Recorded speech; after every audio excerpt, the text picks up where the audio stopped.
messages that there was no sound. I hope I'm Yes, audible now. yes, the sound, sir. आवाज आ रही है आप लोगों Now को? you're audible, sir. Okay. Please Thank you continue. very much. Thank you. So now we are going to start our this session, the very first session of the training for the today. In this session, we are going to talk about three different search tools which we can use for the purpose of teaching learning exercise while we are conducting this exercise remotely. We have been through this COVID era, and some of us might have used some of these tools in 2019 and 20 maybe. लेकिन अगर किसी ने use नहीं किए तो उन लोगों के लिए कुछ नई इन्फॉर्मेशन होगी, और अगर किसी ने यूज़ भी किया तो I hope the session which we are going to have now would be mutually beneficial for all of us. So what we are going to do, we are going to discuss Zoom, Google Classroom, and Microsoft Teams. So these are the three tools which we are going to discuss in this session. So we are going to start from the discussion of Zoom. So each of these platforms is having its own features, and it is also having some of its own limitations. So we are going to discuss them one by one. We are going to see that what are the features and what are the limitations of these three tools in this session. So we are going to start from Zoom. Those of you who have not used the platform of Zoom before, for them, from where they are going to get the access, they need to visit the web link called zoom.us. अगर आप में से किसी ने पहले Zoom use नहीं किया तो the entry point is to visit this web link for which the address is zoom.us. And if you're using it for the first time, then what you have to do, you have to sign up. अगर आपने पहले से use नहीं किया तो then you need to do the sign up. And for the purpose of signing up, the information which is needed is the email address and the date of birth of that individual who is basically interested in joining this platform. तो दो चीज़ें चाहिए होंगी, एक email address, valid email address, and the other is this information of the birth date. So these two pieces of information would be required to signing up on the platform of Zoom. So then there would be two different options. Either you can make use of Zoom through your web browser, or you can make use of this platform from your or you can make use of this network from your desktop as well. आप इसकी app install कर लें अपने computer पे और या अपने mobile पे, and you can use it from there. आप अपने वेब ब्राउजर में, इंटरनेट ब्राउजर में भी इसे यूज कर सकते हैं, and there is an option that you can make use of it from your desktop as well. So the previous interface which was opened in front of you, that was basically the web interface. And I have just explained that if you are new to the platform, then what you have to do, you have to get sign up. And for the purpose of signing up, you need to have an email address only. Now, if you're having an account on Zoom, and if you have installed Zoom on your computer or in your mobile devices, right now my computer screen would be visible to you, and I have installed this Zoom, so I'm having this icon available on my home screen. If I'm going to click on it, so this would be the interface which I'm going to get in front of me. सो अगर आपने Zoom install कर लिया है या आप web browser में use कर रहे हैं, उससे फीचर्स सेम होंगे. So this interface is the interface which would be appearing in front of you if you are having an app of Zoom installed on your computer. So right now मैंने सिर्फ इसे open किया है, and over here there are different tabs, one with the name of home, then chat, then meetings, then contacts, whiteboard and apps. Right now I am in the meetings tab. And all this area, all this screen is appearing empty, blank in front of me now, because I have not planned any meeting for today. So we are discussing Zoom from this perspective that we want to make use of this platform either for the purpose of delivering our lecture remotely or for आपने इसे use नहीं किया किसी ऐसे purpose के लिए, किसी teaching learning exercise के लिए. So what you have to do, you have to plan, you have to schedule a meeting in this platform, because this platform is giving us this environment that we can do, we can have meetings, audio or video meetings, by making use of this platform in which multiple participants can join us in those sessions. So आपने अपनी class lecturing के लिए अगर zoom को use करना है तो as per the time table slot you would be having this information कि आपकी क्लास कब है, और क्लास के स्केड्यूल के मुताबिक आप अपनी मीटिंग जो है उसको शेड्यूल करेंगे जूम के प्लेटफॉर्म पे. So now I am in this meetings tab. Right now there is no meeting plan for today. So if I'm going to hit on this plus button, इधर एक plus का button है जिसमें मैं लेके गया हूँ माउस को, तो it is giving me this option of schedule meeting. So if I'm going to click on schedule a meeting, then I'm getting this information. What is the topic? When is this meeting? This is today? When this meeting is going to start? And so on. And how long would be this meeting?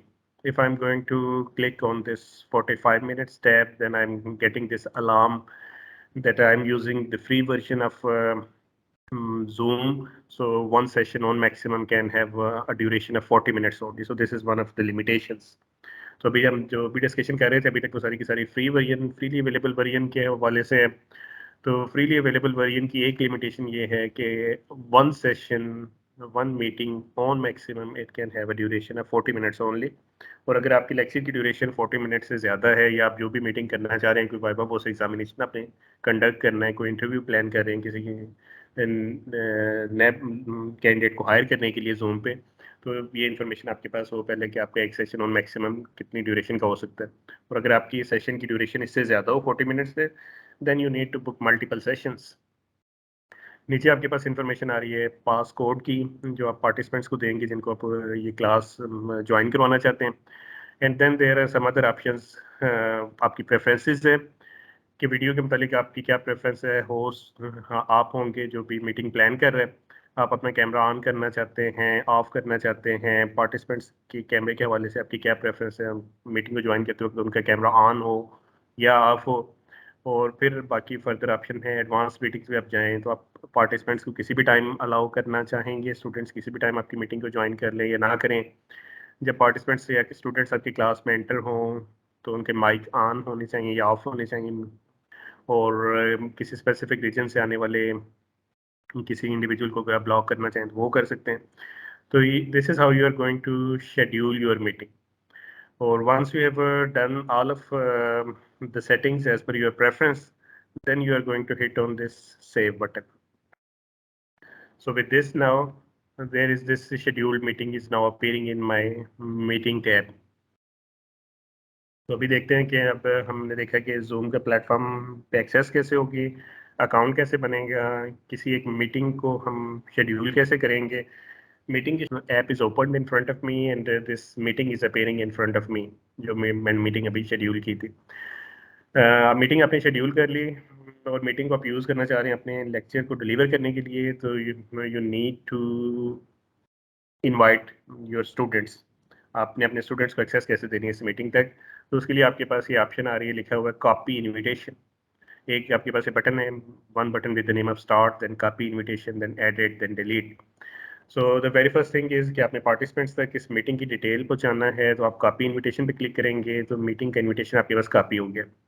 Alternatively नीचे आपके पास आ रहा है show meeting invitation, उस पर click करें तो this is the detail कि this person is has scheduled a meeting, topic क्या है, कब हो रही है मीटिंग और कैसे ज्वाइन किया जा सकता है.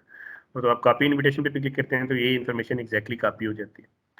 So once you have scheduled a meeting, then you are going to copy this invitation and you are going to share this information among your participants, among your students. तो आप ये invitation copy करें और इसको by making use of any suitable platform. आपके पास students के अगर email addresses हैं तो उनको email drop कर दें, email addresses नहीं है WhatsApp का group है आपका, students जिसमें added हैं तो उसमें ये information float कर दें. And by visiting this web link, या जूम की जो ऐप है उसमें इस मीटिंग आईडी और इस पासवर्ड से students would be able to join the meeting. So this is how क्या है स्टूडेंट्स को आप अपनी क्लास तक अपने लेक्चर तक की एक्सेस कैसे देंगे।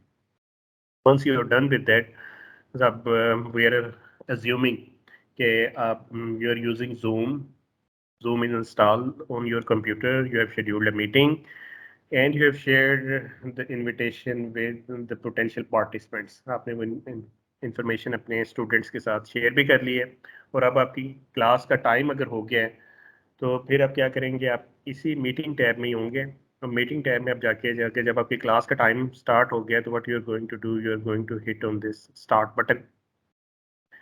तो जब स्टार्ट बटन पे आप जाएंगे, स्टार्ट बटन पे क्लिक करेंगे तो some such kind of interface is going to open in front of you।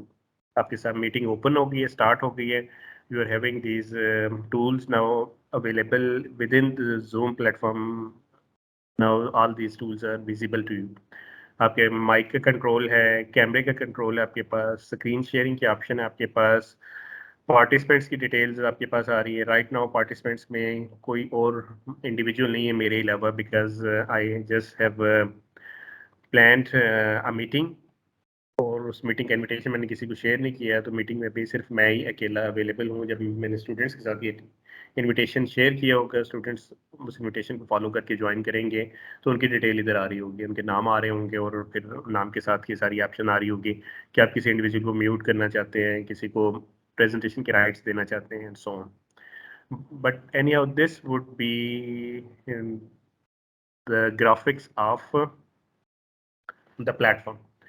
तो इस तरह का आपका होगा प्लेटफॉर्म। और इसमें अगर आप आते हैं तो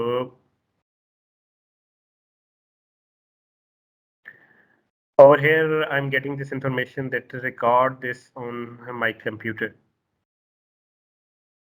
तो मैं मोर में गया और उसमें आप मेरे पास ऑप्शन आ रही थी कि मैं अपनी मीटिंग को चाहूँ तो रिकॉर्ड कर सकता हूँ। So if I am interested in recording what ever the activity I am doing in my class, अगर मैंने उसको रिकॉर्ड करना है तो मैं this is how I can do the recording. Now मैं रिकॉर्डिंग को ऑन किया है तो ये ऊपर एक फर्दर मेरे पास बार आ गई है जिसमें रिकॉर्डिंग के कंट्रोल्स है मेरे पास कि रिकॉर्डिंग में स्टॉप करना कर। देन अगर मुझे दोबारा से रिकॉर्डिंग को स्टार्ट मैंने चूँकि स्टॉप कर दिया है तो मैं अगर मैं पॉज करूँगा दोबारा से स्टार्ट करूँगा करना। तो this is how meeting could be recorded। So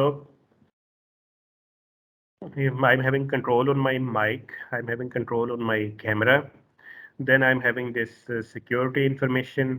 security information को मैंने क्लिक किया तो उसमें आ रहा है जी के वेटिंग रूम के स्टूडेंट जब आपके पास आपकी मीटिंग को ज्वाइन करें तो आपके पास नोटिफिकेशन आए और फिर आप उनको अलाउ करें। पहले उनको वेटिंग रूम में वेट करना पड़े। प्रोफाइल पिक्चर्स को ऊपर हाइड करना चाहते हैं तो आप इस ऑप्शन को क्लिक कर सकते हैं। पार्टिसिपेंट्स को अगर आप चाहते हैं कि वो अपनी स्क्रीन आपके साथ शेयर कर पाएँ, शेयर स्क्रीन की ऑप्शन देना होगी आपको उनको। तो पार्टिसिपेंट्स को आप अगर ऑप्शन देना चाहें कि वो अपने नाम चेंज करें, अगर आप चाहते हैं कि वो अपने नाम की जगह पे अपना रजिस्ट्रेशन नंबर यूज़ करें, रोल नंबर यूज़ करें, तो रीनेम की ऑप्शन दे के आप उनको इंस्ट्रक्शन दे सकते हैं कि वो अपने नाम्स को अपने रोल नंबर के साथ रजिस्ट्रेशन नंबर के साथ चेंज कर दें। और भी बाकी सारे कंट्रोल है इस तरह से। तो depending upon your on preference आप अपनी प्रेफरेंस के मुताबिक ये सेटिंग्स चूज कर सकते हैं। But once you have started your meeting, so now whatever information you are whatever is the activity you are doing, that activity in the form of audio, and अगर आपने camera अपना on किया हुआ तो in the form of video is being shared with your students। अब अगर आप अपने लेक्चर की डिलीवरी में you are using some PowerPoint slides, you are using some soft copy of some books, some PDF, some other documentation, and you want your students to have access to those resources, फिर क्या करना होगा, आपको share screen के option पे जाना होगा। तो शेयर स्क्रीन के ऑप्शन में आपके पास फिर ये ऑप्शन आ जाएगी कि आप क्या शेयर करना चाह रहे हैं अपने स्टूडेंट्स के साथ। अगर आप ये चाह रहे हैं सिर्फ कि आपकी स्क्रीन जो है कंप्यूटर की स्क्रीन वो आपके स्टूडेंट्स के साथ शेयर हो जाए तो आप उसको चूज़ करेंगे। तो अब आपकी जो डेस्कटॉप की स्क्रीन है या जो भी डेस्कटॉप के ऊपर आपने वेब ब्राउज़र को अगर ओपन किया है, पावर पॉइंट की कोई फाइल ओपन की हुई है, पीडीएफ कोई डॉक्यूमेंट ओपन किया हुआ है, तो that is now being shared with your students. Your students are able to have visual access to that resource जो भी आपने उनके साथ शेयर किए। और इधर आप ऊपर अगर आप देखें स्क्रीन में तो आपको नोटिफिकेशन आ रहा है कि your screen is being shared. Test आपकी स्क्रीन शेयर हो रही है। और अगर आप ये चाह रहे हैं कि स्क्रीन शेयरिंग को अगर आप रोकना चाहें तो फिर आपको स्टॉप शेयर पे क्लिक करना होगा, तो आपकी स्क्रीन की जो शेयरिंग है आपकी ऑडियंस के साथ वो रुक जाएगी। सो this is how during your lecture how you give visual access to the participants.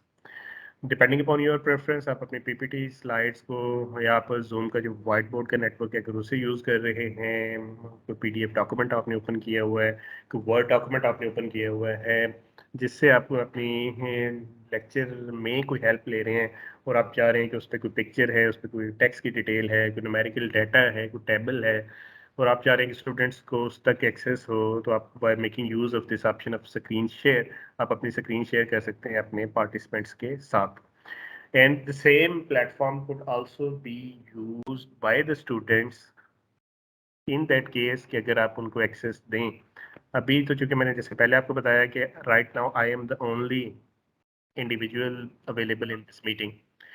सो लेकिन जब आपकी इस मीटिंग को बाकी आपके स्टूडेंट्स ने ज्वाइन किया है, किसी स्टूडेंट्स को आपने कोई असाइनमेंट दी थी और उस असाइनमेंट पे वो डिस्कशन को करना चाह रहा है, आपकी कोई फीडबैक लेना चाह रहा है, तो आप उस इंडिविजुअल के नाम पे जाके उसको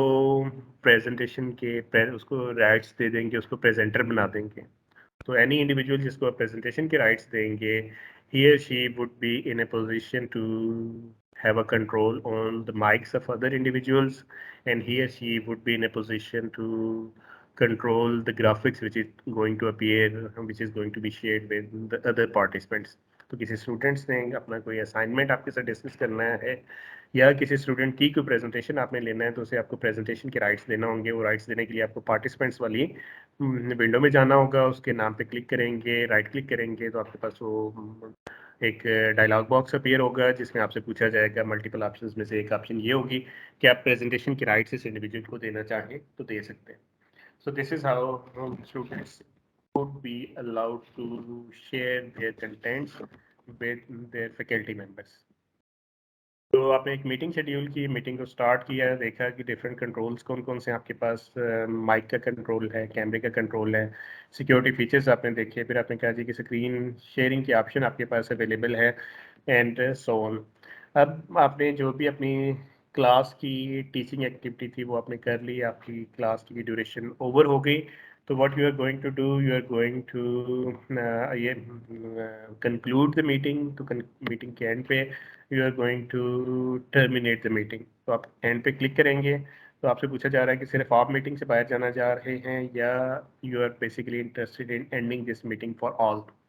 आप इस मीटिंग को सबके लिए ख़त्म करना चाह रहे हैं या आप ये चाह रहे हैं कि आप खाली इस मीटिंग से बाहर चले जाएं। तो अपनी प्रेफरेंस के मुताबिक आप जो भी आपकी प्रेफरेंस है वो चूज़ करें। तो वो मीटिंग आपकी कंक्लूड हो गई। आपने वो एक मीटिंग प्लान की, उसको एग्जीक्यूट किया, उसकी रिकॉर्डिंग भी सेव की ऑप्शन देखी कि कैसे सेव होगी। Now this screen which is open in front of you, this screen is basically giving you this information कि your recording is being saved on your computer. तो आपकी वो जो भी एक्टिविटी थी क्लास की ऑडियो वीडियो एक्टिविटी जिसकी recording आपके पास हो चुकी है वो आपके कंप्यूटर पे सेव होने जा रही है। तो ये रिकॉर्डिंग आप सेव कर सकते हैं अपने लेक्चर की। अगर किसी पर्टिकुलर केस में आपकी क्लास रिमोटली कंडक्ट की गई due to any certain reason, और तो ये उसका एक एविडेंस है कि वो क्लास आपकी स्किप नहीं हुई, आपने वो क्लास कंडक्ट की थी, रिमोटली कंडक्ट की थी, और उसका रिकॉर्डिंग का एविडेंस भी आपके पास आ गया। और इस रिगार्डिंग की एविडेंस को अगर आपके प्रोग्राम की जो accreditation बॉडी है, if they are needing a piece of evidence of any such activity of the classes being conducted remotely, so this evidence could be shared with them. So these are were the different features which are available in the free version of Zoom. So अब limitations की तरफ अगर आए तो limitations में एक बात हमने ये की कि one session on maximum can have a duration of 40 minutes only, कि जो फ्रीली अवेलेबल वेरिएंट है जूम का उसमें एक सेशन की ड्यूरेशन ओनली 40 मिनट्स हो सकती है। अगर आपका लेक्चर की ड्यूरेशन 1 आवर है, मोर देन 1 आवर है, तो आपको जूम के मल्टीपल सेशन बुक करना होंगे। This is one of the limitations. दूसरी लिमिटेशन ये है कि इस इंटरफेस को आपने देखा या अगर आपने यूज़ किया है पहले या पहले से फेमिलियर नहीं है अभी आपने देखा, तो you would be getting this idea कि this interface could be used only to deliver lectures. This interface could not be used to do any assessments. आपने कोई क्विज कंडक्ट करना है, आपने कोई असाइनमेंट कंडक्ट करना है, असाइनमेंट्स की सबमिशन है और फिर लेटर ऑन उनकी एवेल्यूएशन है, तो ये सारे के सारे फीचर्स इसमें अवेलेबल नहीं है। इस टूल को यूज़ करते हुए आप कोई असेसमेंट जो है एक्टिविटी है वो परफॉर्म नहीं कर सकते। ये लिमिटेशन है एक और जूम के प्लेटफॉर्म की, कि इसको आप सिर्फ और सिर्फ लेक्चर डिलीवरी के लिए यूज़ कर सकते हैं। लेक्चर डिलीवरी से अगले स्टेप पे स्टूडेंट्स की अटेनमेंट को जब आपने देखना है, लर्निंग को गेज करना है, कोई असाइनमेंट देनी है स्टूडेंट्स को, कोई क्विज कंडक्ट करना है, कोई पेपर कंडक्ट करना है, तो उन सारी चीज़ों के लिए ये प्लेटफॉर्म आपको किसी किस्म की कोई हेल्प प्रोवाइड नहीं करेगा। There are some other platforms जिनमें आप ये सारी काम कर सकते हैं और आपकी सारी की सारी डॉक्यूमेंटेशन एक स्पेसिफिक जगह पे आपके पास सेव होती जाती है आपके कंप्यूटर में या रिमोटली क्लाउड्स पे। लेकिन इस पर्टिकुलर केस में जूम में this capability is not available. This could only B use for the purpose of delivery of the lecture. On the top of that जो फीचर अवेलेबल है वो ये है कि आप अपने लेक्चर को रिकॉर्ड भी कर सकते हैं।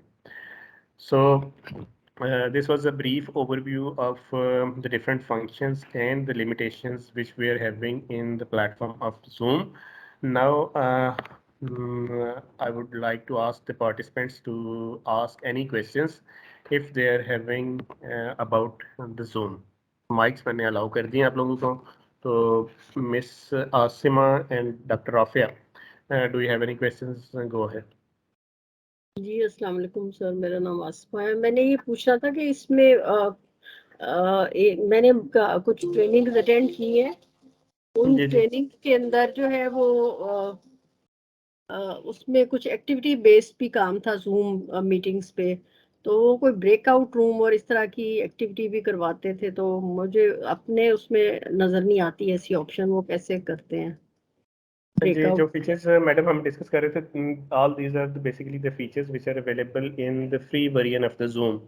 तो फ्री वर्जन में आपको इससे ज़्यादा कैपेबिलिटी नहीं मिलती, तो फिर पेड वर्जन की तरफ आप जाना पड़ता है आपको फर्दर। अगर आपको कोई ऑप्शन इस तरह की लेनी है, जिस तरह की आप ऑप्शन की बात कर रहे हैं, या कोई कॉन्फ्रेंस आपने कंडक्ट करना है, पैरेलल रूम्स बनाने हैं एंड सो ऑन, तो उसके लिए फिर आपको जूम के पेड वर्जन की तरफ जाना पड़ता है और फिर जूम के जो मॉडरेटर है उनसे बेसिकली आपको डिस्कस करना पड़ता है कि what features you are looking for, और अकॉर्डिंगली वो प्लान आपको देते हैं। But that is going to cost you, that is something which is something which is not free. Dr. Afia, do you have a question?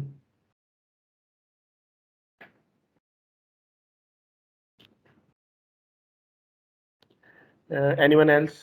Do we have any further questions from the audience? Miss Lena Khurram. Assalamualaikum, sir. My question is would installing Zoom on mobile would have the same steps involved as you have earlier explained? Installing Zoom like any other application. If you are using this on mobile, you have to download the application of Zoom on your mobile, and the other steps would be the same. You need to sign up and you need to sign in. Then पहले आपको sign up होना है, अपना एक account create करना है by making use of your email address and date of birth, and then जो भी आपने वो sign up details use की हैं उनको use करते हुए sign in होना है आपको। बाकी मीटिंग प्लान इसी तरह से होगी, एग्जीक्यूट इसी तरह से होगी, फीचर्स यही आपको अवेलेबल होंगे in the mobile version of the zoom. Sir, why was it suggested to us that we should take our classes on laptops rather than on our mobiles? What is the benefit of that?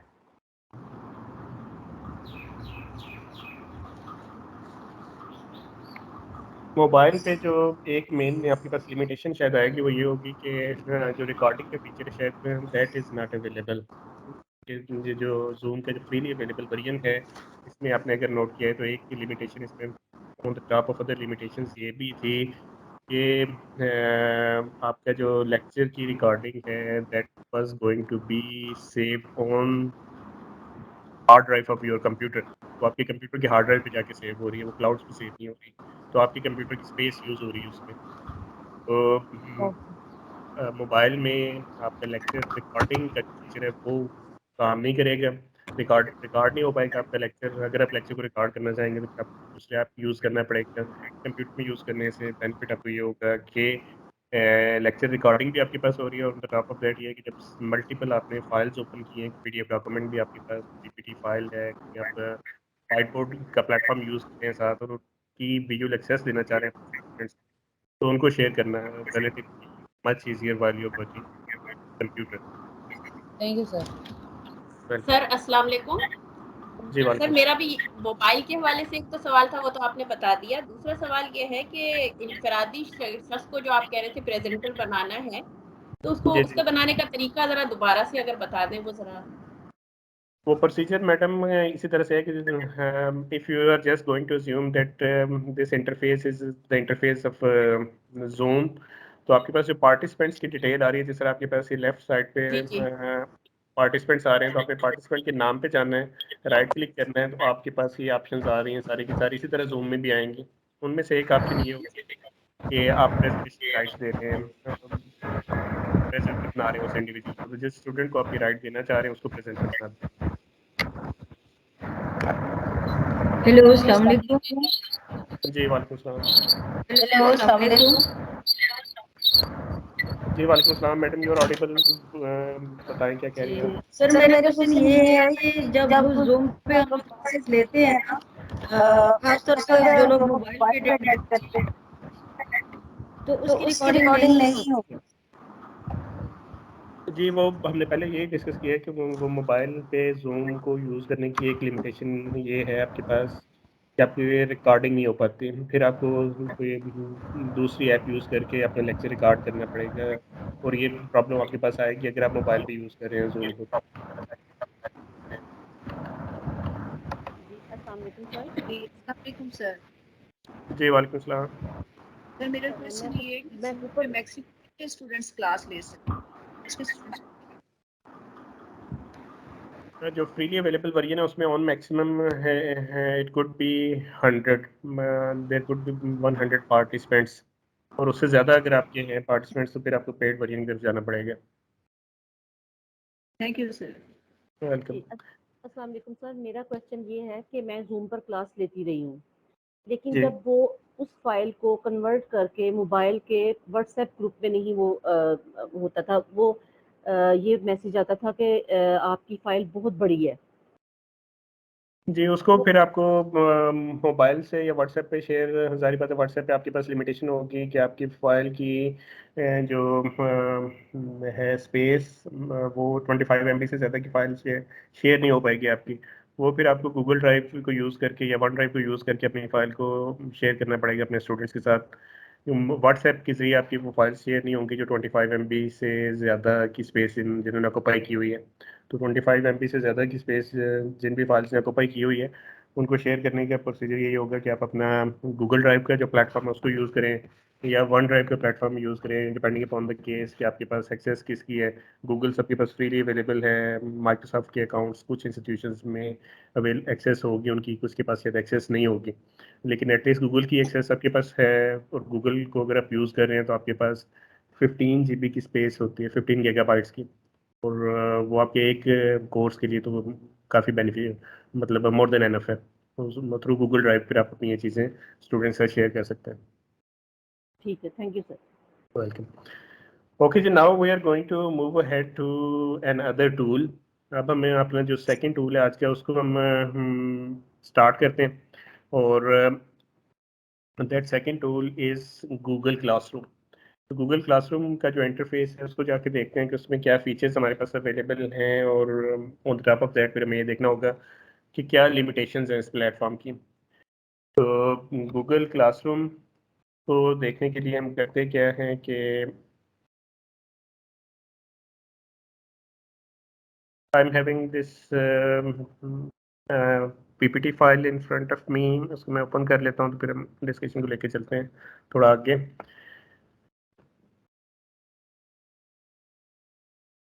बल्कि PPT की बजाय भी I think it would be better to go to the platform directly, ताकि आपको direct information वहीं से मिल जाए।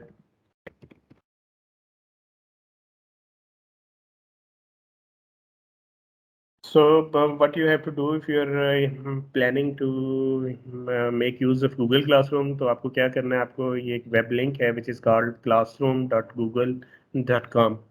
This is a platform which you need to visit. Or another piece of information is that Google Classroom is basically some such platform which is going to operate in your web browser only. इसको आप desktop पे install नहीं कर पाएंगे, आपको app नहीं मिलेगी अपने कंप्यूटर पे इसको इंस्टॉल करने के लिए। This is some such thing which is going to run in your internet browser, in your web browsers. तो जो भी आप वेब ब्राउज़र यूज़ कर रहे हैं, मोज़िला फायरफॉक्स है, क्रोम है, ओपेरा है, व्हाट्सएवर इज इट, तो उसमें आपको जाना है, उसमें आपको क्लिक करना है classroom.google.com। और इससे पहले जो रिक्वायरमेंट है मैंडेटरी, वो ये है कि you need to have an account on Google. Google में जीमेल का आपको एक अकाउंट चाहिए। तो अगर आपके पास जीमेल पे ईमेल एड्रेस नहीं है आपका, तो वो आपको क्रिएट करना पड़ेगा। राइट नाउ जो कि मेरा अकाउंट साइंड इन है जीमेल का ऑलरेडी, तो मैंने classroom.google.com को लिखा है, तो वो जो मेरे अकाउंट गूगल के अकाउंट के साथ लिंक्ड क्लासरूम का अकाउंट है वो ओपन हो गया। So the very first thing कि you need to have an account on Google. Gmail पे आपको एक अकाउंट चाहिए। अगर आपके पास एक अकाउंट है तो then what you are going to do, you are going to hit on classroom.google.com। तो इस पर आप जाएंगे, अगर आपने इस प्लेटफॉर्म को पहले यूज़ नहीं किया तो all this area is going to appear blank in front of you. ये सारे का सारा एरिया आपके सामने खाली अपीयर होगा, because these are the buttons representing different classes which I have worked earlier. पहले से मैंने जो क्लासेस क्रिएट किए हैं टाइम टू टाइम, और जिनमें मैं कुछ काम करता रहा हूँ फॉर डिफरेंट पर्पसेस, तो उनके वो बटन ये अपीयर हो रहे हैं। तो अगर आपने पहले से गूगल क्लासरूम को यूज़ नहीं किया है, पहली दफ़ा यूज़ कर रहे हैं और पहली दफ़ा इस वेब लिंक पे गए हैं, तो ये सारा एरिया आपके सामने ब्लैंक अपीयर होगा। तो फिर आपने क्या करना होगा, आपको एक क्लास क्रिएट करना पड़ेगी। क्लास क्रिएट करेंगे तो क्या होगा कि you are going to go on this top right corner and over here there is this plus button. तो प्लस बटन पे आप क्लिक करेंगे तो आपके पास ऑप्शन आ रही है कि either you are interested in joining a class or you are interested in creation of a class. तो या तो आपको इसी क्लास की ऑलरेडी कोई क्लास क्रिएटेड है और आप उस क्लास को ज्वाइन करना चाह रहे हैं, या आप कोई क्लास क्रिएट करना चाह रहे हैं। तो अगर आप पहली दफ़ा प्लेटफॉर्म यूज़ कर रहे हैं तो you would be interested in creation of a class. तो टर्म्स एंड कंडीशन को आप एग्री करेंगे, कंटिन्यू करेंगे, तो आपसे कहा जाएगा ये क्लास का नाम बताएं, और ये मैंडेटरी पीस ऑफ इंफॉर्मेशन है जो चाहे आपको फर्निश करना है कि every class should have some name. और अगर आप किसी क्लास के मल्टीपल सेक्शंस आपके पास कुछ एग्रीगेशन करना चाहते हैं तो वो आप लिख सकते हैं। एक तो बताना चाहें बता सकते हैं। once again this thing is optional. The mandatory thing is कि every class should have some certain name। अब वो इंफॉर्मेशन आपने दे दी तो आपने क्रिएट पे क्लिक किया तो आपकी क्लास क्रिएट हो जाएगी। तो हम गूगल के प्लेटफॉर्म के गए classroom.google.com पे और हमने एक क्लास क्रिएट की। क्लास की क्रिएशन के बाद अब वो क्लास जो मैंने क्रिएट की थी वो क्लास मेरे सामने ओपन हो गई है। और अगर मैं दोबारा उसी वेब लिंक पे जाऊँ classroom.google.com पे, classroom.google.com पे मैं गया हूँ तो जो पहले बटन अपीयर हो रहे थे उनमें एक न्यू बटन की एडिशन हो गई है, that is with the name of this class, जिसका मैंने नाम रखा है training PHEC। So this is how the interface is now opening in front of me. अब मैंने एक क्लास क्रिएट कर ली है। अब मैं देखना चाहता हूँ कि उस क्लास में गूगल का जो प्लेटफॉर्म है वो मुझे क्या फीचर्स प्रोवाइड कर रहा है। तो मैंने इस क्लास के आइकन पे आके क्लिक किया। क्लास के आइकन पे आके मैंने क्लिक किया है तो ये प्लेटफॉर्म मेरे सामने ओपन हो गया सारा। अब इसमें there are 4 main tabs, one with the name of stream, another one with the name of classwork, another one with the name of people, and another one with the name of grades. So these are the 4 different tabs which are available in this class. तो अभी तक हमने किया क्या कि सिर्फ Google का platform use किया है, उस प्लेटफॉर्म को यूज़ करके एक क्लास क्रिएट की और उस क्लास का जो ग्राफिकल इंटरफेस है उसको हम उससे अपनी थोड़ी सी जो फेमिलियरिटी है उसको इम्प्रूव कर रहे हैं। वही बातें कि ज़हन में लेके आए कि जब आपने एक मीटिंग प्लान कर ली थी जूम में, तो अगला काम ये था कि आपने अपने क्लास के पार्टिसिपेंट्स को, स्टूडेंट्स को इनविटेशन दिया था, and by making use of that invitation students were able to join your class. तो सिमिलरली आपने एक क्लास इधर क्रिएट कर ली है गूगल क्लासरूम में। इस क्लासरूम को आप यूज़ करेंगे for the purpose of all the teaching and assessment activities in your class. लेकिन इस क्लास स्टूडेंट्स की एक्सेस कैसे होगी? स्टूडेंट्स को एक्सेस देने के लिए आपके पास मल्टीपल हैं सिनेरियोज के स्टूडेंट्स को एक्सेस कैसे देंगे आप क्लास की। तो आप उन्हें पासकोड बता सकते हैं, उनकी ईमेल एड्रेसेस यूज़ कर सकते हैं। ये यहाँ तक हम थे कि हमने एक क्लास क्रिएट कर ली। क्लास की क्रिएशन के बाद डिफरेंट टैब्स उनको हमने देख लिए, और फिर अगला काम ये है कि हम इस क्लास में स्टूडेंट्स को ऐड कैसे करेंगे। जब आपने क्लास क्रिएट कर ली, क्लास में स्टूडेंट्स के एडिशन के लिए आपको क्या करना है कि जिस क्लास में आपने स्टूडेंट्स ऐड करने हैं उस क्लास पे क्लिक करना है, और आपके पास एक टैब आ रहा है with the name of people. तो उसके बाद आप नीचे देखें तो आपके पास एक इंफॉर्मेशन आ रही है क्लास कोड की भी। तो either you are going to make use of this, आप पीपल के टैब में गए और आपके पास इंफॉर्मेशन आ गई है क्या आपने कोई टीचर ऐड करना है, तो आप इस पर क्लिक कर दें। बाय डिफ़ॉल्ट क्योंकि आपने क्लास क्रिएट की है तो आप तो उसके टीचर हैं ही, लेकिन कुछ सब्जेक्ट ऐसे हो सकते हैं जिनमें सब्जेक्ट मैटर जो है वो एक के बजाय 2 या 3 टीचर्स मिलके पढ़ा रहे हैं, आपके साथ कोई को टीचर्स हैं। तो गूगल आपको ये फीचर प्रोवाइड करता है कि आप को टीचर्स को अपने साथ ऐड कर सकते हैं।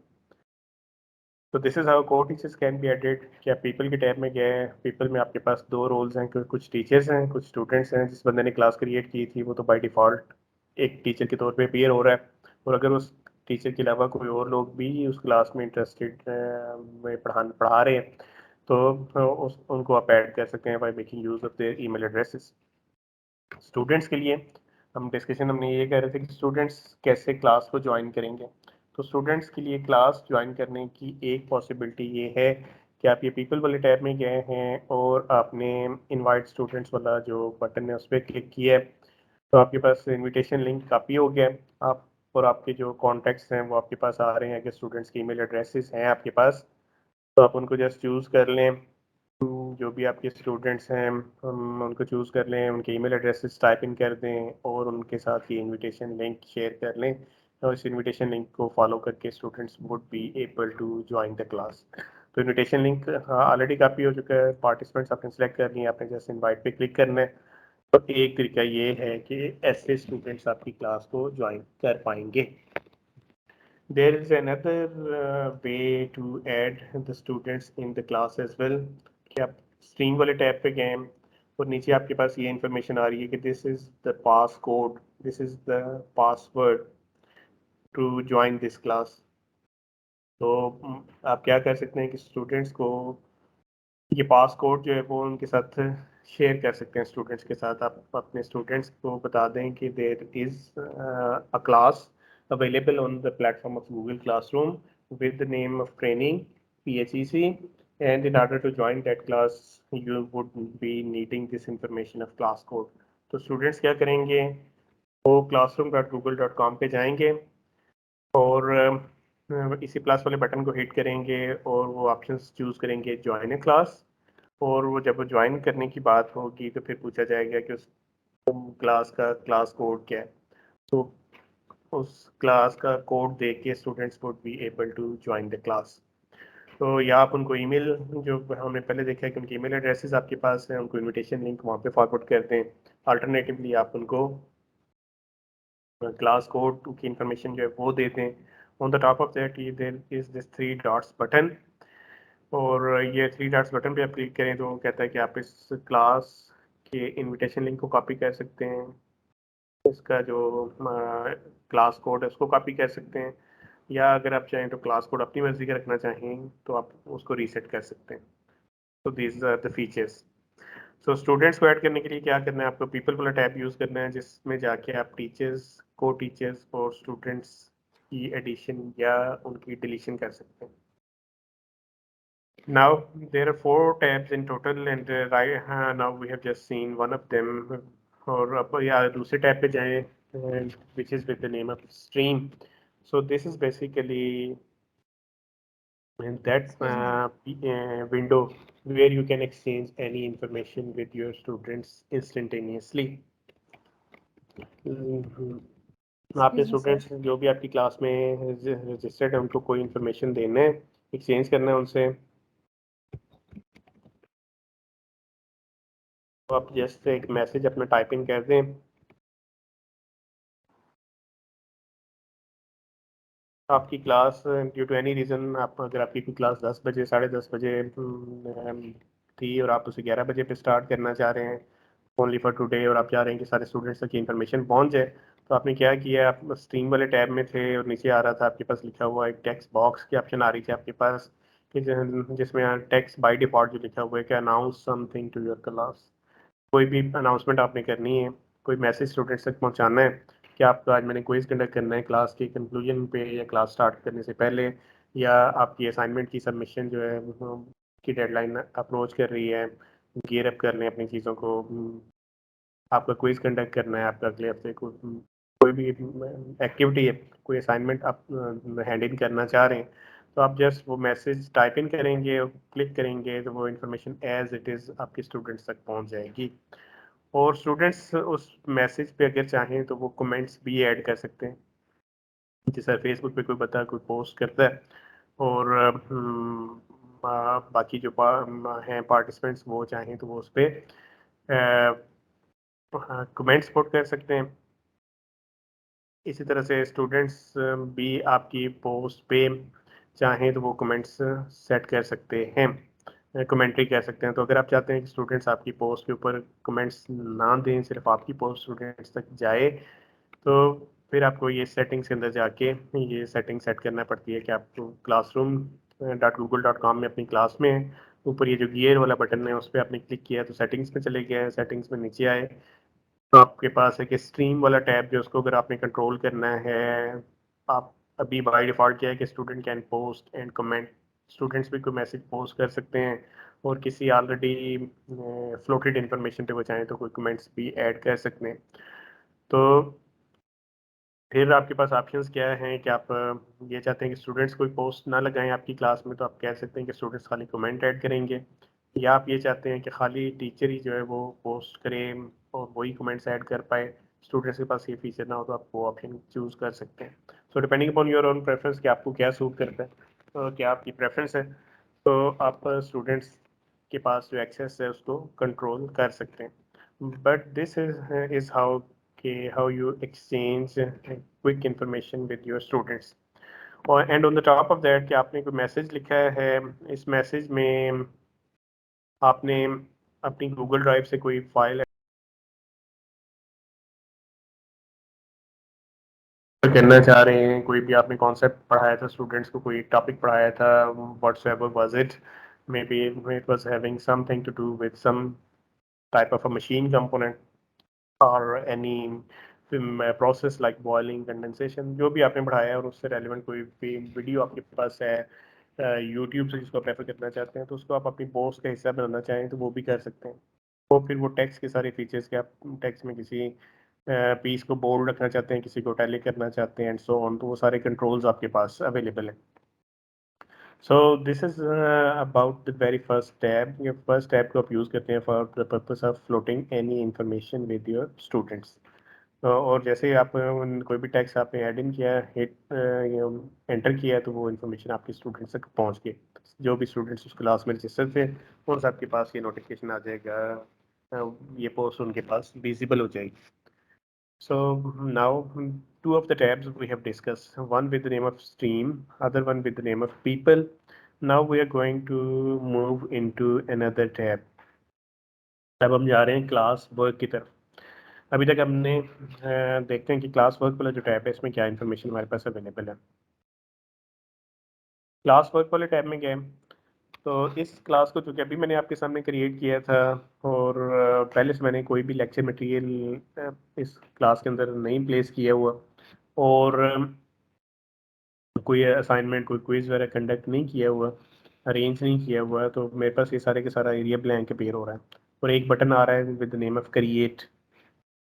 If I am going to hit on this button तो फिर मेरे पास ये ऑप्शन आ रही है कि मैं शायद इस क्लास में अगर मैंने कोई असेसमेंट करनी है तो असाइनमेंट देने में इंटरेस्टेड हूँ, कोई असाइनमेंट कंडक्ट करना है, कोई क्वेश्चन जो है वो रेज मैं करना चाह रहा हूँ स्टूडेंट्स के साथ, कोई मटेरियल मैं शेयर करना चाह रहा हूँ। मटेरियल से मतलब ये है कि आप कोई रिसोर्स मटेरियल शेयर करना चाह रहे हैं, कोई आपके पास डॉक्यूमेंट है, आपकी क्लास नोट्स हैं, कोई क्लास की बुक है, कोई पीडीएफ डॉक्यूमेंट है, कोई आपकी प्रेजेंटेशन की स्लाइड्स हैं, कोई दूसरा material in the form of animations, videos, anything like that. कोई भी मटेरियल आप जिसको student as a reference material use करके अपनी लर्निंग को इम्प्रूव कर सकते हैं। तो आपने कोई असेसमेंट करनी है स्टूडेंट्स की, कोई कोर्स मटेरियल उनके साथ शेयर करना है, या कोई ऑलरेडी आपने क्लास क्रिएट की हुई थी, कोई पोस्ट उसमें पहले आपने यूज़ की थी, उसी पोस्ट को आप दोबारा यूज़ करना चाहते हैं तो फिर आप री यूज़ पोस्ट वाली ऑप्शन को क्लिक करेंगे। सो मेनली क्लास वर्क के टाइम में जो फीचर्स अवेलेबल हैं वो क्या है कि this is that space where you are going to exchange your lecture materials with your students and on the same on the same place there is this option, there is this capability available for you to do any assessment। आपने कोई assignment conduct करना है, कोई quiz conduct करना है तो भी आप इसी स्पेस को यूज़ करेंगे। So if I am going to conduct assignment, अगर मुझे कोई असाइनमेंट कंडक्ट करना है स्टूडेंट्स की, कोई क्विज लेना है तो फिर मैं क्या करूँगा, then I am going to hit on that assignment button. तो असाइनमेंट बटन पे मैंने जाके क्लिक किया और इस असाइनमेंट का कोई टाइटल होगा,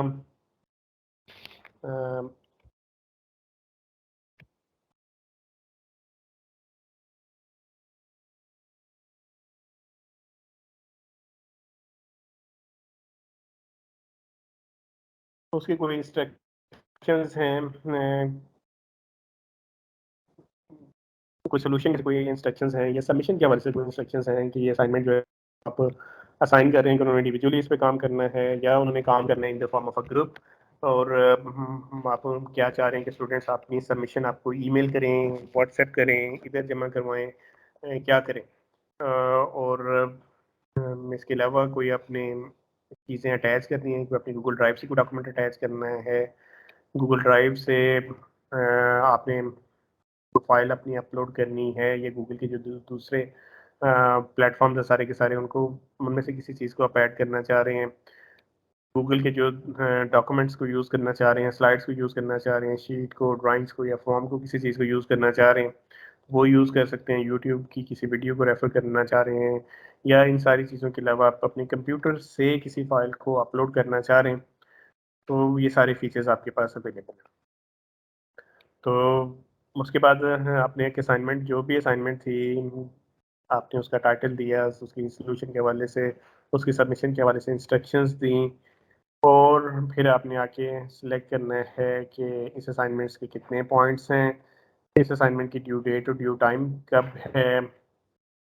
अगर आप अपने रेफरेंस के लिए या स्टूडेंट्स के रेफरेंस के लिए टॉपिक मेंशन करना चाहें कि ये असाइनमेंट या ये क्विज किस टॉपिक से रेलेवेंट है वो मेंशन कर सकते हैं। और on the top of this right hand side panel we were having this information कि ये असाइनमेंट जो आपने इस क्लासरूम के अंदर क्रिएट की थी, ये असाइनमेंट आप किस क्लास को देना चाहेंगे, क्योंकि मेरे पास मल्टीपल क्लासेस हैं। अगर मैं चाहता हूँ कि एक असाइनमेंट इसके यही असाइनमेंट इसके अलावा किसी दूसरी क्लास को भी दूँ तो मैं जस्ट उस पर भी चेक कर लूँगा। तो डिपेंडिंग अपॉन योर प्रेफरेंस, अगर आप एक सब्जेक्ट को मल्टीपल क्लासेस के अंदर टीच कर रहे हैं और एक असाइनमेंट को मल्टीपल जगहों पे यूज़ करना चाह रहे हैं तो आप एक असाइनमेंट एक जगह पे क्रिएट करें और उसे किसी दूसरी जगह पे जाके यूज़ कर लें। और फिर ये भी आपके पास फीचर है कि आपने ये असाइनमेंट जो है सारे स्टूडेंट्स को देनी है, सारे स्टूडेंट्स को नहीं देनी, कुछ स्पेसिफिक स्टूडेंट्स को देनी है। तो ये ऑप्शंस आपके पास अवेलेबल हैं। और एंड पे एक ऑप्शन अवेलेबल है with the name of rubrics. तो रूब्रिक्स का मतलब ये है कि अभी आपने ये जो जितनी हमने डिस्कशन पहले की वो थी कि आपने एक असाइनमेंट जो है उसको प्रिपेयर कर लिया, उसकी ग्रेडिंग के वजह से आपने ये डिसाइड कर लिया है कि इसकी ग्रेडिंग आउट ऑफ 10 मार्क्स होगी, आउट ऑफ 50 मार्क्स होगी, आउट ऑफ 100 मार्क्स होगी। और फिर नीचे जाके आपके पास ये ऑप्शन आ रही है रूब्रिक की। रूब्रिक का मतलब ये है कि इस असाइनमेंट को ग्रेड कैसे करना है आपने। इस असाइनमेंट को जब आपने चेक करना है तो वो कौन से 3-4 मेजर पैरामीटर्स हैं जिनके अगेंस्ट आप असेसमेंट करेंगे। आपने जो भी असाइनमेंट दी थी स्टूडेंट्स की, उसके सोल्यूशन की एक्यूरेसी को चेक करना है, उसमें लिंग्विस्टिक्स के जो मसले मसाइल हैं लैंग्वेज को चेक करना चाह रहे हैं, आप इंडिविजुअल एंड टीम वर्क को चेक करना चाह रहे हैं, आप मतलब क्या पैरामीटर्स चेक करना चाह रहे हैं। तो आप वो रूब्रिक टेबल अगर आपने क्रिएट नहीं किया पहले तो आप वो भी क्रिएट कर सकते हैं। तो उसमें आपको ये इन्फॉर्मेशन देना पड़ेगी कि क्या क्राइटेरिया है, डिस्क्रिप्शन क्या है उसकी, और एंड सो ऑन। तो और अगर एक से ज़्यादा क्राइटेरिया जिनकी बेस पे आप अपनी असाइनमेंट जो है उसको एवेल्यूएट कर रहे हैं, फिर आप ऐड क्राइटेरियन पे जाएंगे, अगला क्राइटेरिया ऐड करेंगे और बताएंगे कि उसके कितने पॉइंट्स हैं और उसके कितने लेवल हैं, तो एवरेज मार्क्स स्टूडेंट्स को कब दे रहे हैं, मिनिमम मार्क्स कब दे रहे हैं, मैक्सिमम मार्क्स कब दे रहे हैं। तो एक पूरा टेबल आपके पास बन जाएगा जिसकी वो 3-4 रोज होंगी डिपेंडिंग अपॉन द केस, कि आपने वो 3-4 एट्रीब्यूट्स हैं जिनको चेक करना था, और फिर उनके आगे फर्दर कॉलम्स होंगे जिनमें ये डिस्क्रिप्शन होगी स्टूडेंट्स को मिनिमम मार्क्स कब मिल रहे हैं, एवरेज मार्क्स कब मिल रहे हैं, मैक्सिमम मार्क्स कब मिल रहे हैं। और ये रूब्रिक टेबल बनाने का फ़ायदा ये होगा कि इसको अगर आपने हिट किया हुआ है ये यूज़ स्कोरिंग वाली ऑप्शन पे, तो स्टूडेंट्स जब अपनी असाइनमेंट सबमिट करेंगे तो वो असाइनमेंट आपके सामने ओपन होगी आपके कंप्यूटर पे ही, और गूगल का प्लेटफॉर्म आपके सामने ये रूब्रिक टेबल खोल देगा। आप वो ड्रॉप डाउन मेन्यू से डिसाइड कर लेंगे कि इस पर्टिकुलर क्राइटेरिया में आपने स्टूडेंट्स को मिनिमम मार्क्स देने हैं, इसमें एवरेज मार्क्स देने हैं, इसमें मैक्सिमम मार्क्स देने हैं स्टूडेंट्स की परफॉर्मेंस के मुताबिक। तो आप ड्रॉप डाउन मेन्यू से सिर्फ ये सिलेक्ट करेंगे कि मिनिमम मार्क्स किस क्राइटेरिया में दे रहे हैं, या सब में मैक्सिमम दे रहे हैं, या सब में एवरेज दे रहे हैं, जो भी स्टूडेंट्स की परफॉर्मेंस उसके हवाले से, तो वो ग्रेडिंग ऑटोमेटिकली हो जाएगी। सो दिस इज़ हाउ कि आप असाइनमेंट क्रिएट कैसे करेंगे। और जब असाइनमेंट आपने क्रिएट कर ली, मार्क्स वगैरह डिसाइड कर लिए, तो फिर अगला काम ये है कि स्टूडेंट्स के पास क्या होगा। स्टूडेंट्स ड्यू डेट हम डिसाइड कर लेते हैं, चलें कल की दे देते हैं, ऑप्शनल टाइम, ओके। और फिर आप खाली ऊपर जाएंगे टॉप राइट कॉर्नर में और असाइन पे क्लिक करेंगे, तो ये असाइनमेंट स्टूडेंट्स को असाइन होगी। अब अगर स्टूडेंट्स जाएंगे अपनी क्लास में तो स्ट्रीम वाले टैब में उनको ये इन्फॉर्मेशन नज़र आना शुरू हो जाएगी और ईमेल नोटिफिकेशन में उनको मिल जाएगा कि इस टीचर ने ये असाइनमेंट आपको रेफ़र की है। क्लास वर्क वाले टैब में जिस तरह आपके पास ये इन्फॉर्मेशन आ गई कि एक असाइनमेंट आ गई है जो स्टूडेंट्स को असाइन कर दी गई है, जिसकी सबमिशन कल की है या जो भी आपकी प्रेफरेंस उसके मुताबिक। और जैसे जैसे स्टूडेंट्स ये असाइनमेंट सबमिट करते जाएंगे गूगल के प्लेटफॉर्म पे, उसकी इन्फॉर्मेशन भी आपके पास अकॉर्डिंगली आती जाएगी कि ये वो इंडिविजुअल्स हैं जिन्होंने असाइनमेंट जो है वो सबमिट कर दिया। आपने असाइनमेंट एक क्रिएट कर ली, स्टूडेंट्स को असाइनमेंट दे दी, और फिर आप क्लास वर्क वाले टैब में जाएंगे, उसी तरह आपके पास ये इन्फॉर्मेशन आना शुरू हो जाएगी, ये काउंटर डिस्प्ले होना शुरू हो जाएगा कि कितने लोगों ने असाइनमेंट सबमिट किए, कितने लोगों की तरफ से वो असाइनमेंट की ग्रेडिंग अभी रहती है। तो जब स्टूडेंट्स असाइनमेंट अपनी सबमिट करेंगे तो आप अपना वो रूब्रिक टेबल यूज़ करके उसकी ग्रेडिंग करेंगे, और उसके इन एडिशन टू दैट अगर आपने स्टूडेंट्स को कोई फीडबैक देना है तो वो आप मेंशन कर सकते हैं। वो स्टूडेंट्स को फीडबैक भी दे सकते हैं कि कोई फ्यूचर में जो उनके असेसमेंट होनी है उसमें अपनी वर्किंग को फर्दर रिफाइन किस तरह से कर सकते हैं, उसके हवाले से कोई इन्फॉर्मेशन आपने देना है स्टूडेंट्स को वो भी शेयर की जा सकती है। So these were the different features which are available in the classwork tab. तो अब तक हमने बात ये की है कि गूगल का प्लेटफॉर्म यूज़ करते हुए how to create a Google classroom, then how to add students to that class, how to float the information among the students, how to prepare an assignment, how to grade that assignment. तो ये सारी की सारी चीज़ें हमने discuss की हैं।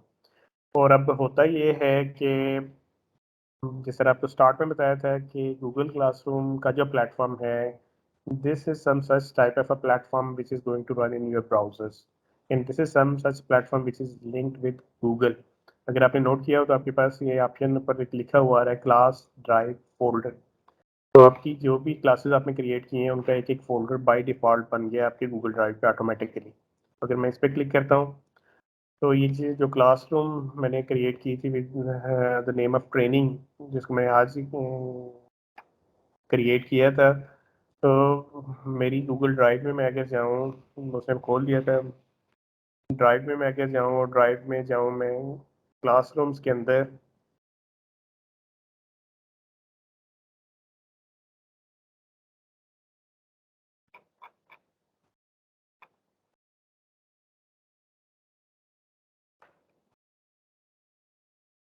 तो आप अपनी क्लास में थे, क्लास में आपने खाली गूगल ड्राइव के फोल्डर पे क्लिक किया है तो आपकी क्लास का वो फोल्डर आपके सामने ओपन हो गया। और ऊपर आप बात देखें तो आपने गूगल ड्राइव से क्लासरूम में जाना है। क्लासरूम्स में आपको वो सारी की सारी क्लासेस लिस्टेड नज़र आएंगी जो आपने क्रिएट की है। हर क्लास का एक सेपरेट फोल्डर बन जाएगा। और आज हमने क्लास क्रिएट की थी ट्रेनिंग PHEC के नाम से। उस पर अगर आप क्लिक करेंगे तो उस क्लास के अंदर जो भी मटेरियल आप यूज़ करेंगे वो सारे के सारा उसके अंदर आना शुरू हो जाएगा। जो इन्फॉर्मेशन आपने स्टूडेंट के साथ एक्सचेंज की है और जो स्टूडेंट्स ने सबमिशंस की हैं सारी की सारी वो यहाँ पे कलेक्ट होना शुरू हो जाएंगी। तो ये पेपरलेस इन्वायरमेंट है, सारी चीज़ें ऑटोमेटिकली अरेंज होती जाएंगी बाय डिफ़ॉल्ट। आपको खुद से कोई काम एफर्ट बहुत ज़्यादा पुट इन नहीं करना पड़ेगी। अब आते हैं बात करते हैं लिमिटेशंस की। तो लिमिटेशंस, सबसे पहली लिमिटेशन की अगर हम बात करें तो the very first limitation is कि अभी तक जितनी भी हमने डिस्कशन की है वो सारी की सारी बात की और इसी की क्लास आपने क्रिएट कर ली और क्लास में असेसमेंट कैसे करें स्टूडेंट्स की उस पर हमने बात की। हमने लेक्चरिंग की बात नहीं की। हमने ये नहीं डिस्कस किया कि how to deliver the lecture by making use of Google classroom. Google classroom का प्लेटफॉर्म अगर आप यूज़ कर रहे हैं तो क्लास में लेक्चर कैसे डिलीवर करेंगे।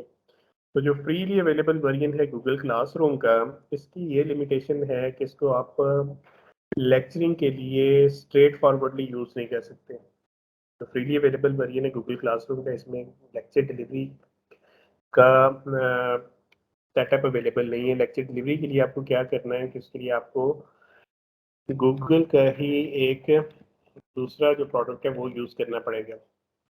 आपको गूगल मीट का जो प्लेटफॉर्म है वो यूज़ करना पड़ेगा for the purpose of delivery of your lectures.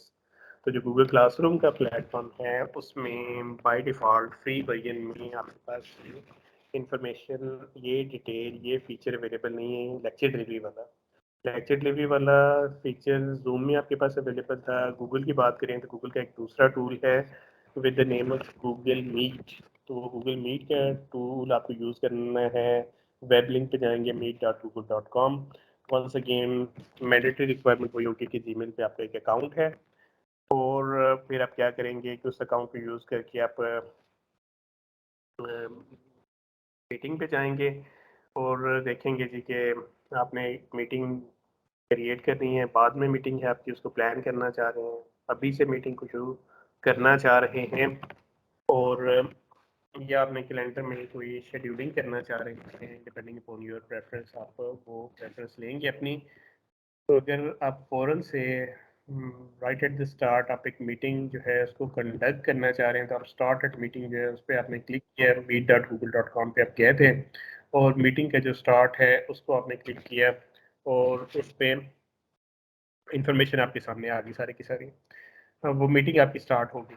अगर आपने फ़ौरन से इंस्टेंट मीटिंग स्टार्ट की तो मीटिंग स्टार्ट हो गई। अब इस मीटिंग में अपने स्टूडेंट्स को कैसे इनवाइट करेंगे, वंस अगेन आपके पास ऑप्शन आ रही है इधर लिखी हुई बाय डिफ़ॉल्ट ही कि आप अपने स्टूडेंट्स को ऐड कर सकते हैं bye making use of their email addresses, या आप उनके साथ ये जो इनविटेशन है लिंक का ये एक्सचेंज कर लें, लिंक कॉपी कर लें और अपने स्टूडेंट्स के को प्रोवाइड कर दें। And by following that link students would be able to join the class.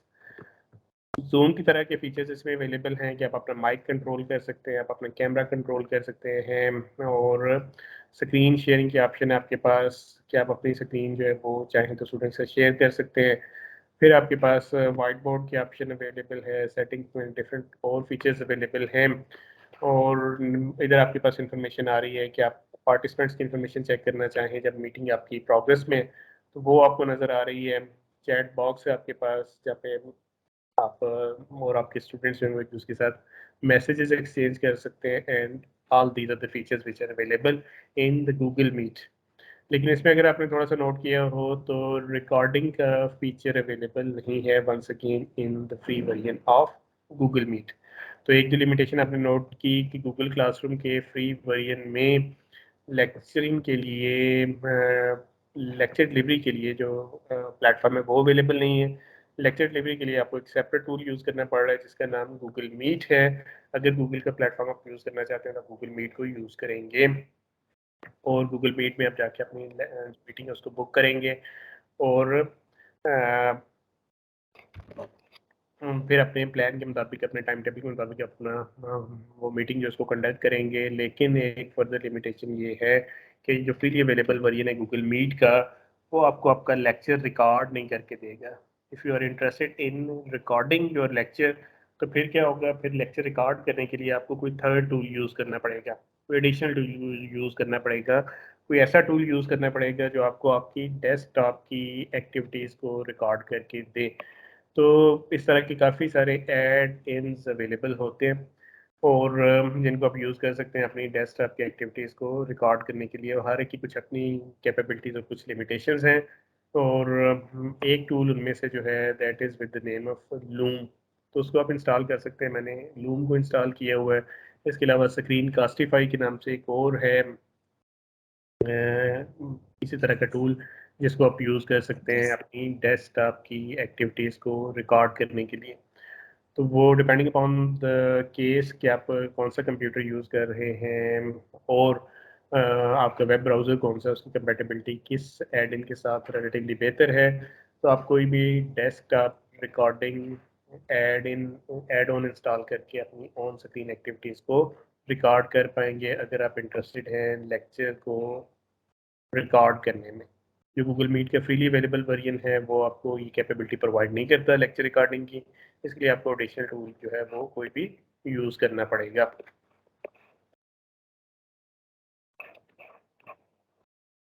ये वो लूम का प्लेटफॉर्म मैंने आपके सामने ओपन किया है just give you an idea कि इस तरह के प्लेटफॉर्म्स हैं जिनको आप यूज़ कर सकते हैं अपनी डेस्कटॉप की एक्टिविटीज़ को रिकॉर्ड करने के लिए।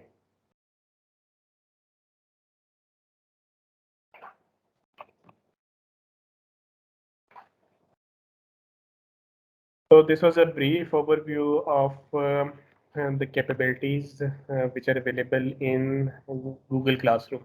तो वो फीचर्स जो गूगल क्लासरूम में अवेलेबल थे उनको हमने डिस्कस किया। तो उसकी लिमिटेशंस हमने देखी कि गूगल मीट हमें कब यूज़ करना पड़ेगा, लेक्चर रिकॉर्डिंग के लिए हमें कोई थर्ड पार्टी टूल अलग से यूज़ करना पड़ेगा और this was an overview. Now you people are most welcome to ask any questions if you are having about Google Classroom. तो उनको हम डिस्कस कर लेते हैं। डॉक्टर साहब मैं ये पूछना चाहती हूँ आपने जो एक्स्ट्रा टूल बताए हैं रिकॉर्डिंग के लिए उनमें एक लूम है, दूसरा कास्टिंग के साथ फिर क्या बोला था? That was with the name of Screen Castify. Screen Castify. Thank you. Welcome. तो वो स्क्रीन कास्टिफाई आपको एड ऑन जो है वो इंस्टॉल कर सकते हैं। वो आपकी डेस्कटॉप की एक्टिविटीज़ को रिकॉर्ड करने के लिए यूज़ हो सकता है और इनके अलावा काफ़ी और एड ऑन्स भी मिल जाएंगे आपको। सिर्फ अगर आप गूगल करेंगे तो हर एक की कुछ अपनी लिमिटेशंस होंगी। कुछ में वो टाइम ड्यूरेशन की लिमिट होगी कि कितनी ड्यूरेशन का आप क्लिप जो है वो डाउनलोड कर सकते हैं एंड सो ऑन। तो वो फिर वंस अगेन आपको देखना पड़ेगा कि कौन सा आपको आपके केस में कौन सा टूल आपके लिए ज़्यादा बेनिफिशियल हो सकता है। Sir, my question is, once we are creating a classroom, the classroom code will automatically be generated or we'll have to generate it or code it?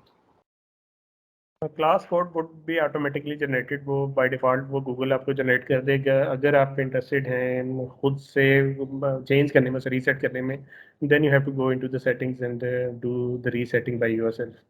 Bye default वो गूगल का जो application tool है वो खुद से class code generate कर देगा आपको। Thank you sir. सर इसमें आपने जो लास्ट ग्रेड वाला है वो आपने डिस्कस नहीं किया, ग्रेड्स जिसमें people, classroom, streams and grades. Grades you have not I think touched. जी वो ग्रेड्स में यही है कि आपकी वो जितनी भी ये एक्टिविटीज़ हैं सारी की सारी असेसमेंट्स की उनकी समरी आपके पास उधर आती जाएगी। आपने एक असाइनमेंट ली है, उसके बाद दूसरी असाइनमेंट दी है, एक क्विज कंडक्ट किया है, दूसरा क्विज कंडक्ट किया है, तो वो सारी की सारी जो प्रोग्रेस है स्टूडेंट्स की, उसमें जो परफॉर्मेंस है वो बाय डिफ़ॉल्ट आपके पास उधर आती जाएगी। और वो ऑटोमेटिक है, we don't need to, if you want to search something या हम देखना चाहते हैं किसी स्टूडेंट की performance, then will go to that, otherwise वो बाय डिफॉल्ट ही जो है वो उसमें स्टोर हो रही है। जी जी ऐसे ही है। Thank you sir, thank you. Welcome.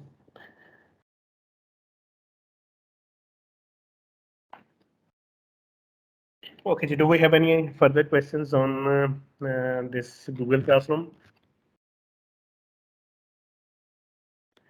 Okay, if not, then we are going to move ahead to the Teams, Microsoft Teams. तो आज हमें 3 tool discuss करना थे. Out of those 3, 2 we have discussed briefly, and we are going to start our discussion on the third one. So far we have seen the features and capabilities of Zoom and Google Classroom. और अब हम देखते हैं कि जो तीसरा tool है हमारे पास with the name of Microsoft Teams, उसमें क्या फीचर्स हमारे पास अवेलेबल हैं, क्या लिमिटेशंस अवेलेबल हैं उसमें। तो उसको मैं ओपन करता हूँ। I am going to open my PowerPoint presentation file, और फिर उसको हम डिस्कस करते हैं।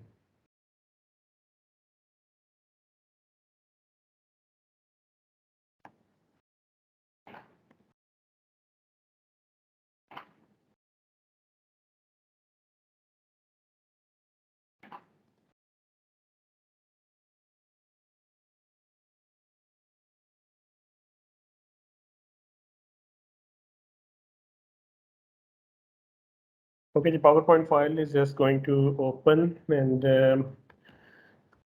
जैसा गूगल क्लासरूम के केस में मैंडेटरी रिक्वायरमेंट थी कि आपके पास जीमेल पे एक अकाउंट का होना ज़रूरी है, उसी तरह से अगर आप माइक्रोसॉफ्ट टीम्स को यूज़ करना चाह रहे हैं तो then the mandatory piece of information is के आपके पास माइक्रोसॉफ्ट की डोमेन्स पे एक अकाउंट का होना ज़रूरी है। तो अगर आपके पास वो अकाउंट है, एमएस की डोमेन पे आपका एक कोई ईमेल अकाउंट है, तो उस ईमेल अकाउंट के ज़रिए आप टीम क्रिएट कर सकते हैं। टीम क्रिएट करने से मतलब ये है कि आप कोई भी क्लास क्रिएट कर सकते हैं। तो the very first thing is कि you need to have an account on Microsoft domain. तो आपको माइक्रोसॉफ्ट डोमेन पे कोई एक अकाउंट चाहिए, तो वो अकाउंट अगर आपके पास है तो then you are going to get access to the network of Teams. और माइक्रोसॉफ्ट टीम्स में फिर there are 2 different capabilities, 2 different versions. एक वेब वर्जन आपके पास अवेलेबल है और दूसरा आपके पास इसका डेस्कटॉप वर्जन अवेलेबल है। सो right now over here I'm having this desktop version of Microsoft Teams which is installed on my computer. तो Microsoft Teams का वो जो डेस्कटॉप का नेटवर्क है, इंटरफेस है, वो मैंने ओपन कर लिया आपके सामने। तो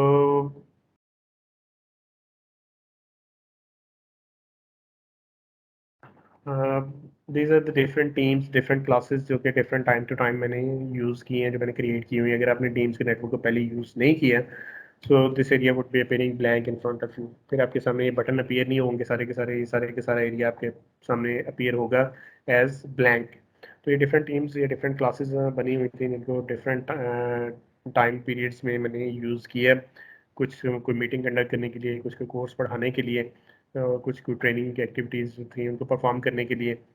so if you have not use the network of teams before, तो आपको पहले आप माइक्रोसॉफ्ट डोमेन पे एक ईमेल अकाउंट रजिस्टर करना है। उसी तरह से जैसे आपको जीमेल का आप ईमेल एड्रेस बनाते हैं, माइक्रोसॉफ्ट डोमेन पे जाके एक ईमेल एड्रेस बनाएंगे, और उसमें से जाके आप टीम्स का जो प्लेटफॉर्म है उसको हिट करेंगे, आइदर वेब वर्जन में या आप उसका डेस्कटॉप वर्जन अपने पास इंस्टॉल करके उसको साइन इन करके यहाँ तक पहुँच पाएंगे। So those are the prerequisites कि आपने हम ये ज्यूम करें कि ये टीम्स के नेटवर्क को इंस्टॉल कर लिया है, अपने पास अकाउंट भी अपना बना लिया और उसको आपने साइन इन कर लिया। अगर ये सारे काम कर लिए हैं कि टीम्स का नेटवर्क आपने इंस्टॉल, डेस्कटॉप ऐप आपने इंस्टॉल कर लिए और उसको ओपन कर लिया, तो आपका इंटरफेस कुछ इस तरह का अपीयर होगा। ये एरिया ब्लैंक हो सकता है अगर आपने टीम्स को पहले से यूज़ नहीं किया, because these are those teams और क्लासरूम्स जो कि अपीयर हो रही हैं जिनको मैंने पहले यूज़ किया हुआ। और अगर आपने पहले से टीम्स क्रिएट नहीं की तो ये ब्लैंक अपीयर होगा। तो वंस अगेन, हाँ, सबसे पहले क्या करना होगा, आपको कोई क्लास क्रिएट करना होगी जिसमें आपने अपनी लेक्चरिंग एक्टिविटी या असेसमेंट एक्टिविटी परफॉर्म करनी है। तो क्लास को माइक्रोसॉफ्ट टीम्स के प्लेटफॉर्म में हम टीम्स का नाम दे रहे हैं। तो आप ज्वाइन और क्रिएट अ टीम जो है उसमें जाएंगे। सबसे पहले आप अपनी क्लास क्रिएट करने के लिए आप उसमें जाएंगे क्लास की क्रिएशन या टीम की क्रिएशन की तरफ। तो क्रिएट टीम पे आप क्लिक करेंगे। उसी तरह से आपसे पूछा जाएगा, आपसे पूछा जा रहा है कि ये टीम आप किसी क्लासरूम मतलब एक्टिविटी के लिए यूज़ करना चाह रहे हैं, किसी दूसरी ट्रेनिंग के लिए आप यूज़ करना चाह रहे थे। और आपको ना है जो भी टीम आप क्रिएट कर रहे हैं, every team is suppose to have some certain name, और डिस्क्रिप्शन अगर आप उसकी देना चाहें तो वो ऑप्शनल है। तो खाली आपने नाम दिया एक टीम का और उस नाम से आपने एक टीम जो है वो क्रिएट कर ली। तो जब टीम आपने क्रिएट कर ली तो बाय डिफ़ॉल्ट अगला काम आ गया कि आप उस टीम में स्टूडेंट्स को ऐड कर सकते हैं, टीचर्स को ऐड कर सकते हैं। वही फीचर्स जो आपके पास गूगल क्लासरूम में थे कि स्टूडेंट्स को ऐड करने के लिए कर लें, या को टीचर्स को अगर आप ऐड करना चाहें तो उनको ऐड कर लें। स्टूडेंट्स को ऐड करने के लिए जो प्रोसीजर है अगर आपके पास वो ये है कि you need to have information of email address of students. तो स्टूडेंट्स जो आपकी क्लास में रजिस्टर्ड हैं या जो भी पार्टिसिपेंट्स जिनको आप अपनी किसी मीटिंग में इनवाइट करना चाहते हैं, अगर माइक्रोसॉफ्ट टीम्स का प्लेटफॉर्म आप यूज़ कर रहे हैं तो उनको अपनी मीटिंग तक लाने के लिए आपको आपके पास उनके ट्रस्टेड ईमेल एड्रेसेस का होना ज़रूरी है। तो इसमें वो क्लास कोड वाली ऑप्शन नहीं है आपके पास। स्टूडेंट्स को या पार्टिसिपेंट्स को आप इनवाइट कर सकते हैं only by making use of their email addresses. तो क्लास कोड वाली ऑप्शन नहीं है। ईमेल एड्रेसेस आपके पास होंगे स्टूडेंट्स के, तो ईमेल एड्रेसेस को आप ऐड इन करें और ऐड कर लें स्टूडेंट्स को। या अगर टीचर्स भी एक्सेस आता है तो आप उनके भी bye making use of their email addresses आप उनको ऐड कर पाएंगे।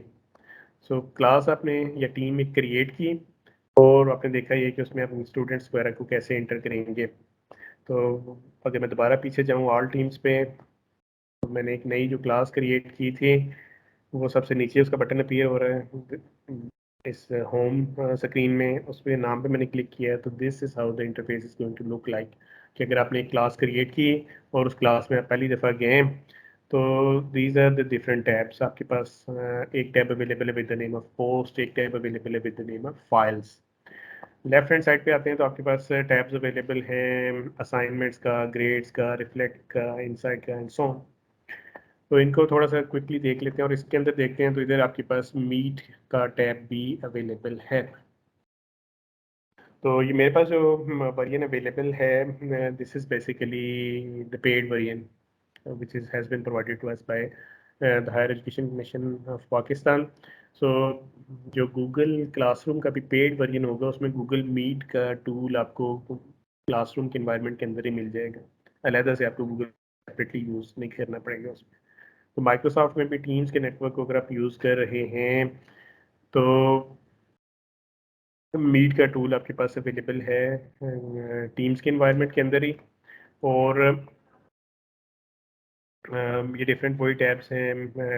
इधर लिखा हुआ है जी कि न्यू कन्वर्सेशन में उसी तरह से कि अगर आप इंस्टेंटेनियसली कोई इन्फॉर्मेशन स्टूडेंट्स के साथ एक्सचेंज करना चाह रहे हैं कि आपकी क्लास आज 10 मिनट लेट स्टार्ट होगी, 10 मिनट जल्दी स्टार्ट होगी, आपको क्विज प्लान कर रहे हैं जो आप अगली क्लास के पहले स्टार्ट होने से पहले कंडक्ट करना चाह रहे हैं, या जनरल कोई भी इंफॉर्मेशन आप चाह रहे हैं कि स्टूडेंट्स तक एक्सचेंज हो पाए, तो उसको करने के लिए आप सिंपली जो भी आपका मैसेज है वो लिखेंगे।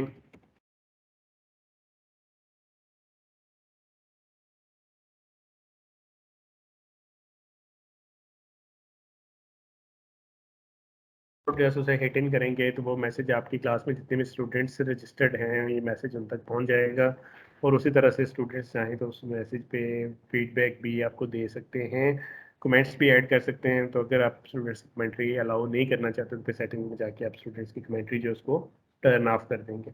But any how this is how कि आप स्टूडेंट्स के साथ इन्फॉर्मेशन कैसे एक्सचेंज कर सकते हैं। उसी तरह से कोई अटैचमेंट आपने करनी है अपने मैसेज में, तो फाइल अपनी कंप्यूटर से अटैच करनी है, ड्राइव से अटैच करना चाह रहे हैं तो वो भी आप अपने मैसेज का हिस्सा बना सकते हैं। तो आपने एक टीम या क्लास क्रिएट की, उसमें स्टूडेंट्स ऐड किए।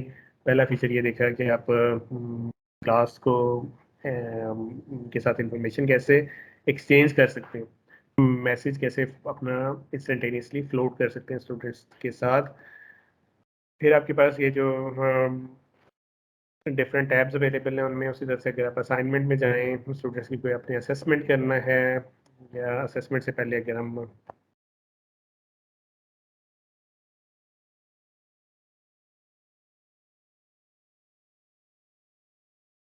आपने क्लास से क्रिएट की, स्टूडेंट्स को ऐड कर लिया, इन्फॉर्मेशन एक्सचेंज देख ली स्टूडेंट्स के साथ कैसे होगी। जब आपने क्लास लेक्चर डिलीवर करना है तो फिर आपको क्या करना है कि आपको टाइम टेबल के मुताबिक अपनी मीटिंग शेड्यूल करनी है। आपने एक मीटिंग शेड्यूल कर ली, शेड्यूल में आपने जो भी आपके लेक्चर का टाइटल है वो लिख दिया। रिक्वायर्ड अटेंडीज, अगर आपकी जो क्लास में स्टूडेंट्स रजिस्टर्ड हैं वो तो बाय डिफ़ॉल्ट क्लास की अटेंडेंस में आ जाएंगे, उनके अलावा किसी और इंडिविजुअल को आप ऐड इन करना चाहते हैं तो वो मेंशन करें। ये मीटिंग कब होगी और कितनी देर की मीटिंग होगी वो आप मेंशन कर देंगे। और इसके अलावा कोई डिटेल देना चाहें तो वो दे सकते हैं। ये काम करने के बाद आप सेंड पे क्लिक करेंगे तो अब आपका जो होम स्क्रीन है उसमें एक मैसेज जो आपने फ्लोट किया है तो उसके अलावा वो डिस्कशन सेशन या वो लेक्चर सेशन जो आपने प्लान किया था उसकी इन्फॉर्मेशन भी आ गई और आपके स्टूडेंट्स के पास भी इन्फॉर्मेशन चली गई कि आपने एक मीटिंग उनके साथ प्लान की है ऑन टुडे ऑन एट 11:30। तो अब इसमें उसी तरह से अगर आपने जो कंट्रोल्स हैं उनको, अगर आपने मीटिंग के जो डिफरेंट कंट्रोल्स हैं उनको अगर आप कंट्रोल करना चाह रहे हैं, स्टूडेंट्स के माइक कैमरे वगैरह पे कंट्रोल करना चाह रहे हैं तो उसकी ऑप्शन आपके पास ये है कि आप ये जो 3 डॉट्स वाला बटन है उस पर क्लिक करें, व्यू मीटिंग डिटेल्स में जाएं। नीचे आपके पास एक ऑप्शन आ रही है कि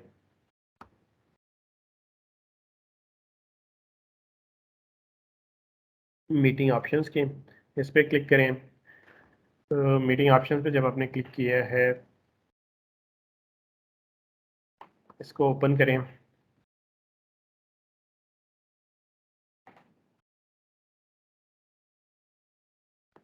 it is going to take few seconds. तो जैसे ही अपडेट होकर वो ओपन होता है तो हम देखते हैं कि मीटिंग ऑप्शंस में क्या क्या चीज़ें हमारे पास अवेलेबल हैं।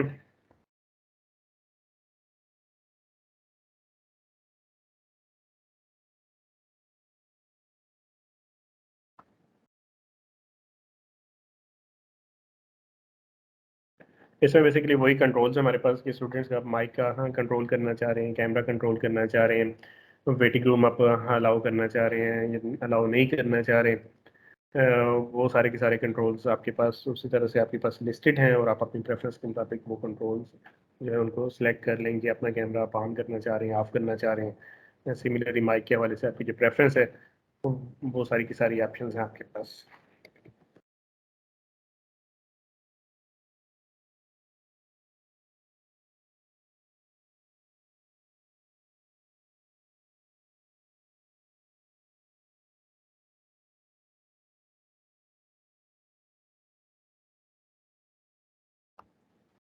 तो क्रेडेंशियल्स उसने मुझे मांगे वो मैंने दे दिया उसे यूज़र नेम पासवर्ड, क्योंकि वो पीरा में उसने खोला इसे और उसमें बाय डिफ़ॉल्ट यूज़ नहीं करता।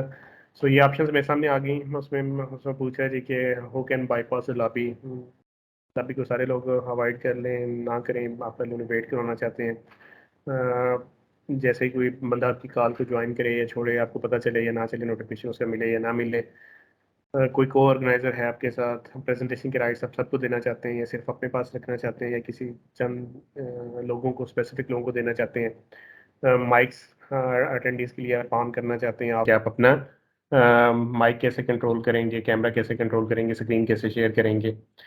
So that was a brief overview of the functionality of the teams और very sorry for the last 2 or 3 minutes इसमें मैंने वो मीटिंग एक नई मीटिंग जो कि मैंने ओपन कर ली थी तो इस मीटिंग से मैं फोर्सफुली आउट हो गया था। Anyhow, we are running out of the time now. If you are having any questions so far about Microsoft Teams or Google Classroom or Zoom, you may ask now. आवाज़ आपकी madam थोड़ी सी distortion, तो उसमें repeat करेंगी kindly. जो हमने third देखा ये वाला MS टीम, इसमें जी। लिमिटेशंस हैं कुछ? इसमें लिमिटेशंस उसमें लिमिटेशन मैडम उसी तरह से हैं कि अगर वो आपके पास पेड वर्जन नहीं है, जो इंटरफेस मैंने आपको ओपन करके दिखाया था that was basically the paid interface. और पेड इंटरफेस जब आपके पास है तो उसमें आपके पास वो स्पेस की लिमिटेशंस नहीं थी उस तरह की। इसमें मेरे पास जो स्पेस अवेलेबल थी वो 1 टेराबाइट की है 1 ड्राइव पे। तो अगर आपके पास वो पेड वर्जन नहीं है तो सारी बातें वो स्पेस की लिमिटेशंस आपके पास होंगी। फिर वो पार्टिसिपेंट्स की थोड़ी सी लिमिटेशन आएंगी।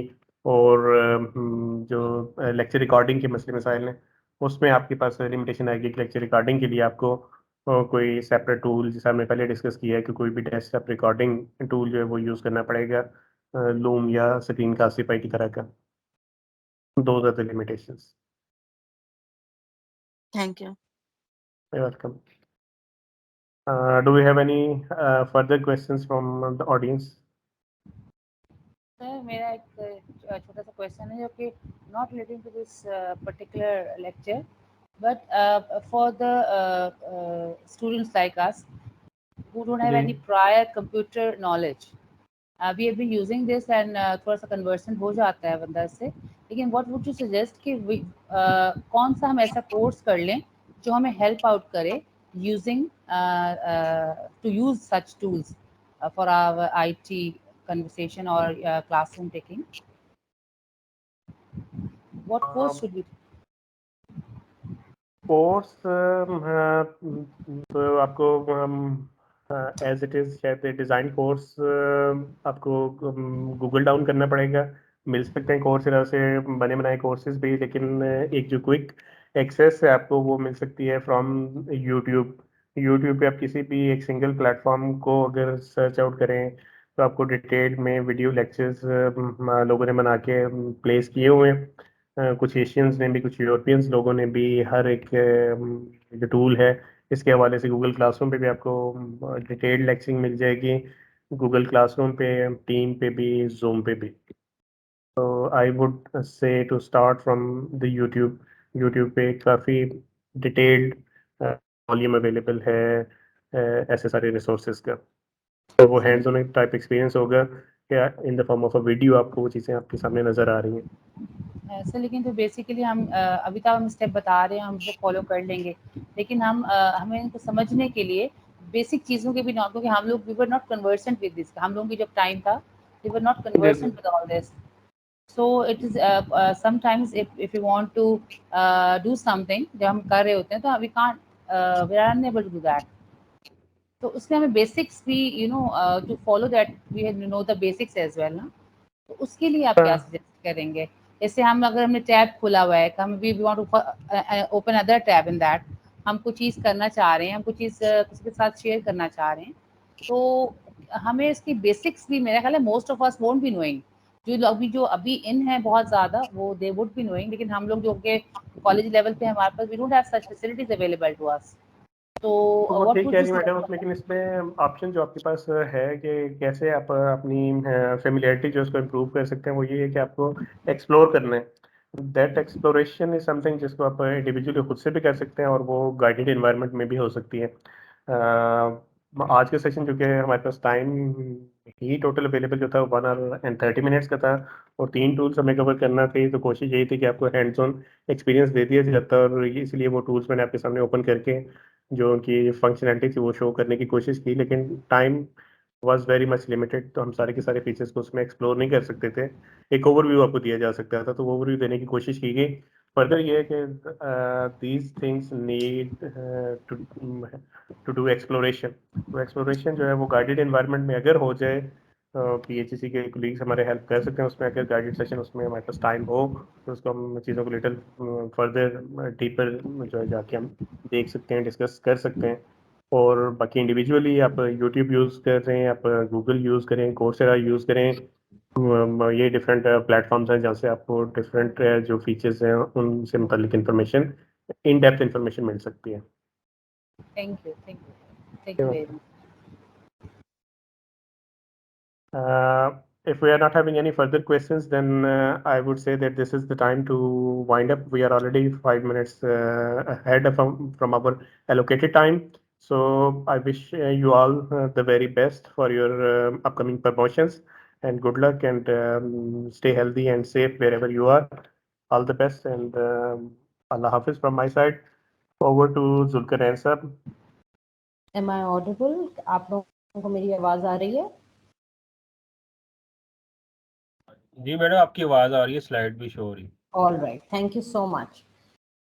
So my name is Mehwish Raza. I'm sure that somebody must have introduced me by now. I'm sorry, I couldn't hear you earlier, and as I mentioned in the meeting chat as well, that the call was mute. But anyways, without wasting time, let's start off with today's session.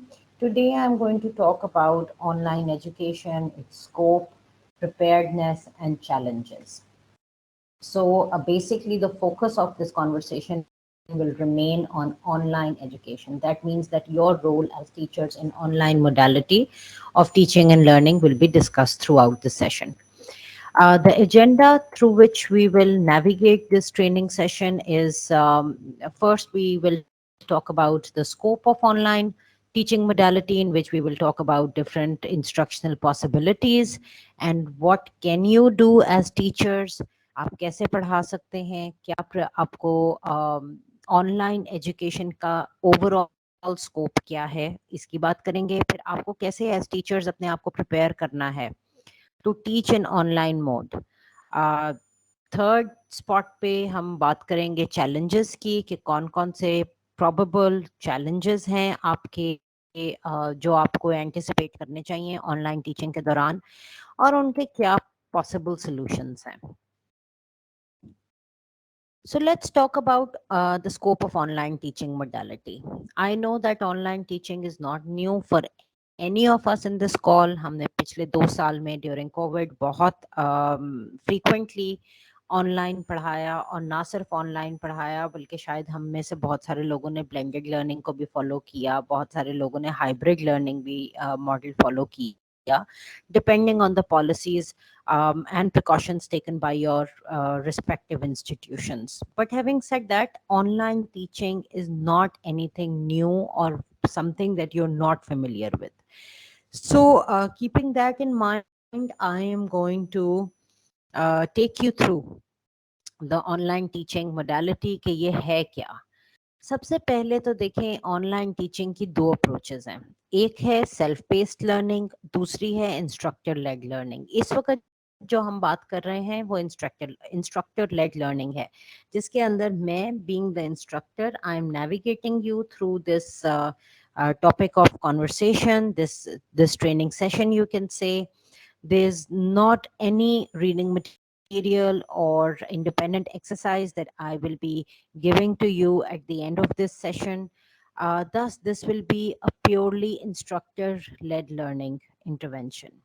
Whereas अगर मैं ये training आपको synchronous mode में, यानी कि एक live call में कराने के बजाय सिर्फ एक ट्रेनिंग पैकेज बना के आपके इंस्टीट्यूशन तक पहुंचा दिया जाता, जिसके अंदर कुछ वीडियोस होती प्री रिकॉर्डेड, कुछ रीडिंग मटेरियल होता, और कुछ लास्टली आपके पास एक्टिविटीज़ या एक्सरसाइजेज होती खुद से अटेम्प्ट करने के लिए. तो उस तरह की रीडिंग, उस तरह की लर्निंग को या टीचिंग को हम कहते हैं सेल्फ बेस्ड लर्निंग बेसिकली, जहाँ students या recipients of the teaching material plan their learning on their own. They are free to choose when do they want to learn, how much do they want to learn, if they want to accomplish the entire learning objectives in one go, or do they want to split their time doing the same thing in a series of days. तो ये इस तरह की जो learning होती है जिसमें students खुद ऑटोनोमस होते हैं, खुद प्लान कर रहे होते हैं, उसको हम सेल्फ बेस्ड लर्निंग कहते हैं. आप ऑनलाइन लर्निंग के अंदर जो कंटेंट पढ़ाते हैं वो सिंपल लर्निंग रिसोर्सेज हो सकते हैं, जिसके अंदर कोई भी इलेक्ट्रॉनिकली डब्ड फाइल, किसी भी किस्म की electronic file, digitised file, reading material, presentation, कोई वर्ड डॉक्यूमेंट, पीडीएफ फाइल, कोई ऑनलाइन रिसोर्स जो कि सिंपल रीडिंग ओरिएंटेड हो. All of these resources fall under the category of simple learning resources. resources, whereas sometimes the resources are combined together. एक variety of resources को मिला के एक learning pack बना दिया जाए अगर, तो उसको हम इंटरैक्टिव लेसन्स कहते हैं, जहाँ पे कुछ इंस्ट्रक्टर की गुफ्तगू हो, कोई मे बी वीडियो हो combined with a third party video, or some kind of reading material which is followed up or paired with a post reading task, and finally an assessment task. So everything that covers the same learning objective, if put together in one folder or compressed together, that formulates an interactive lesson. फिर आ जाती है आगे electronic simulations, जिसके अंदर naturally simulations आप सबको पता है कि कोई भी चीज़ जो कि text and image when move together and place together, it becomes a simulation, an electronic simulation. Lastly there are job aids. ये एक अलग तरह का कंटेंट होता है जो कि टीचर्स ऑफन यूज़ कर सकते हैं. आपने देखा होगा बहुत सारे रिसोर्सेज जो हैं उसके अंदर एक सेटिंग्स का बटन होता है, या how to use this application, possibilities to use a particular resource. ये भी एक कंटेंट है जो कि जिसको अडेप्ट करते हुए टीचिंग की इंटरवेंशंस प्लान किए जा सकते हैं. सो अपार्ट फ्रॉम दिस, जिसके अंदर ऑनलाइन लर्निंग कंटेंट में simple learning resources, purely interactive resources, simulations and job aids, ये 4 कैटेगरीज में आप तमाम डिजिटाइज्ड रिसोर्सेज को ब्रेक डाउन कर सकते हैं. एक और बहुत इम्पॉर्टेंट चीज़ जो कि पढ़ाने के साथ साथ कंसिडर करना ज़रूरी है, वो होती है रिलेशनशिप स्टेटस. आपका स्टूडेंट्स के साथ किस किस्म का रिलेशनशिप है? क्या आप सिंक्रोनसली पढ़ा रहे हैं उनको? सिंक्रोनसली का मतलब है इस तरह, जैसे मैं आपसे बात कर रही हूँ, आपको मेरी आवाज़ आ रही है, आप सुन रहे हैं, we all are together in one call at the same time. और एसिंक्रोनस क्या होता है कि one of us is online and the other is offline, and it is not a mandatory requirement where everybody has to be online at the same time. Again, synchronous का मतलब है कि live lecture हो रहा है, it's maybe instructor led learning that we are following. Asynchronous usually refer to self-paced learning, where students may come online after the teacher, or there is no set time in which everybody has to continue to work together. So everyone is free to decide their own time and their own schedule to accomplish the learning objectives. पढ़ाने के लिए naturally आपको instructional methods कुछ adopt करने होते हैं. As teachers आप या तो पैसिव इंस्ट्रक्शन दे सकते हैं ऑनलाइन टीचिंग में. पैसिव इंस्ट्रक्शन का मतलब है कि जैसे कि इस वक्त मैं आपसे गुफ्तगू कर रही हूँ और सिर्फ मैं ही बोल रही हूँ, आप रिसीव कर रहे हैं information. This is a perfect example of passive instruction. Expositive methods भी हो सकते हैं, where you're explaining, you're showing, you're demonstrating something. Applied instructional strategies हो सकती हैं, you're engaging students in some hands-on tasks. Project driven activities हो सकती हैं. और lastly, there are collaborative methods of teaching in which students maybe work together, or students work together with the technology. It really depends on your lesson plan, how you want to teach, what are the possible instructional methods that you feel comfortable executing in your during your lecture. ये बहुत हद तक connected होता है हमारी personal teaching philosophy के साथ. हर इंसान की, हर टीचर की एक अपनी टीचिंग फिलोसफी होती है. You can't become a teacher or the style of teaching that you have in the online mode. I would say that it should resonate with how you teach naturally as a teacher. बहुत too much अगर आप अपनी existing style से opposite जाने की कोशिश करेंगे तो आपको बहुत बड़ा ऐसा लगेगा जैसे कि बहुत काम है, आपको unnatural भी feel होगा, आपको laborious भी लगेगा. So it's always recommended that whatever your teaching philosophy is, just stick to that. And if you have never thought about your teaching philosophy, then it's high time to think about it. What sort of teacher you are? What makes you a hardworking teacher? What gives you pleasure when you're teaching? So whatever gives you pleasure, just stick to that. if you think that you can explain things in a good way, you can integrate resources at the right time, and you can build the concept, that's your style of teaching then. But if you feel that students should have more autonomy and they should be, engaged more aggressively in hands-on tasks, that is again your own choice. But the plan of this lecture in both the modalities will be different. In both situations you will plan the lesson differently, और आपकी कोशिश यही होगी कि आप उसको अपने हिसाब से कंडक्ट करें. बट ये कुछ 4 ओवरआर्चिंग इंस्ट्रक्शनल मेथड्स हैं जिनमें से टीचर्स पिक एंड चूज करती हैं. लास्टली आपके पास टीचिंग एंड लर्निंग का एक बहुत इंपॉर्टेंट कंपोनेंट होता है असेसमेंट.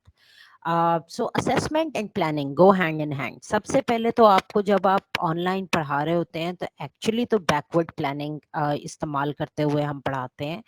हम सबसे पहले सोचते हैं कि हमने पढ़ाना क्या है और फिर उसको असेस कैसे करना है, और जो तमाम एक्टिविटीज़ एंड रिसोर्सेज हैं जो कि यूज़ होने हैं बीच में, वो प्लान किए जाते हैं by keeping in mind the assessment and the learning objective. Such kind of plan is called as a backward planning model. Assessment की जब हम बात करते हैं तो ऑनलाइन मोडालिटी में असेसमेंट आपके पास रिफ्लेक्टिव या ओपन बुक एग्जाम्स एक अच्छी ऑप्शन है पाकिस्तान में. इसके अलावा प्रोटेक्टेड एग्जाम्स भी होते हैं जहाँ पे आप एक कंप्यूटराइज्ड मॉनिटरिंग के अंडर स्टूडेंट्स एग्जाम देते हैं, जिनको हम प्रॉक्टर्ड एग्जामिनेशन भी कहते हैं. प्रॉक्टर्ड एग्जामिनेशन जो है वो उसकी जितने रिसोर्सेज या जितनी स्किल्स उसके लिए चाहिए, शायद वो पाकिस्तान में इतना अभी इस्तेमाल नहीं हो रहा. रीज़न बीइंग के लोगों के पास वो पर्टिकुलर सॉफ्टवेयर्स की एक्सेस नहीं है. They are not freeware, they are paid softwares जो आपके कंप्यूटर्स को लॉक कर देते हैं, आपकी जो भी कीबोर्ड के ऊपर मूवमेंट होती है उसको एनालाइज कर रहे होते हैं साथ साथ. So there is very minimum chance of cheating using the online resources. जब हम कोविड टाइम्स में थे और हमने असेसमेंट कॉल की स्टूडेंट्स की ऑनलाइन मोड में, तो सबसे बड़ा जो चैलेंज था वो उनकी असेसमेंट को वैलिड कैसे माना जाए, यही था कि ये ऑथेंटिक कैसे बनाए हम. So in the developed world, they have proctored examination, which are controlled by electronic applications.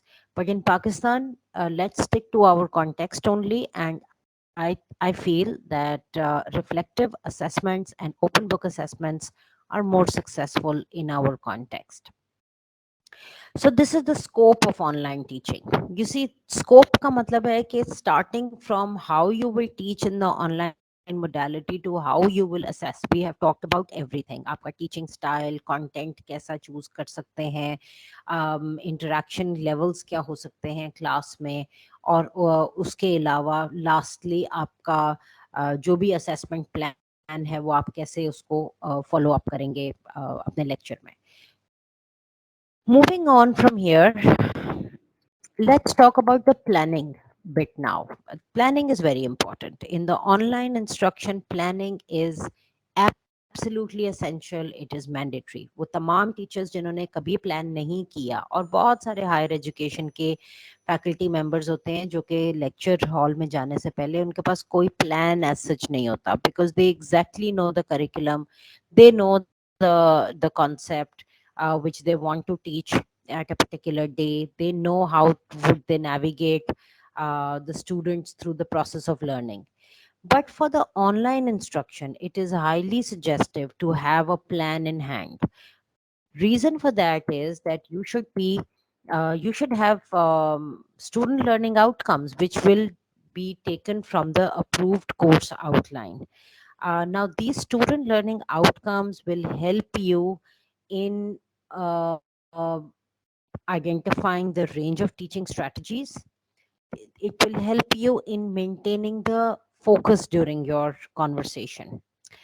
अब होता क्या है कि ऑनलाइन इंस्ट्रक्शन आपको ये एक एडवांटेज देती है कि आप मुख्तलिफ SLOs को मिला के एक लर्निंग थीम की तरीके से प्लान कर लें।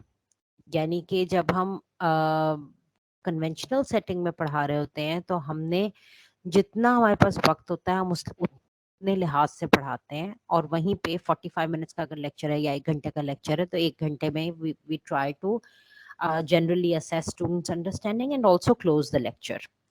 But in the online mode you have the liberty कि आप इसको 1 घंटे के लेक्चर को 1 घंटे का प्लान करने के बजाय आप 3 घंटे का भी प्लान कर सकते हैं, depending on the completion of the learning objective.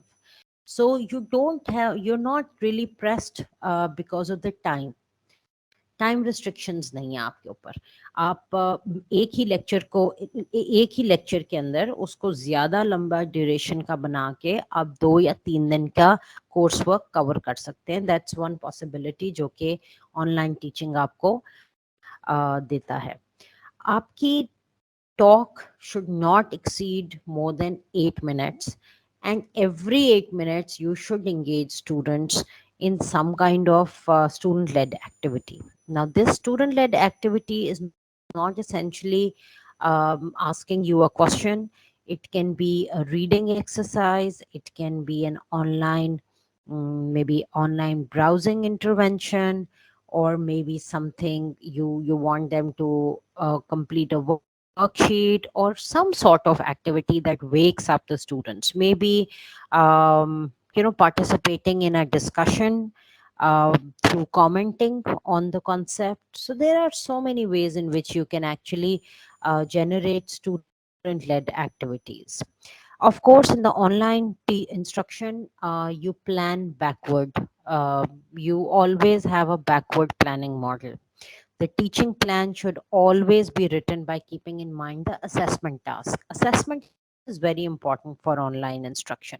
और assessment के लिए आप assume नहीं कर सकते कि ये students ने पढ़ लिया होगा खुद ही. You have to make sure कि जिस चीज़ की आप assessment कर रहे हैं, एक तो वो आपका core learning objective हो, दूसरा you have touched it in your lecture during the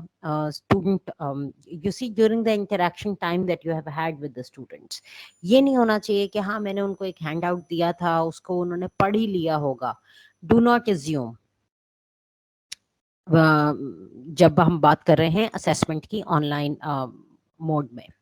lastly, always remember कि ऑनलाइन मोड में पढ़ाने के लिए प्लानिंग के 2 इम्पॉर्टेंट कंपोनेंट्स हैं. एक स्टूडेंट लर्निंग आउटकम्स और दूसरा आपका असेसमेंट. तमाम दूसरी चीज़ें जिसके अंदर टीचिंग इंटरवेंशन है, कंटेंट है, रिसोर्सेज हैं, kind of interaction that you want to plan for your students, ये सब चीज़ें इन दोनों चीज़ों के अराउंड प्लान होती हैं, स्टूडेंट लर्निंग आउटकम्स और assessment. I hope I'm audible to all of you and my screen is also visible. The call seems to be very quiet. I just want to make sure कि मेरी आवाज आ रही है आप सब लोगों को. जी आ रही है, स्क्रीन भी शो Yes, हो रही ma'am, है. you're audible. Your screen is also visible. Anytime you lose the sight of the presentation and you lose me, please do send a message in the meeting chat. That will pop up and it will tell me. Now let's talk about the principles of instructional planning. हमने बात तो कर ली कि जी हाँ, student learning outcomes and assessment both are very important. Pivotal position है इनकी planning के बीच में. But now let's see कि principles क्या हैं. What is the core of planning for teaching online? First thing, please identify the proper learning objective. Do not identify learning objectives which are not meaningful. Always identify learning objectives which are the most important learning objectives of your course. Also, try to stick to outcome based teaching. Outcome based teaching होती है जहाँ पे आपके students कुछ ना कुछ output create कर रहे होते हैं. कोई आउटकम होता है आपकी टीचिंग इंटरवेंशन का, and it is not just a lecture based teaching. Always align the learning objectives with the assessment objectives. Now, when you do that, of course you would have to write down the statement of your assessment objectives. Okay, by the end of this lecture, students will be assessed through questioning, maybe on their ability to identify or explain or categorize and whatever आपका जो भी objective है, but उन जो भी skill आप create करना चाह रहे हैं उस skill को at the end of the lecture analyze भी करें, assess भी करें. अपने असेसमेंट मेथड्स को केयरफुली चूज करें. हम अभी बात करेंगे कि कौन कौन से असेसमेंट मेथड्स ऑनलाइन यूज हो सकते हैं और कौन से मेथड्स जो हैं ज़्यादा सक्सेसफुल हैं. But while you're doing that, आप अपनी असेसमेंट की RIP को इंश्योर करें. Now this is an acronym, VRIP, and we call it the RIP of assessment, where V stands for validity, R stands for reliability, I represents impact, and P stands for practicality. What is RIP? Let's talk about that. RIP is the quality check of your assessment.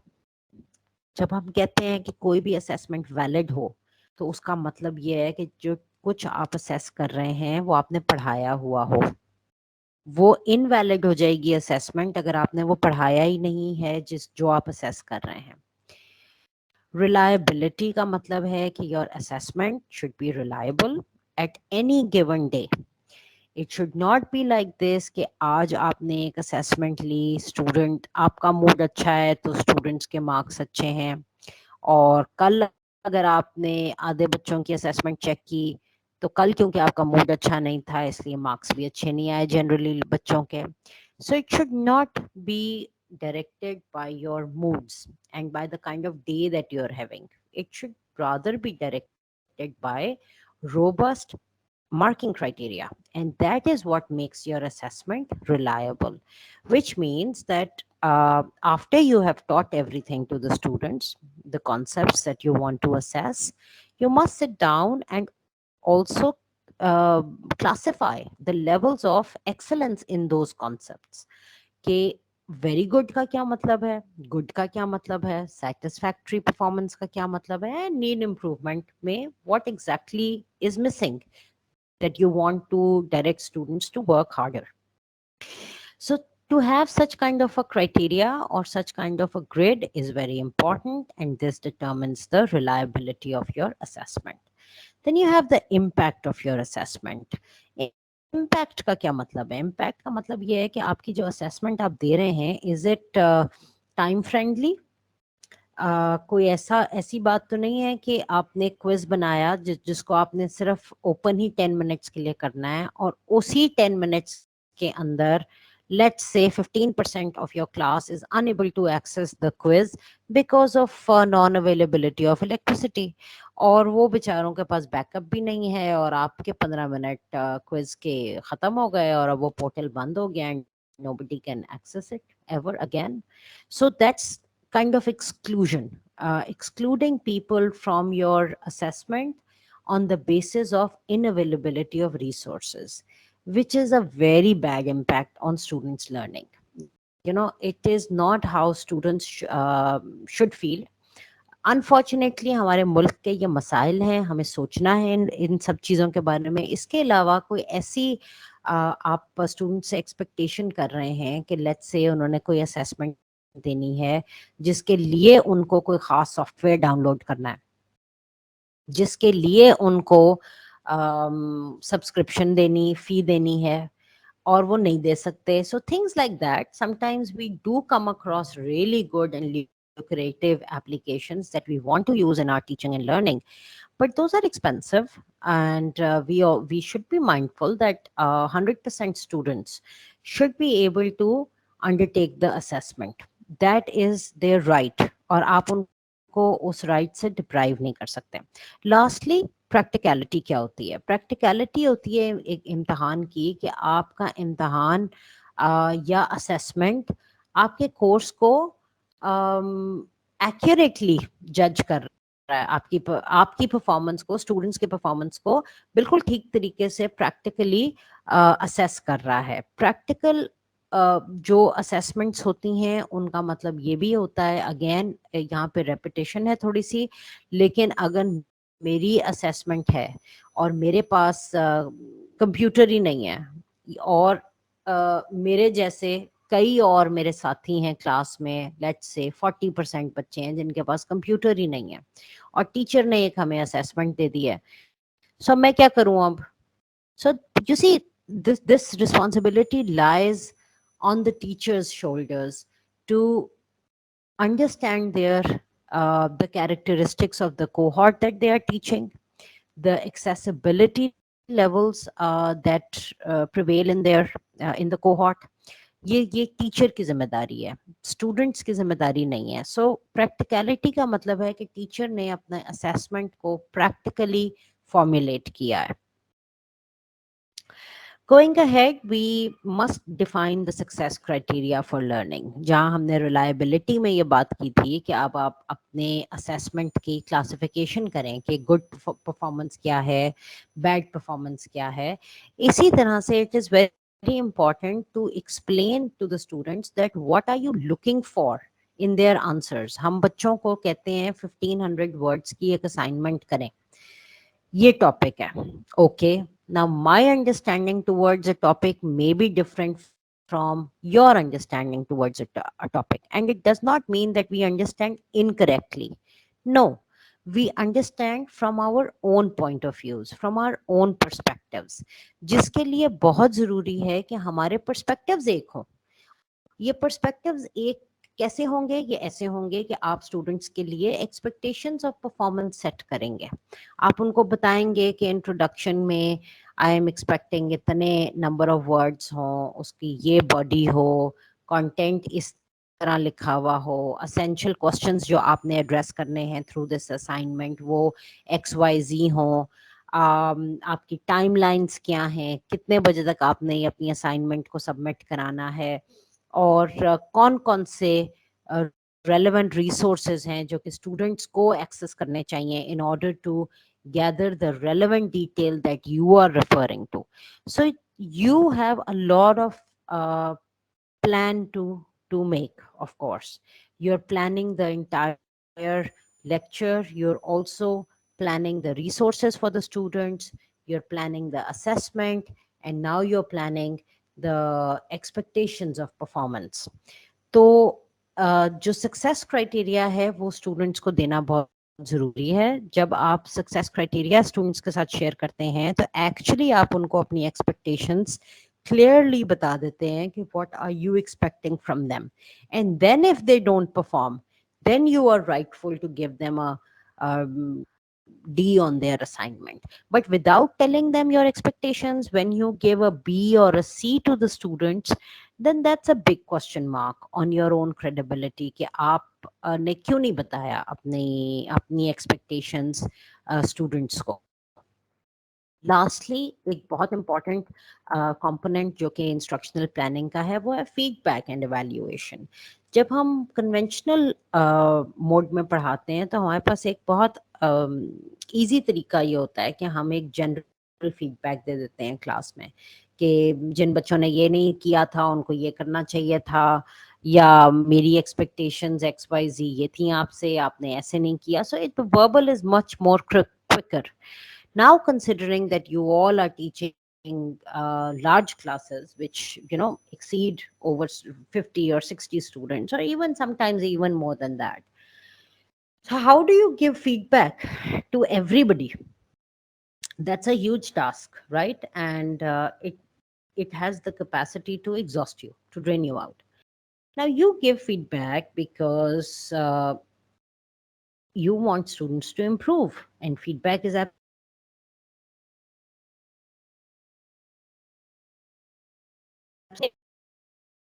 one step behind.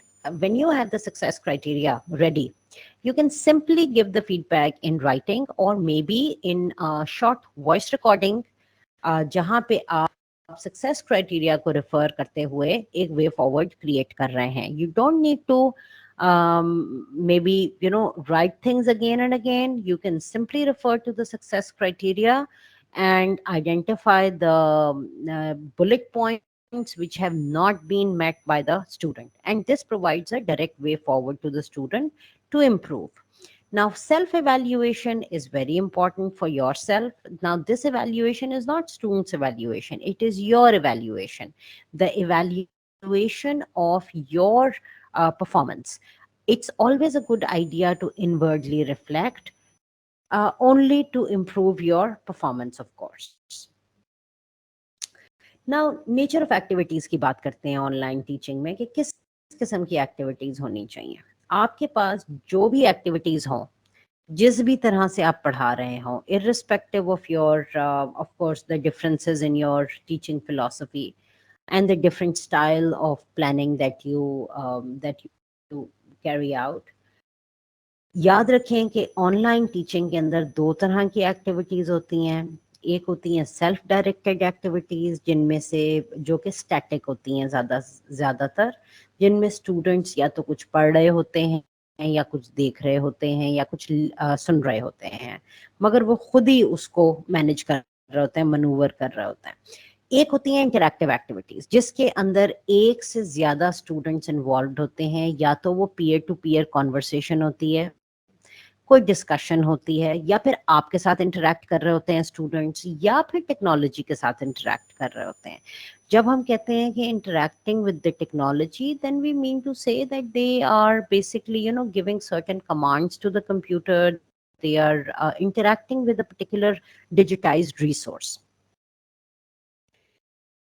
जो भी आप activity करवाएं students को, चाहे वो self directed हो या interactive हो, always remember that 60% of your lesson should be student driven activities, जिसके अंदर अगर तो आपका लेक्चर 45 मिनट्स का है तो उसमें कम से कम 27 मिनट स्टूडेंट्स engaged हों इन सेल्फ ड्रिवन एक्टिविटीज. और अगर 60 मिनट्स का लेक्चर है तो फिर कम से कम 36 मिनट्स का टाइम रखें आप स्टूडेंट ड्रिवन एक्टिविटीज में, जहाँ पे कहीं पर वो कोलैबोरेट कर रहे हों, मे बी कहीं डिस्कस कर रहे हों कुछ, कहीं पे खुद रिफ्लेक्शन के टास्क में इंगेज्ड हों, कहीं कुछ पढ़ रहे हों, कुछ सुन रहे हों. तो एक अच्छा मिक्स ऑफ एक्टिविटीज आपके पास जनरेट हो जाता है जब आप इसको इन टर्म्स ऑफ मिनट्स देखते हैं कि कितने मिनट्स की आपने एक्टिविटीज स्टूडेंट्स ड्रिवन बनानी है. And the rest of the teaching time is your time, where you can talk, you can navigate through the process of learning.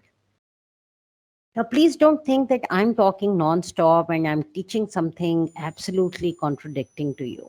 I am talking non-stop because this is a big topic. You see, this is a vast topic that I have to cover in about 90 minutes. So that is why I'm talking non-stop, but otherwise I don't teach like this. There is a lot of hands-on activities in my class, and I expect from all of you who are a part of this call right now to not consider this training session as the best practices, as an example of best practices. This is just a teacher-led conversation, more like a lecture, because of the time constraints. So now let's discuss the assessment in online teaching. इसको अब ज़रा थोड़ा सा हम elaborate करते हैं इस सारी बात को कि assessment कैसे करनी है. Assessment को सबसे पहले तो समझें कि क्या है. Assessment is not a test. आप assessment लेते हैं क्योंकि आपने बच्चों से related कुछ information collect करनी होती है एक diverse setting में. एक ही दिन में एक ही टेस्ट या एक ही असाइनमेंट की बेसिस पे आप नहीं कह सकते कि आपका स्टूडेंट ए ग्रेडर है या बी ग्रेडर है. No, that's unfair. आपने अपने कोर्स में, अपने ईयर में डिफरेंट टाइम्स पे कोई टेस्ट, कोई क्विज, कोई असाइनमेंट, कोई एग्जाम, मुख्तलिफ ऐसी इंटरवेंशंस करके आप डेटा कलेक्ट करते हैं एट डिफरेंट टाइम्स कि एक पर्टिकुलर इंसान या स्टूडेंट की क्या कैपेसिटी है in your subject over a period of time, और how much do they understand the content and what can they do with this knowledge. These are the two things that you're basically assessing, कि how much do they know what you have taught and what can they do with that information and that knowledge. Now assessment, आप जाहिर है why is a very big question in assessment. आप decide करें कि आपने क्यों करनी है assessment. Is it a high stake assessment, a low stake assessment? Does it does it fall in the category of summative or formative assessment? Online teaching के अंदर formative assessment is the best choice. Please assess students in an ongoing manner at different points during your academic year. कैसे करेंगे assess? That's the next $1 million question. Do you want to have a worksheet? Do you want to create a quiz? आपने उनको assignment देनी है, कोई और काम देना है करने के लिए, रिफ्लेक्टिव टास्क देना है, ये सवाल अपने आप से पूछना बहुत जरूरी है कि how will you assess, what will you assess.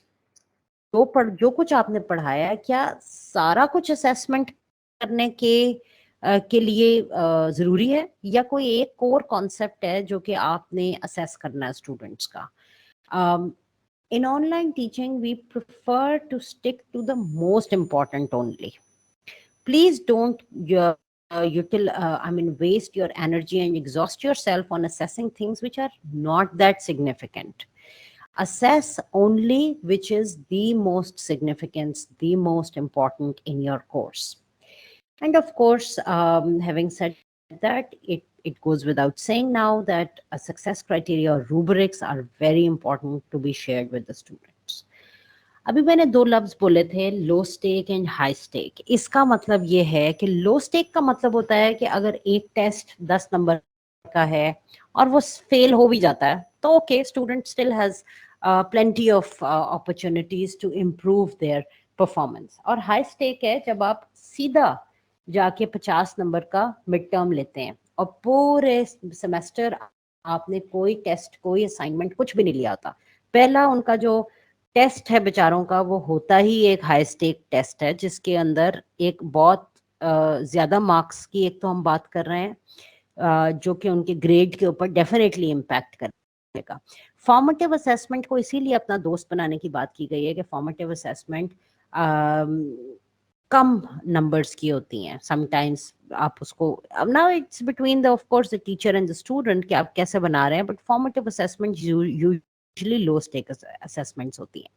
सो ये असेसमेंट के लिए 4 बेसिक सवाल हैं जो कि टीचर्स को सोचने चाहिए, इनके जवाब होने चाहिए आपके पास, और आपको पता होना चाहिए कि मैंने असेसमेंट क्यों करनी है, कैसे करनी है, क्या चीज असेस करनी है और उसके कितने मार्क्स होंगे जो कि मैं स्टूडेंट्स को एक असेसमेंट के लिए डेडिकेट करूंगा या करूंगी. ना असेसमेंट की मैं इसलिए इतनी लंबी बात कर रही हूँ क्योंकि देखें, असेसमेंट जो है वो एक बहुत वीक हमारा कंपोनेंट था during online teaching and learning, and it's good to talk about these challenges. It's good to talk about the characteristics of good assessments as described in the best practices. So let's talk about the characteristics कि कैसी होनी चाहिए आपकी assessment, चाहे वो low stake हो, high stake हो, formative हो, summative हो. सबसे पहले तो ये है कि आपकी assessment जो है वो एक not just for the sake of assessing students' performance, but it should be used to learn more, to enhance your learning. तो एक तो रिफ्लेक्टिव होनी चाहिए आपकी असेसमेंट. दूसरा ये है कि it should promote critical thinking through reflection. सिर्फ रिफ्लेक्शन ना हो कि आप रिफ्लेक्ट कर रहे हैं बैठ के on the concepts that you have studied in the class. Rather it should encourage students to think critically, to think about what they think, to think about the reasons why they think like that, to think about the different perceptions that can lead to a certain situation in that question. और इसके अलावा logically explain करें, जो कि number related subjects हैं आपके पास या logic subjects हैं, उनको students should be able to bring logic with in the concept of reflection. So तीसरे नंबर पे एक बहुत स्ट्रॉन्ग जो कि फाइंडिंग है रिसर्च में भी और इसके अलावा ग्लोबल बेस्ट प्रैक्टिसेस में कि आपकी assessment should be ongoing formative. Online में हमेशा ऑनगोइंग होनी चाहिए असेसमेंट. कभी भी हाई स्टेक असेसमेंट, सिर्फ एक असेसमेंट 100 नंबर की कोर्स के आखिर में, ये जुल्म है, ये मत करें. हर हफ्ते, हर फोर्टनाइट स्टूडेंट्स के साथ कुछ ना कुछ असेसमेंट टास्क करें ताकि आपको भी पता चले कि वो उनको उनकी अंडरस्टैंडिंग लेवल क्या है. If you have to revisit certain concepts, you should be able to do that in a timely manner. Assessment को हमेशा contextualize करें according to the needs of the learners, the relevance and the level of understanding. इसके लिए you can actually create ability based groups in your class, and you can then bring differentiation through assessment. कि आपने एक ही assessment की nature को फर्क कर दिया, मे बी उसमें किसी में चैलेंज लेवल थोड़ा सा कम कर दिया, किसी का सक्सेस क्राइटेरिया थोड़ा आपने एक्सप्लेन डिफरेंटली कर दिया, कुछ एक्सपेक्टेशंस डिफरेंटली प्लेस कर दें. So you keep on adjusting the challenge level according to students. That's very important. You don't want to catch on the students. Assessment का मतलब ये नहीं कि आपने बच्चों को फेल ही करना है and that is what you're there to do. No, their success is your success. If 80% class is passing, that means that you have done a good job. If 70% class is failing, that means you have not done a good job as a teacher. So it's a good reflection of your teaching style, of your caliber as a teacher. So their success is your success. So there's no harm. In fact, it's considered as a good practice when you alter the level of challenge for the students as per their needs. Lastly, collaborative assessments करें, ज़्यादा अच्छा होता है. Team performance evaluation checklists बनाएं. There should be mechanisms कि आपने with in a team कैसे individual assessment करनी है. इसके लिए बहुत सारे आपको टूल्स एंड रिसोर्सेज मिल जाएंगे ऑनलाइन जहाँ पे इंडिविजुअल असेसमेंट को गाइडेड बताया गया है कि कैसे आपने इंडिविजुअल असेसमेंट करनी है with in a group of students. So these are some characteristics taken from the literature and also based on my own personal experience, that these are the characteristics of effective online assessment where the teacher as well as students are both on the winning end. Now I have a small activity for you. I am going to very quickly share a link with you in the meeting chat, and I want you to click on this link and log on to this portal, which is answergarden.ch. It asks you a simple question. It says, not a question, rather there is just a statement written there where it says challenges of online teaching and assessment. And I want you to think about the previous 2 years and post different challenges that you have faced during online teaching and learning. What were your challenges with regards to teaching and assessment when you had taught online? This link is there in the meeting chat. Please click on this link, or you can also copy it from here, paste it in the new browser window. It will open up a portal for you. I'll stop to share my screen with you at this moment and would want to share Answer Garden with you. So that's how you will see it. Challenges of online teaching and assessment. It says 40 characters remaining. Very explicitly, the portal explains कि आपने अपना answer यहाँ type करना है. Okay. Now 40 characters remaining, इसका मतलब ये है कि आपके पास सिर्फ 40 लफ्ज लिखने की सहूलत मैसर है. Your answers short, crisp, to the point, maybe one word only, and press submit. There is no restriction over you to just submit one answer. You can give me as many answers as you want to give.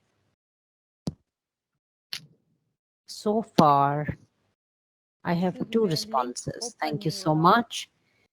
Student engagement is identified as a challenge, and students who don't have access to technology. बहुत ही valid आपके concerns हैं. I am now going to stop to talk for about 2 minutes, and I want you to very quickly focus on this activity.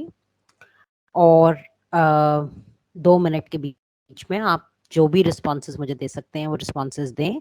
After 2 minutes, I will refresh the screen and then I will resume my conversation and will build on your responses. So I'm going to mute myself for about a minute and a half now. अस्सलाम वालेकुम. Hello. वालेकुम सलाम.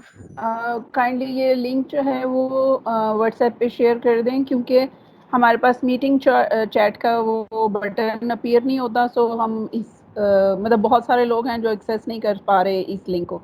All right, Dr. Humaira. Zulfikar.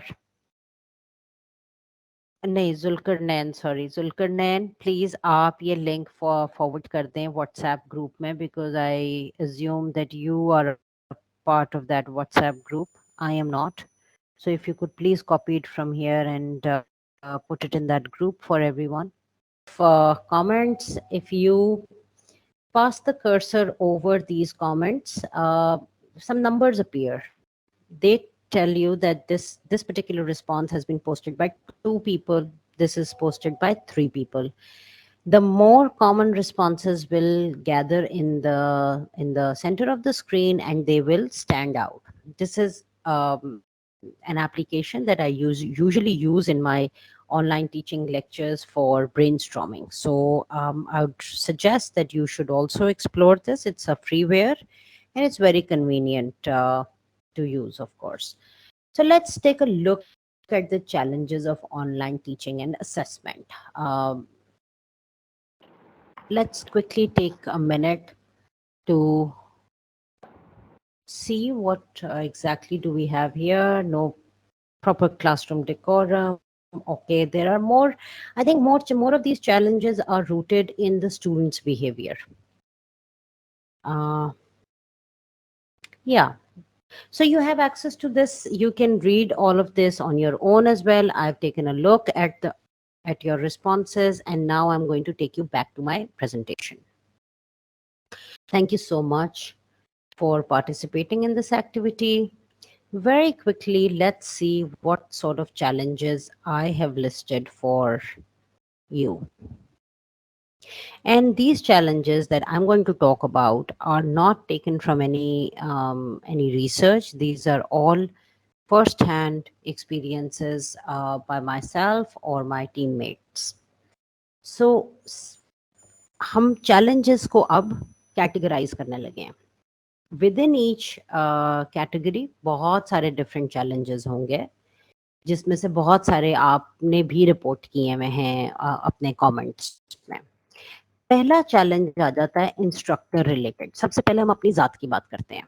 हमारे से related क्या challenges हैं? हमारे से रिलेटेड सबसे बड़ा चैलेंज है टाइम कंस्ट्रेंट, जिसके अंदर प्लानिंग टाइम हमारा बढ़ गया, हमारा फीडबैक लेंथ बढ़ गई, हमें अपनी एम्पावरमेंट जाती हुई महसूस हो रही थी. और इसके अलावा जब भी आप ऑनलाइन पढ़ाएंगे, ज़ाहिर है आपका रोल डिफरेंट है. आपका role as a conventional teacher नहीं हो जाता, फिर वो एक it becomes more of a mediator. So your planning time increases, your feedback length increases, and you feel that your empowerment is compromised, which of course all of this put together gives you a feeling of being overworked, of being overwhelmed, and also maybe a sense of becoming tired, demotivated basically. फिर आपके पास अगला challenges जो हैं वो rooted हैं assessment में. आप assessment की रिलायबिलिटी को कैसे चेक करें, टाइम लैप्स को कैसे ओवरकम करें. अनइन्फॉर्म्ड कोलैबोरेशन हमारे यहाँ बहुत ज़्यादा है. आप बच्चों को मना जितना मर्जी करते रहें कि नहीं आपने आपस में डिस्कस नहीं करना, फिर भी आप देखेंगे कि they will discuss different concepts with each other and they want to. You can't stop it. So uninformed collaboration बेइंतहा है. इसके अलावा plagiarism, of course, ghost writing, ये सब चीज़ें जो हैं वो भी वैलिड हैं और साथ साथ चल रही हैं. फिर आपके पास आ जाते हैं चैलेंजेस डिजिटल स्ट्रक्चर के, लोगों के पास डिवाइसेस नहीं है, डिवाइसेस हैं तो इंटरनेट बहुत वीक है, इंटरनेट है तो मे बी उनको समझ नहीं आ रहा how to navigate between different applications, कैसे उन्होंने एक एप्लीकेशन से दूसरी एप्लीकेशन में जल्दी से ट्रांसफ़र करना है, रिएक्ट कैसे करना है, परफॉर्म कैसे करना है। सो ये वाले सारे जो डिजिटल इंफ्रास्ट्रक्चर रिलेटेड इश्यूज हैं वो भी बड़े वैलिड हैं। Then you have motivation related challenges. ये मोटिवेशन जो है वो टीचर्स के अंदर भी है और स्टूडेंट्स के अंदर भी डीमोटिवेशन है, जहाँ टीचर्स और स्टूडेंट्स दोनों का इक्वली लॉस्ट इंटरेस्ट है, इक्वली वीक कम्युनिकेशन है दोनों की तरफ से और द वीक फॉलो अप है। टीचर्स भी तंग आए हुए हैं, स्टूडेंट्स भी तंग आए हुए हैं, एवरीबडी इज लाइक के what you know this is not how we want to study, this is not true teaching, this is not true learning। बहुत सारे बच्चे ऐसे आए हमारे पास कोविड टाइम्स में कि हम फीस नहीं देंगे, हम पढ़ा नहीं रहे आप, and XYZ। So we'll talk about how to address these issues, but ये वाले इश्यूज भी होते हैं। फिर आपके पास करिकुलम रिलेटेड इश्यूज हैं, आपके पास रिसोर्सेज ही नहीं है, उर्दू पढ़ा रहे हैं आप, वो रिसोर्सेज तो हमने बनाने थे, हमने बनाए ही नहीं कभी सारी जिंदगी, अब किस तरह पढ़ाएं, किताबें तक अवेलेबल नहीं है, सिर्फ फिजिक्स केमिस्ट्री साइंस तो नहीं पढ़ानी है और इंग्लिश तो नहीं पढ़ाना, there are other subjects which are particular to the context of Pakistan only, and when it comes down to the context of Pakistan तो जाहिर सी बात है हमने हमारी वो फाउंडेशन जरा थोड़ी सी वीक है। Then you have institute related challenges. आपकी पॉलिसी कहती है कि आपने ओपन ऑनलाइन फोरम्स पे नहीं डालना अपना लेक्चर, नहीं डाल सकते आप यूट्यूब पे, नहीं डाल सकते किसी ऐसी जगह पे जहाँ पे ओपन पब्लिक एक्सेस हो। सो अब क्या करें? इंफ्रास्ट्रक्चर के चैलेंजेस आ जाते हैं, आपके पास खुद के पास इंटरनेट कॉम्प्रोमाइज्ड इंटरनेट है, आपकी यूनिवर्सिटी के अंदर लेट्स से कंप्यूटर नहीं है कोई, या कोई कैमरास नहीं है जहाँ पे आप खड़े होके पढ़ा सकें, अपना लेक्चर रिकॉर्ड कर सकें। सो ये इंस्टीट्यूशनल लेवल पे भी प्रॉब्लम्स आ सकती हैं। और लास्टली मॉनिटरिंग एंड एवेल्युएशन के प्रॉब्लम्स हैं, जहाँ पे आपको पता है कि बच्चे तो चीटिंग करके आ रहे हैं, गोस्ट राइटिंग हो रही है, किसी के भाई ने की हुई है असाइनमेंट, किसी के दोस्त ने की हुई है, किसी के वालिद साहब ने की हुई है, किसी ने किसी से कॉपी की हुई है। समटाइम्स तो ऐसा होता है कि एक ही असाइनमेंट 4-5 बच्चे एक ही, उसकी फॉन्ट भी नहीं चेंज करते और भेज देते हैं एक ही जैसी, तो it become so hard to tell कि किसने लिखी किसने नहीं लिखी। Now let's talk about the solutions very quickly of these possible challenges। सबसे पहला जो स्टेप है इस सारी बात के अंदर वो ये है टू आइडेंटिफाई कि आपका क्या इख्तियार है, आप किन किन चीज़ों पे आपका इख्तियार है और आप क्या चीज़ें ठीक कर सकते हैं। जिन चीज़ों पे आपका इख्तियार नहीं है उन चीज़ों की फिक्र करना आपकी जिम्मेदारी भी नहीं है। लेट्स गेट गिल्ट फ्री, अपने अपने कॉन्शियंस को थोड़ा सा बूस्ट करें, और आपका काम एज ए टीचर पढ़ाना है। आप अपनी ड्यूटी, अपनी रिस्पॉन्सिबिलिटी के साथ मुखलिस तरीके से पेश आएँ, अपना काम पूरी तरीके से करें, 100% दें। मगर अगर किसी के पास इंटरनेट नहीं है किसी इलाके में, you can not help, you cannot help if there is no internet accessibility, but what you can do as a teacher is to create a remote learning pack। क्योंकि आपका काम पढ़ाना है, तो आपका काम सिर्फ कंप्यूटर से ऑनलाइन पढ़ाना नहीं है, आपका काम पढ़ाना है। उसके लिए चाहे आपको बच्चे को लिख के पढ़ाना पड़े, या कोई फोटोकॉपी करा के देनी पड़े, या यूएसबी में कोई चीजें डाल के देनी पड़े, या फिर बिल्कुल कन्वेंशनल मेथड में कोई किताब रिकमेंड करनी पड़े, वो करें। जितना मिनिमम आप जा सकते हैं टू फैसिलिटेट स्टूडेंट्स, जितना ग्रास रूट लेवल तक जा सकते हैं वो जरूर जाएं, because that is your professional responsibility। But if somebody does not have a computer at home or does not have internet at home, then you cannot help that child getting a computer or getting the internet connection। Let's get that straight first। So इसमें से हम digital infrastructure को totally overall फिलहाल निकाल देंगे, क्योंकि ये आपकी पोजीशन नहीं है इन रिसोर्सेज को, इन चैलेंजेस को एड्रेस करने की।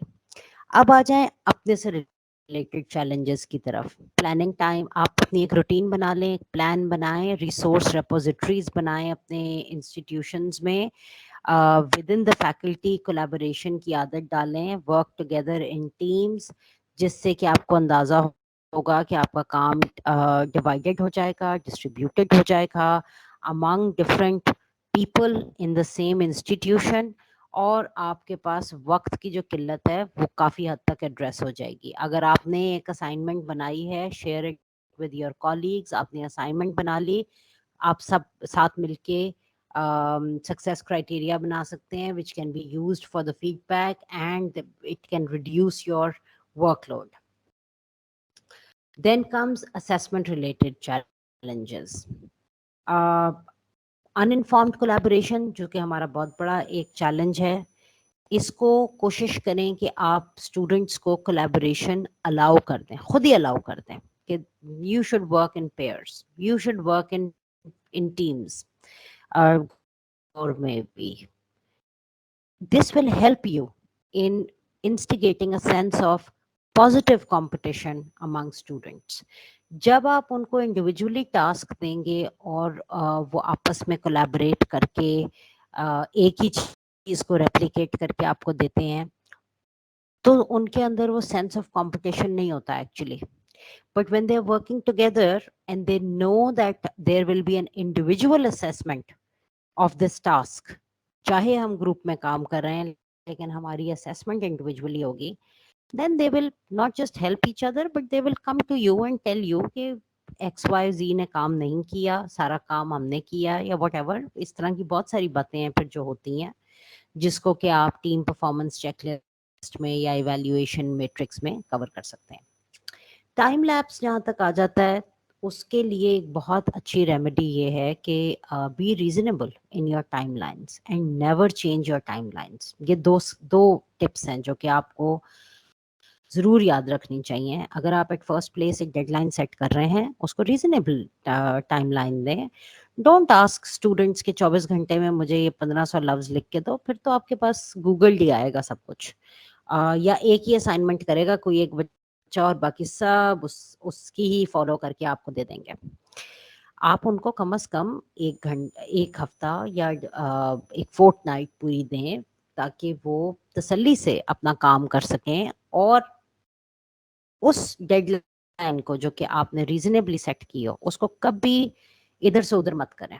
जो मर्जी हो जाए, आप कभी स्टूडेंट्स को रिलैक्सेशन ना दें लास्ट 11th आवर पे कि हाँ ठीक है तुम कल जमा करा देना. नो, आपने एक रीजनेबल टाइम दिया हुआ था, दो हफ्ते दिए थे आपने. उस दौरान अगर किसी के पास रिसोर्सेज नहीं थे, किसी के पास इंटरनेट नहीं था, लाइट चली गई थी, बीमार था, ये सब चीज़ें 2 हफ्ते में एड्रेस हो सकती हैं. So there is absolutely no point in postponing the submission for any particular reason.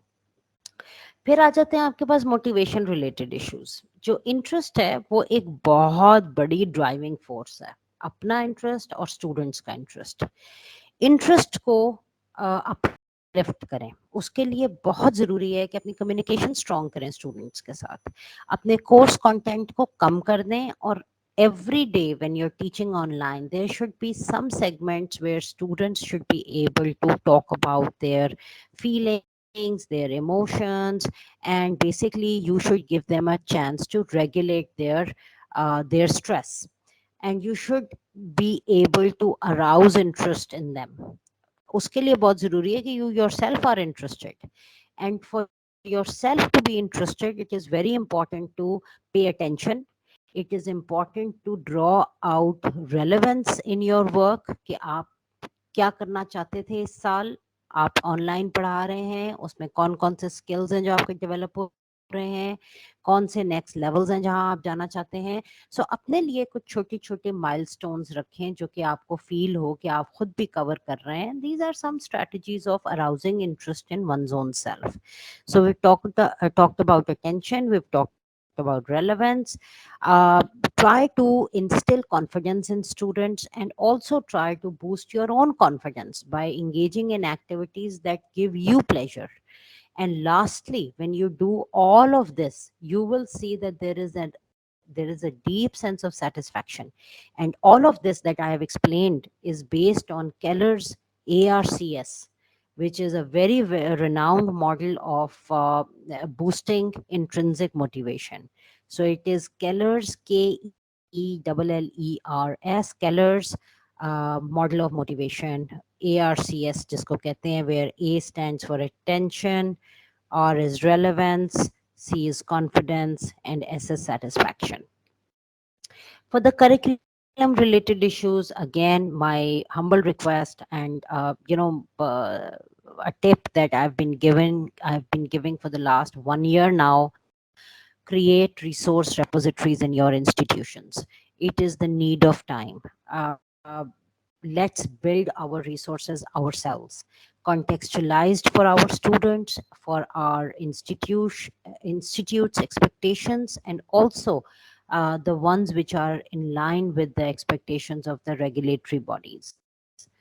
So limited resources को overcome करने का और कोई तरीका नहीं है सिवाय इसके कि we work in teams.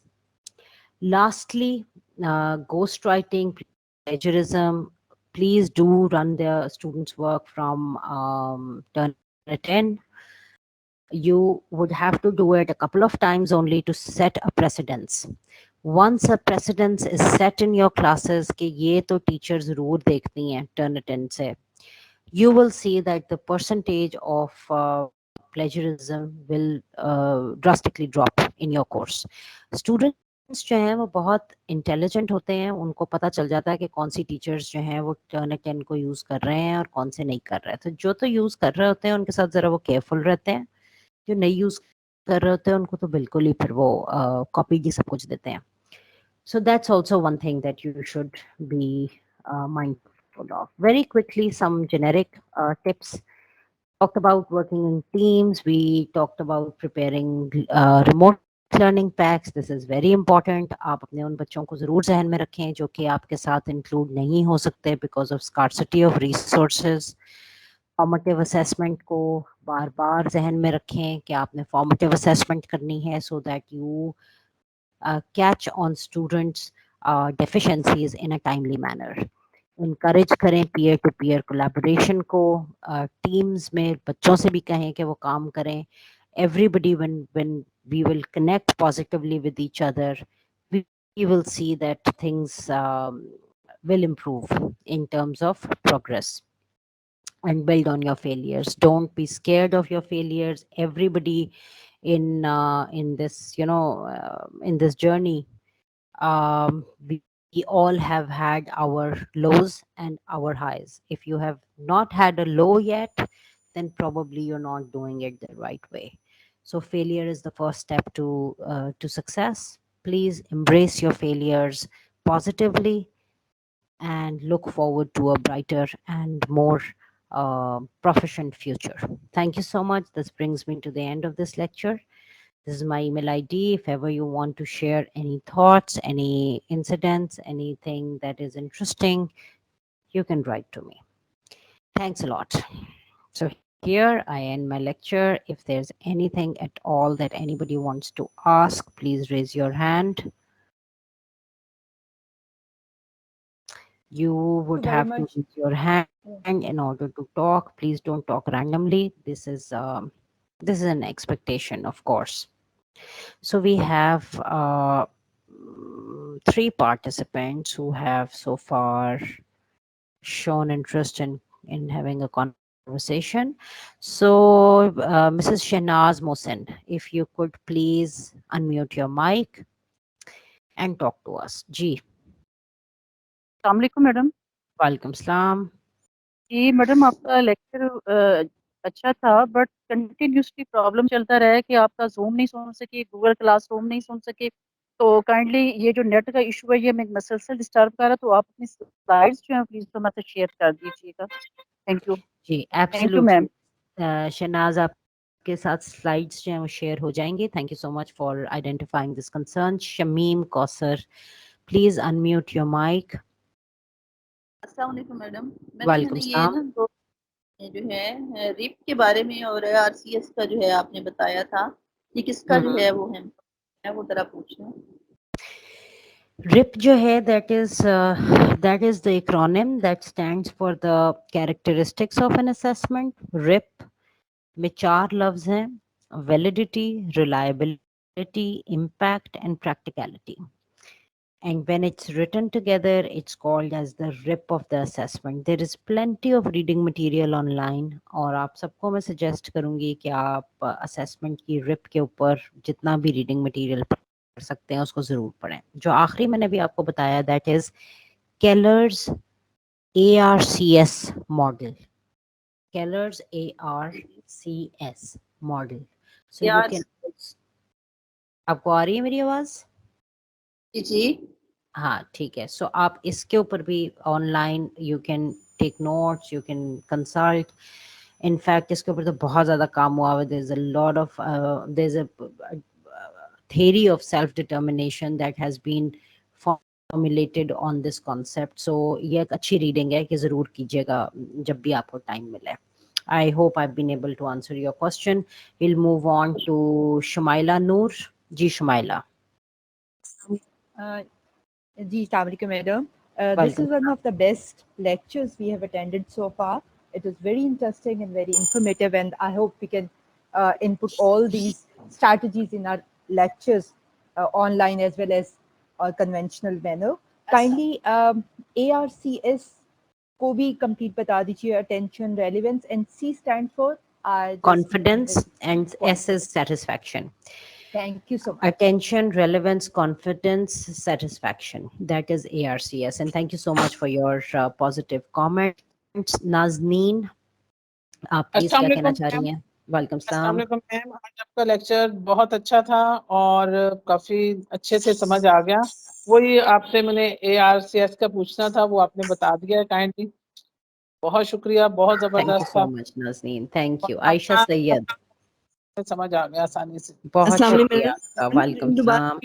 अस्सलाम वालेकुम मैम. दोबारा रिपीट करें ARS लर्निंग दोबारा करें जी. ARCS. मुझे ये थोड़ा सा लगता है कि जो अच्छे इदारे हैं वहाँ पे तो क्रीम आ जाती है स्टूडेंट्स की, और डेफिनेटली वो टीचर्स की एफर्ट भी बहुत ज़्यादा होती है, तो वो अच्छा रिज़ल्ट भी प्रोड्यूस हो जाता है. लेकिन जहाँ पे कॉम्प्रोमाइज़ होता है, मेरिट कम होता है बच्चों का, और हमारे पास जो है वो लो एंड ऑफ सेकेंड VN के बच्चे आ रहे होते हैं, उसमें BS प्रोग्राम में यकदम उनकी लैंग्वेज का इशू भी बहुत सारे प्रैक्टिकल इश्यूज आ जाते हैं. तो टीचर जो है वो काफ़ी ज़्यादा एफर्ट भी पुट इन कर रहा होता है, लेकिन डिस्पाइट ऑफ दैट जो है वो हाई नंबर ऑफ स्टूडेंट्स हमारा ड्रॉप होता है. BS जो लोग टीच कर रहे हैं एफिलिएटेड कॉलेजेस में, वो थोड़ा इस मसले को शायद समझ रहे होंगे. तो मुझे ये लगता है कि क्या हर वक्त पूरा स्टूडेंट के रिज़ल्ट का ताल्लुक हमारी एफर्ट्स के साथ है, या उसमें हमें दूसरे एब्सोल्युटली है. और देखें, आपने अपने इस कमेंट के अंदर अपना जवाब भी एक्चुअली खुद ही बता दिया है. और अगर आप थोड़ा सा इसको को रिलेट करें टू माय लेक्चर, मैंने बार बार एक बात कही कि जो चैलेंज लेवल है अपने पढ़ाने में भी और असेसमेंट में भी, उसको कॉन्टेक्चुअलाइज करें अपने स्टूडेंट्स के लेवल के साथ. आपने स्टूडेंट्स को पढ़ाने का मतलब ये होता है कि उनके जो नॉलेज बेस है, जो स्किल बेस है और जो बिहेवियर है, वो जिस भी बेस लाइन के ऊपर इस वक्त मौजूद है, आपने उसको ग्रेजुअली इम्प्रूव करना है. ये ग्रेजुअली इम्प्रूव करना है आपने उनको, जहां पे भी वो इस वक्त मौजूद हैं. अब एक कॉलेज है जो कि स्टार्ट ले रहा है 0.8 से, वो अपने बच्चों को 0.8 से स्टार्ट लेके लेट से 20 तक ले जाते हैं एक साल में, लेकिन उनकी स्टार्टिंग 0.8 था. और दूसरा कॉलेज है जहाँ पे स्टार्टिंग 0.2 है, तो फिर उनका journey will not be from 2 to 20, rather it, even if they take the students from level 2 to 10, that's a huge achievement for them. So एक तो ये कि आप contextualize करें अपनी teaching, assessment, challenge level, also your feedback to the students.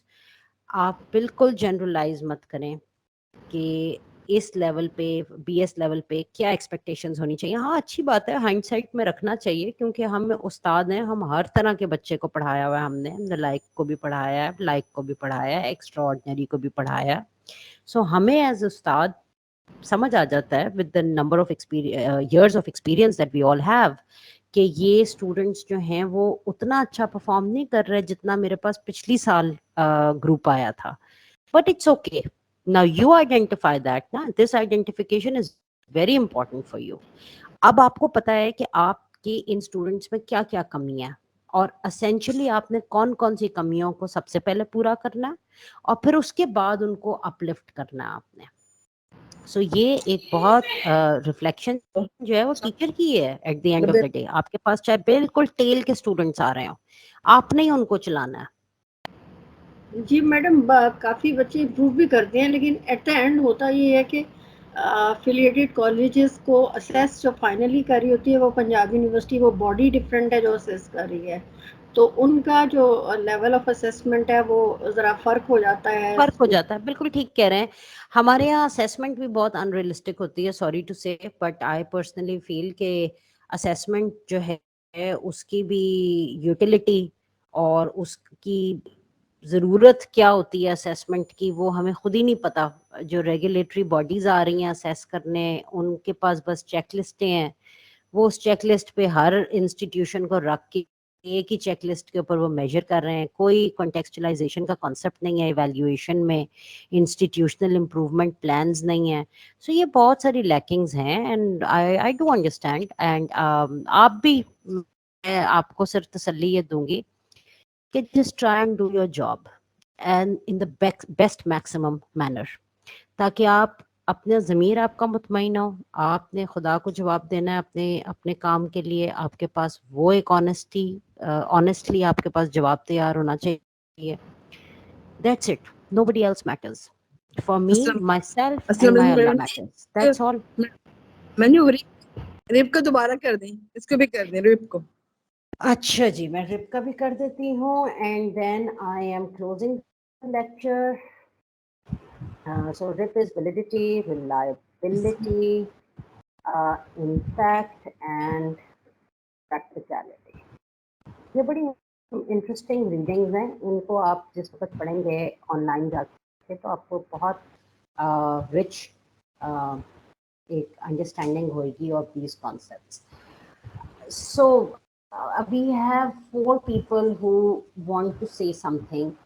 If somebody has a different question or a different comment than what we have already talked about, please keep your hand up.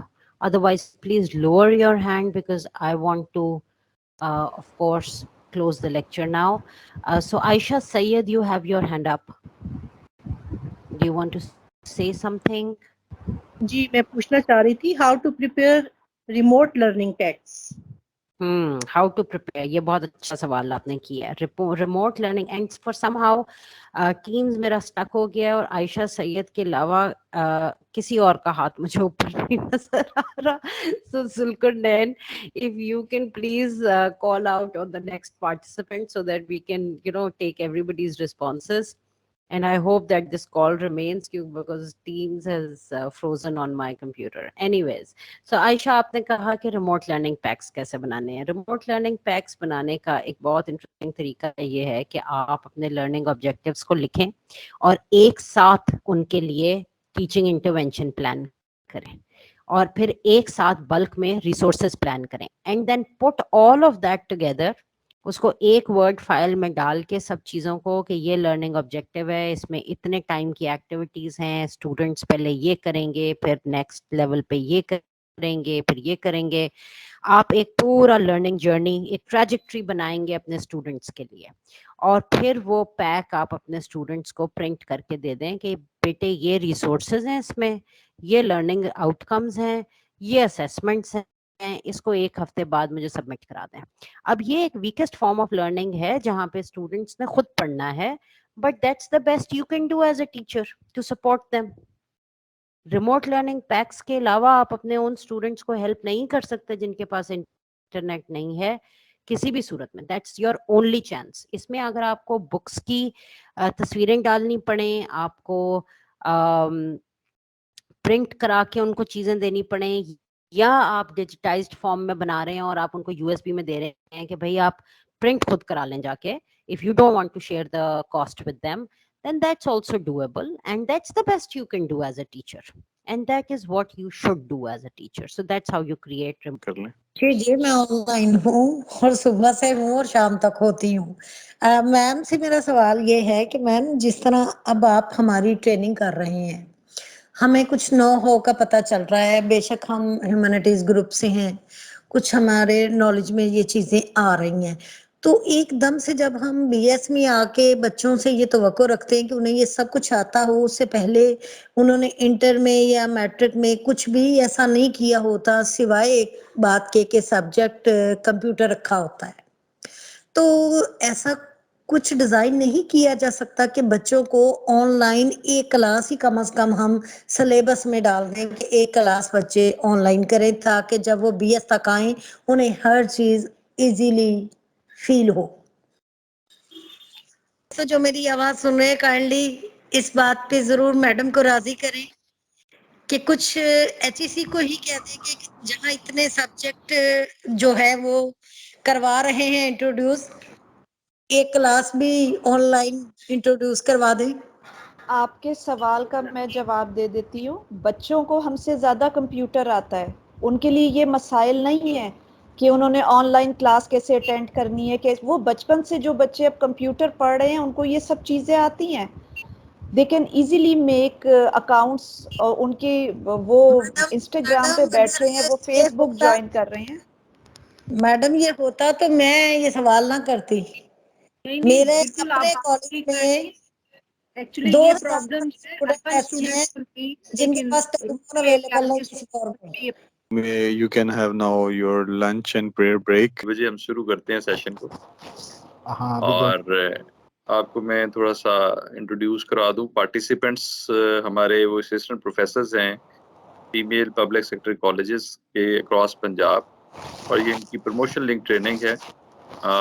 इसका दुरानिया normally 1 महीना होता है for 20 days, actually for 20 working days 1 महीना इसका दुरानिया होता है। और उसके इस ट्रेनिंग के बाद इनका एक असेसमेंट होती है, और उस असेसमेंट के नतीजे में जो लोग क्वालिफाई करते हैं उनको फिर प्रमोशन तो उनकी डीपीसी फिर होती है, डिपार्टमेंटल प्रमोशन कमेटी जो है, उसके बाद फिर उनकी प्रमोशन अगले स्केल में होती है। ये चूँकि असिस्टेंट प्रोफेसर्स हैं तो इस ट्रेनिंग के बाद इनकी प्रमोशन होगी as associate professor public sector colleges में। हम प्रमोशन लिंक ट्रेनिंग कर रहे हैं क्योंकि डीपीए के पास और हायर एजुकेशन डिपार्टमेंट के पास एक काफ़ी बैकलॉग था।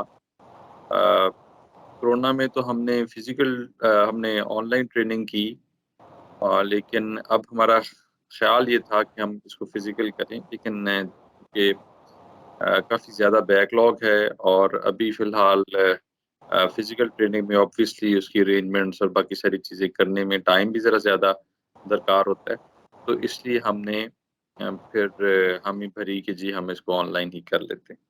तो अब ये इनिशियली हमें कोई 440 लोगों का एक बैच डीपीआई की तरफ से लिस्ट आई है, उसको हमने 3 ग्रुप्स में डिवाइड किया है, 55 पार्टिसिपेंट्स ईच, और इस वक्त पैरेलल 3 सेशन चल रहे हैं।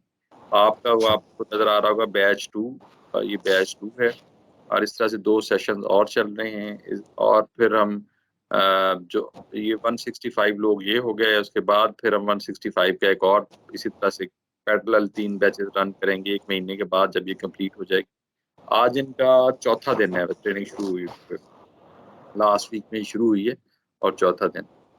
तो अब हमारा ख्याल टाइम भी हुआ चाहता है। पार्टिसिपेंट्स मेरी आवाज़ आप सब लोगों को आ रही होगी, मेरा ख्याल है we need to wait for a while so that the maximum people join this session, and since there is almost 55 female assistant professors in this session, and I'm seeing here that out of 55, there are 33 participants who have already joined this session, and I think we will wait for another 2 or 3 minutes to get the maximum participation for this session.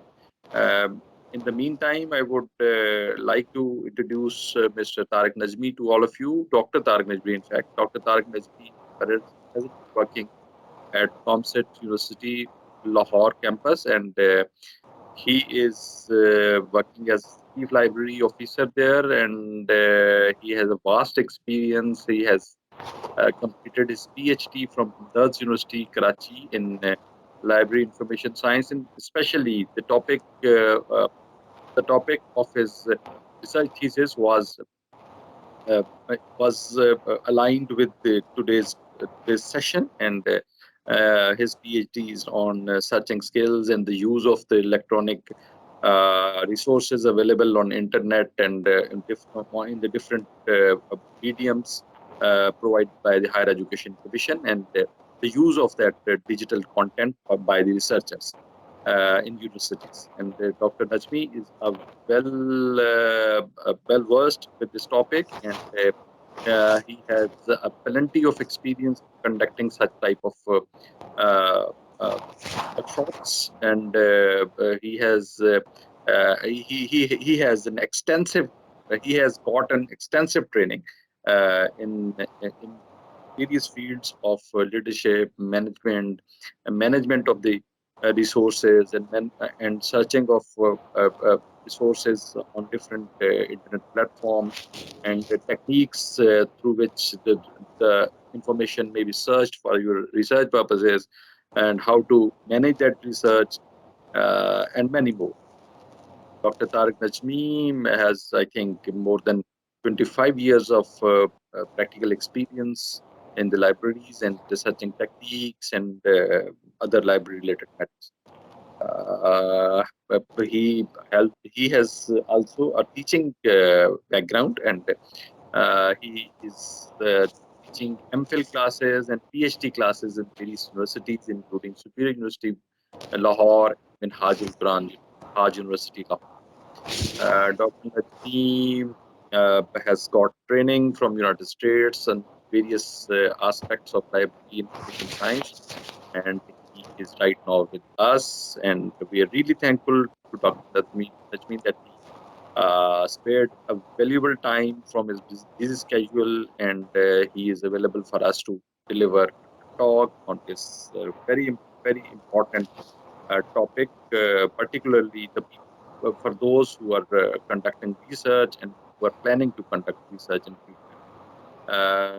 With this, I think I would not take much of time, and now I would request Mr. Najmi to take over. Dr. Najmi, sorry, Dr. Saab.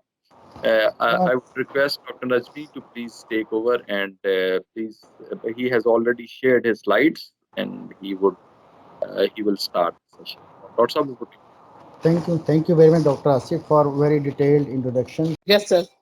Yes, Dr. Saab, we can hear you, your voice, and आपकी आवाज थोड़ी सी कम आ रही है. Kindly try to adjust your volume, and आपकी तस्वीर बड़ी clear, bright माशाल्लाह आ रही है, लेकिन आपकी आवाज थोड़ी सी कम आ रही है. और मुझे सिर्फ PPT के कंफर्म करें, वो भी आपके सामने है. जी, PPT भी आपकी PPT is also visible to us, sir. Okay.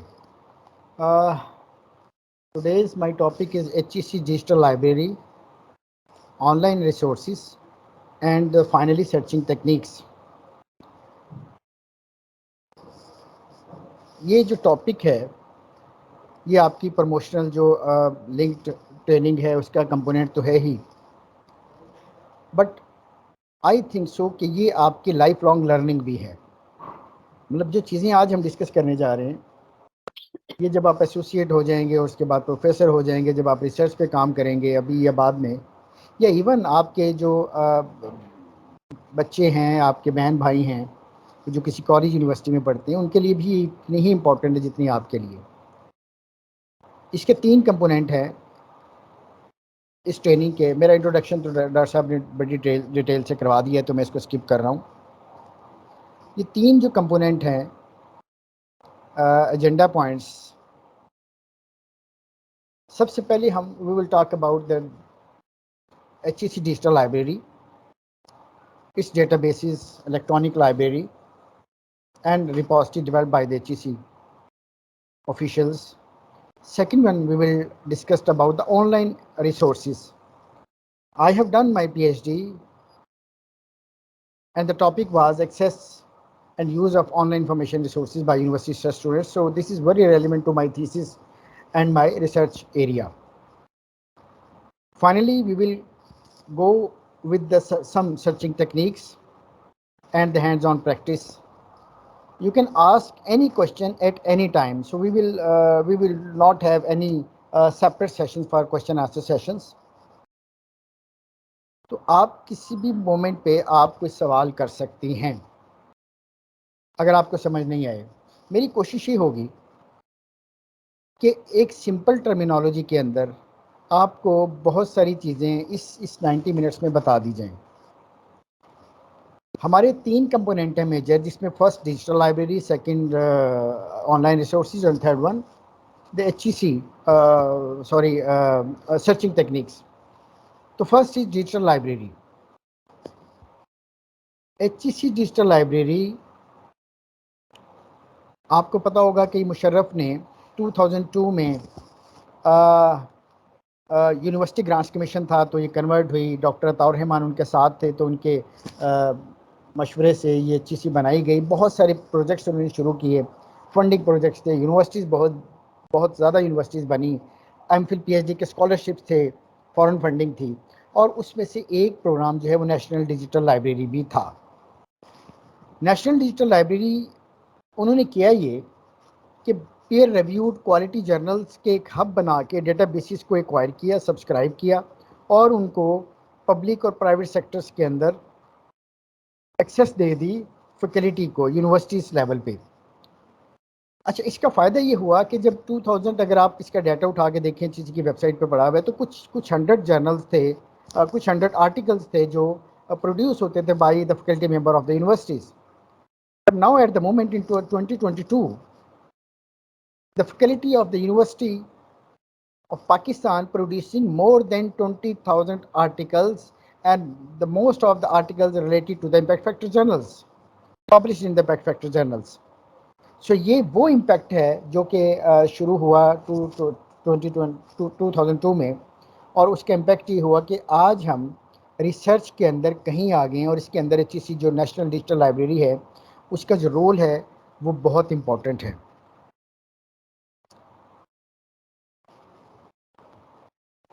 अब हम बात करेंगे कि इसको एक्सेस कैसे किया जा सकता है। एलिजिबिलिटी क्राइटेरिया ये जो आपको सामने नज़र आ रही है HEC की वेबसाइट पे है। आप अगर HEC रिकगनाइज्ड इंस्टीट्यूट हैं, यूनिवर्सिटी हैं, कॉलेज हैं, NGO हैं, वो NGO जिनका बेसिक जो थीम है, जो बेसिक वर्क है वो एजुकेशन रिसर्च से रिलेटेड है, उस तरह की सारी NGOs वो HEC के डेटाबेसिस को सब्सक्राइब करवा सकती हैं। लेकिन वो NGOs के जिनके स्कोप के अंदर एजुकेशन रिसर्च नहीं है वो एलिजिबल नहीं है। आर्मी के ऐसे इंस्टीट्यूट्स जिनका ताल्लुक एजुकेशन से नहीं है वो एलिजिबल नहीं है।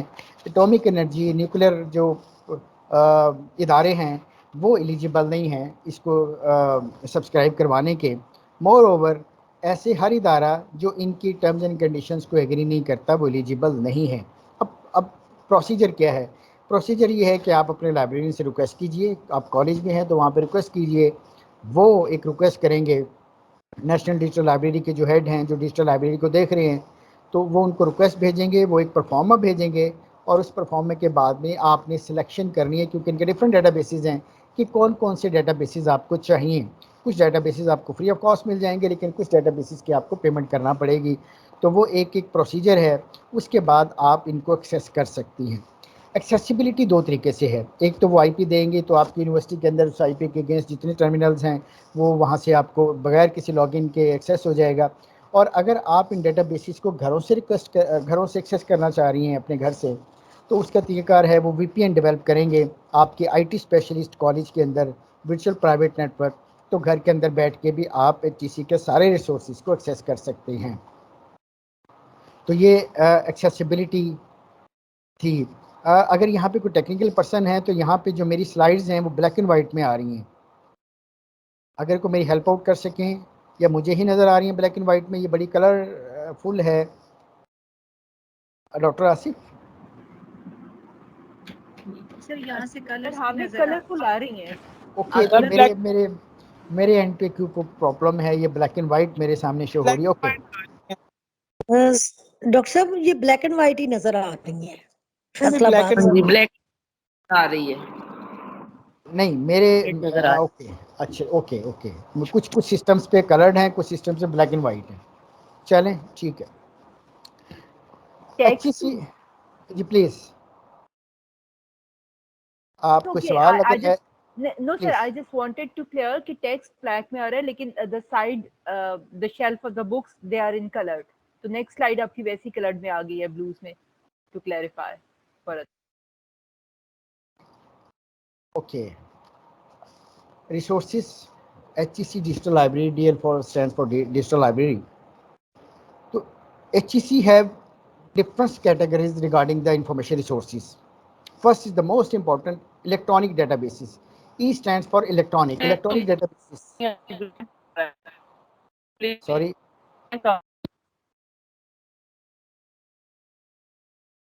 And the second category is electronic books. The third one is open access. HEC has given more than 100 links which contains different open access of information resources gathered all over the world, so you can access without any login, password and subscriptions details. And the final is repository. HEC has developed Pakistan repositories with the name of repository of the Pakistan, and it contains all the intellectual assets of the university students. So we will discuss in detail in the next slides.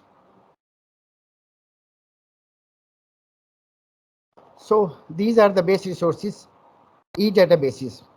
जब आपका librarian इसको subscribe करवाएगा तो ये जो base resources हैं, ये सारे ही रिसोर्सेज उनको रजिस्टर्ड हो जाएंगे और वो एक्सेसिबल हो जाएंगे। अच्छा, इसमें अभी हम इसको 3-4 स्लाइड्स को हम ऐसे ही थ्योरेटिकली देखेंगे, लेकिन इसके बाद मैं आपको HEC की साइट पे लेके जाऊंगा और वहाँ पे हम इन चीज़ों को मज़ीद फर्दर एक्सप्लोर कर लेंगे। उन्होंने अपने डेटाबेसिस को डिफरेंट कैटेगरीज के अंदर डिवाइड किया है, that is base resources, premium resources, multi disciplinary resources. मगर आप इसको ऑब्जर्व करेंगे कि कुछ रिसोर्सेज ऐसे हैं जो 2-3 कैटेगरीज के अंदर फॉल करते हैं। फॉर एग्जांपल बेस रिसोर्सेज के अंदर पहले ये स्टैंडर्ड्स हैं HTM के, फिर इन्फॉर्म्स है, टेरियन फ्रांसिस जर्नल है। टेरियन फ्रांसिस जर्नल्स आपको शायद जो जर्नल्स जो मल्टी डिसिप्लिन डेटाबेसेस हैं उसके अंदर भी आपको नज़र आएंगे। वाइले, ब्लैकवेल ये है, और ओविड इन्होंने अभी रिसेंटली ऐड किया है, हेल्थ साइंसेज से रिलेटेड बहुत अच्छा डेटाबेस है, और ये कोविड के बाद जो है ये एक डेटाबेस इन्होंने अभी रिसेंटली इसके अंदर ऐड किया है।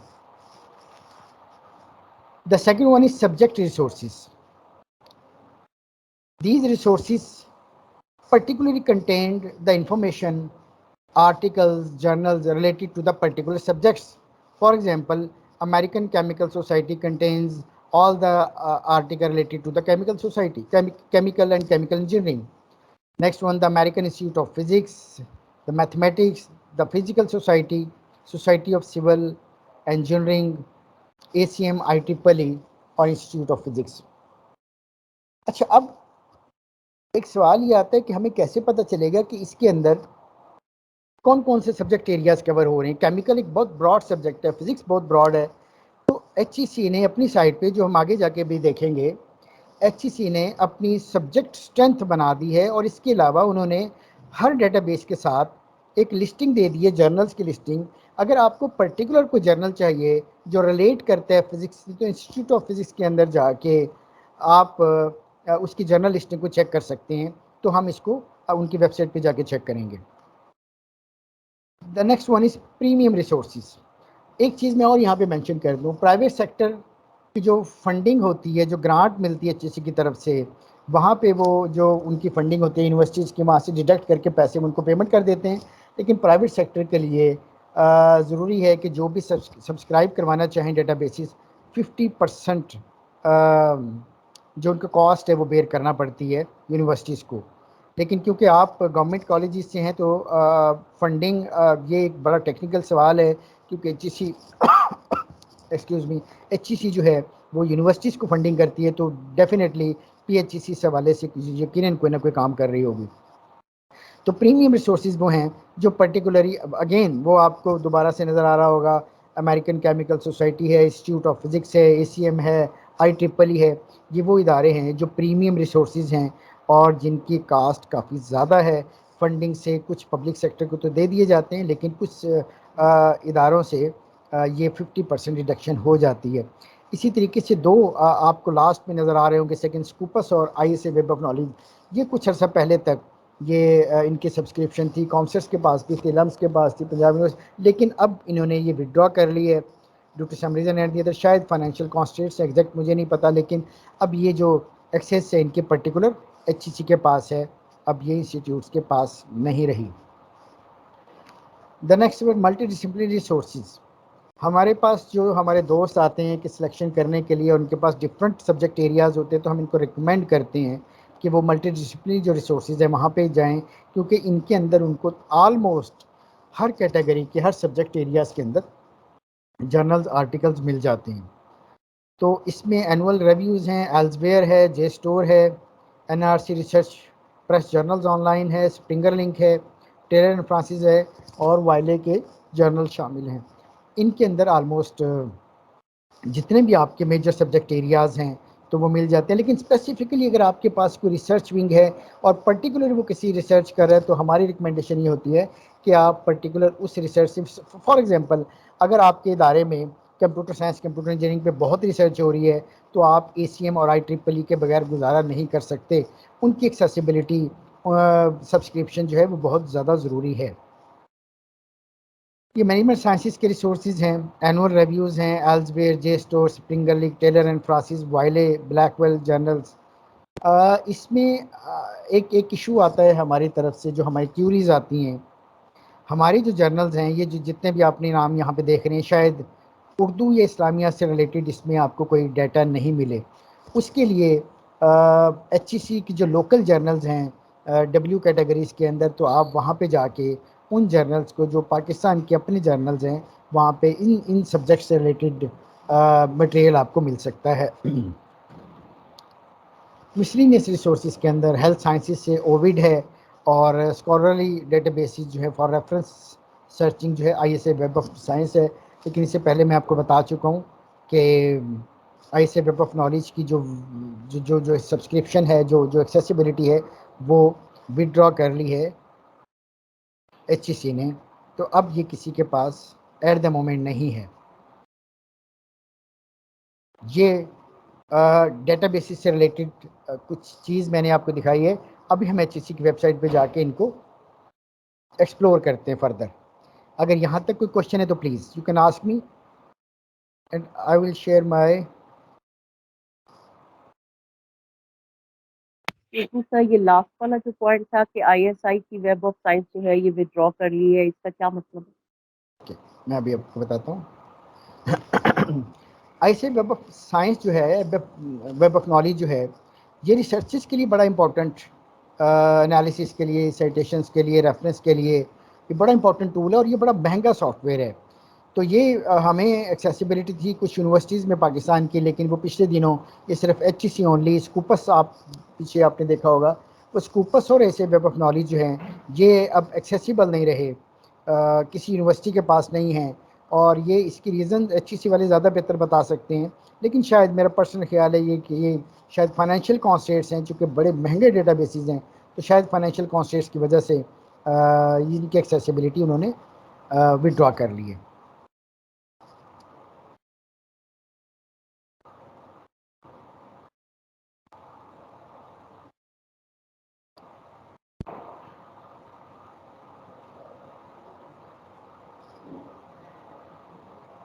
आपको ये नज़र आ रही है साइट? यस सर आ रही है। जी आ रही है। अच्छा, ज़्यादा बेहतर है, वो मैं टेक्निकल मिस्टेक कर रहा था। अच्छा, हम इसको HEC की साइट पे जाके आपको HEC की साइट नज़र आ रही है कि नहीं? MISC रिसोर्सेज आ रहे हैं सर। मिसलिनियस रिसोर्सेज आ रहे हैं। No, just give me 1 moment please. Share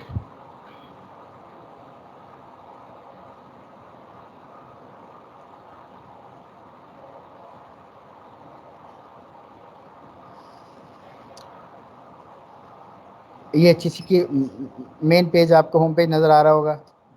yes sir.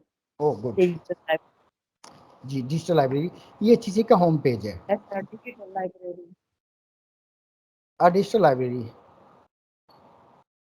ये HEC का होम पेज है और मैंने जितने भी आपको इन्फॉर्मेशन प्रोवाइड किए हैं वो आपको इसी पेज से उठा के दी है। HEC का ये पेज बड़े अरसे से अपडेटेड नहीं है। आप देख सकते हैं कि यहाँ पे कुछ ऐसी डाटा है जो कि पुराना है 2011-12 और रिसर्च जो मैंने आपको बताया 16-17 में 13,000 थी, लेकिन ये अभी 20,000 क्रॉस कर गया। तो we were talking about the e databases, electronic databases.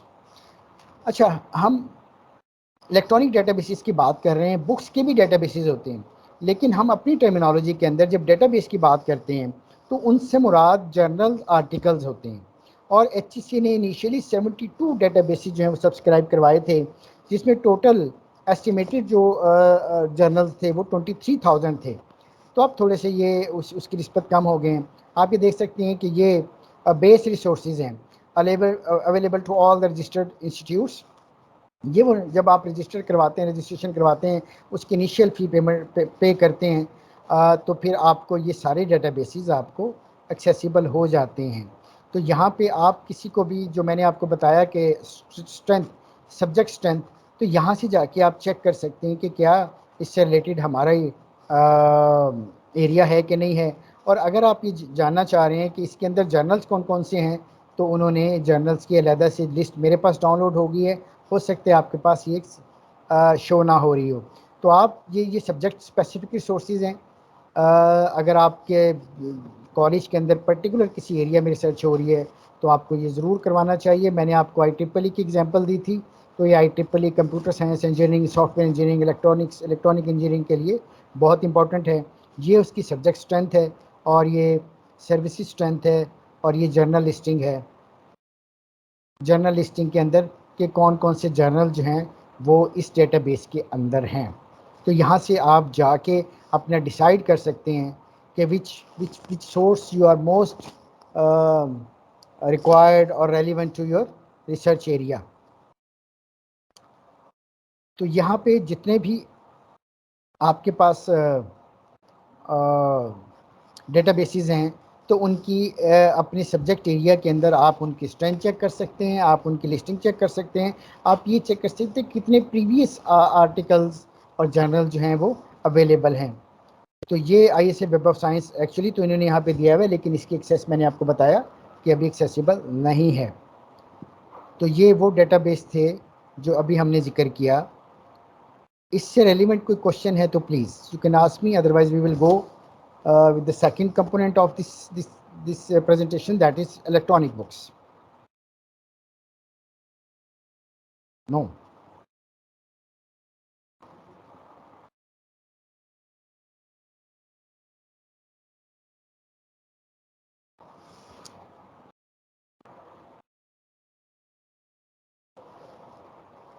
Okay. Can you see the next slide, that is e-books? जी सर आ रही है। वो अच्छा, मुझे अब समझ आ गई। मुझे हर बार अपनी स्क्रीन को शेयर करवाना पड़ेगा। ओके, इलेक्ट्रॉनिक बुक्स ये भी एक अचंभे की बात है। At the moment HEC offer कर रही है project Muse book, e books, Springer books और ebrary which contain around 1,42,000 of electronic books. और इसको भी हम चेक कर लेते हैं HEC के साइट पे।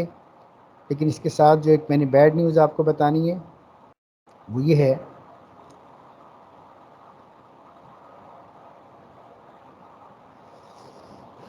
ये इलेक्ट्रॉनिक बुक्स है और यहाँ से मैंने डाटा उठाया है। लेकिन by chance due to some reason and the other ये एक्सेसिबल नहीं है, ये एक्सेसिबल नहीं है आपको, मगर इनकी डाटा अवेलेबल है। प्रोजेक्ट न्यूज़ बुक्स हैं, स्प्रिंगर ई बुक्स हैं और ई ब्रेरी ई कंटेंट प्लेटफॉर्म है। हम इसको चेक करके देख लेते हैं। तो यहाँ पे ये सब्सक्रिप्शन जो है इन्होंने विड्रॉ कर ली है, हायर एजुकेशन की तरफ से मैसेज है। तो इलेक्ट्रॉनिक बुक्स HEC इस वक्त आपको नहीं प्रोवाइड करके दे रहे ई बुक्स में, लेकिन इसमें इतना परेशान होने की ज़रूरत नहीं है। आगे हम देखेंगे, हमारे पास बहुत से अच्छे रिसोर्सेज हैं जिनको आप यूज़ करके बहुत सारी किताबें कर सकते हैं। तो अभी तक हमने दो पे बात की। The one is e databases related to the articles, journals, magazines. The next is electronic books, और इलेक्ट्रॉनिक बुक्स पे हमने ये बात की कि HEC अभी हमें ये एक्सेस नहीं दे पा रही है। The last one is HEC repository. Just give me one moment, मैं आपको HEC रिपोजिटरी दिखाता हूँ। ये एक बहुत अच्छा स्टेप है HEC का। होता क्या है कि आप में से जिसने PhD की है या करने जा रहे हैं, जो आपके स्टूडेंट PhD कर रहे हैं, उनके लिए ये कंपल्शन है कि वो अपना जो थीसिस है ये HEC की रिपोजिटरी में अपलोड करवाएं, और उनका नाम पाकिस्तान कंट्री डायरेक्टरी में शामिल नहीं होगा जब तक कि वो अपने थीसिस को यहाँ पे सबमिट नहीं करवा लेते। और इसलिए जब तक आपका नाम, जब तक PhD होल्डर्स का नाम इसमें शामिल नहीं हो, उनकी डिग्री को रिकॉग्नाइज नहीं किया जाता। पहले ये जो रिपोजिटरी थी ये ई प्रिंट पे चल रही थी। अभी कुछ अरसे पहले इन्होंने national academy of higher education को ये हैंडओवर किए। ये भी प्रोजेक्ट HEC का है, तो उन्होंने इसको शिफ्ट कर दिया डी स्पेस पे। अब यहाँ पे एक्सक्यूज़ मी, यहाँ पे आप जाके पाकिस्तान भर की यूनिवर्सिटीज़ के डिफरेंट डिसिप्लिन में और मुख्तलिफ़ लोगों के आप थीसिस फुल टेक्स्ट एक्सेस कर सकते हैं, और इसकी जो रेंज है वो 1939 से लेके ऑनवर्ड 2022 अब तक है। तो आप किसी भी एरिया के अंदर जाके, फॉर एग्ज़ाम्पल ये कुछ थीसिस हैं यहाँ पे, और मैं उनको एक्सेस करता हूँ। अच्छा, इसके अंदर बहुत सारी ये जब आप इसको PDF में करेंगे तो ये फुल टेक्स्ट आपके सामने, हाँ जी आ रहा है आपके सामने। तो ये फुल टेक्स्ट एक्सेस है, ये सिर्फ कंटेंट है, और इसका आप थीसिस भी, ये थीसिस डाउनलोड हो गया, कंप्लीट थीसिस। तो यहाँ से थीसिस जो हैं वो आप अपने एरिया के अंदर डाउनलोड कर सकते हैं। तो ये पाकिस्तान रिसर्च रिपोजिटरी है जो कि HEC का एक बहुत अच्छा फ्रूटफुल प्रोजेक्ट है, और यहाँ से बड़ी हेल्प मिलती है पाकिस्तान के PhD और MPhil के स्टूडेंट्स को। अच्छा, ये जो सबमिशन है ये सिर्फ PhD स्टूडेंट्स के लिए भी है, MPhil का भी उन्होंने शुरू नहीं किया, लेकिन उन्होंने लेटर लिखे सारी यूनिवर्सिटीज़ के अंदर कि आपके जो इंटेलेक्चुअल एसेट है आपके स्टूडेंट्स का, वो अंडर ग्रेड है, ग्रेड है, MPhil PhD जहाँ पे भी है, तो आप उसकी रिपोजिटरी बना के आप उसको पब्लिश करें। तो ये HEC का एक अच्छा प्रोजेक्ट है।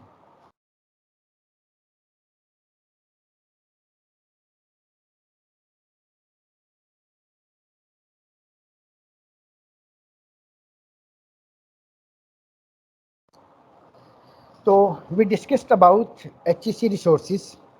The first component was electronic databases related to the magazines, journals, and articles.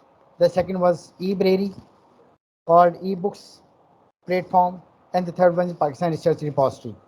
तो HEC national digital library program, ये तीन मेजर काम हैं उनके जिम्मे जो ये काम कर रही हैं। तो इससे रिलेटेड अगर कोई क्वेश्चन है तो प्लीज़। आपको मेरा नहीं ख्याल के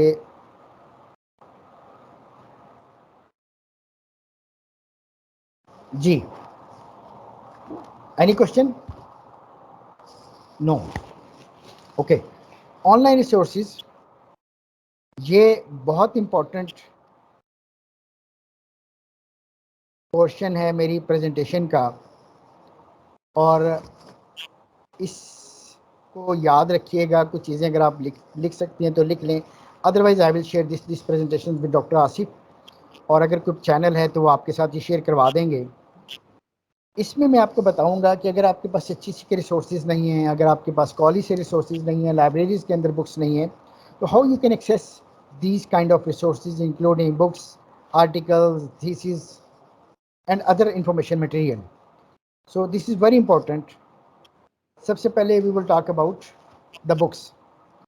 अगर आपके पास किताबें नहीं हैं, लाइब्रेरी में नहीं हैं, या आपको HEC की वेबसाइट पे नहीं हैं, तो फिर आप लिबजिन पे चले जाएं।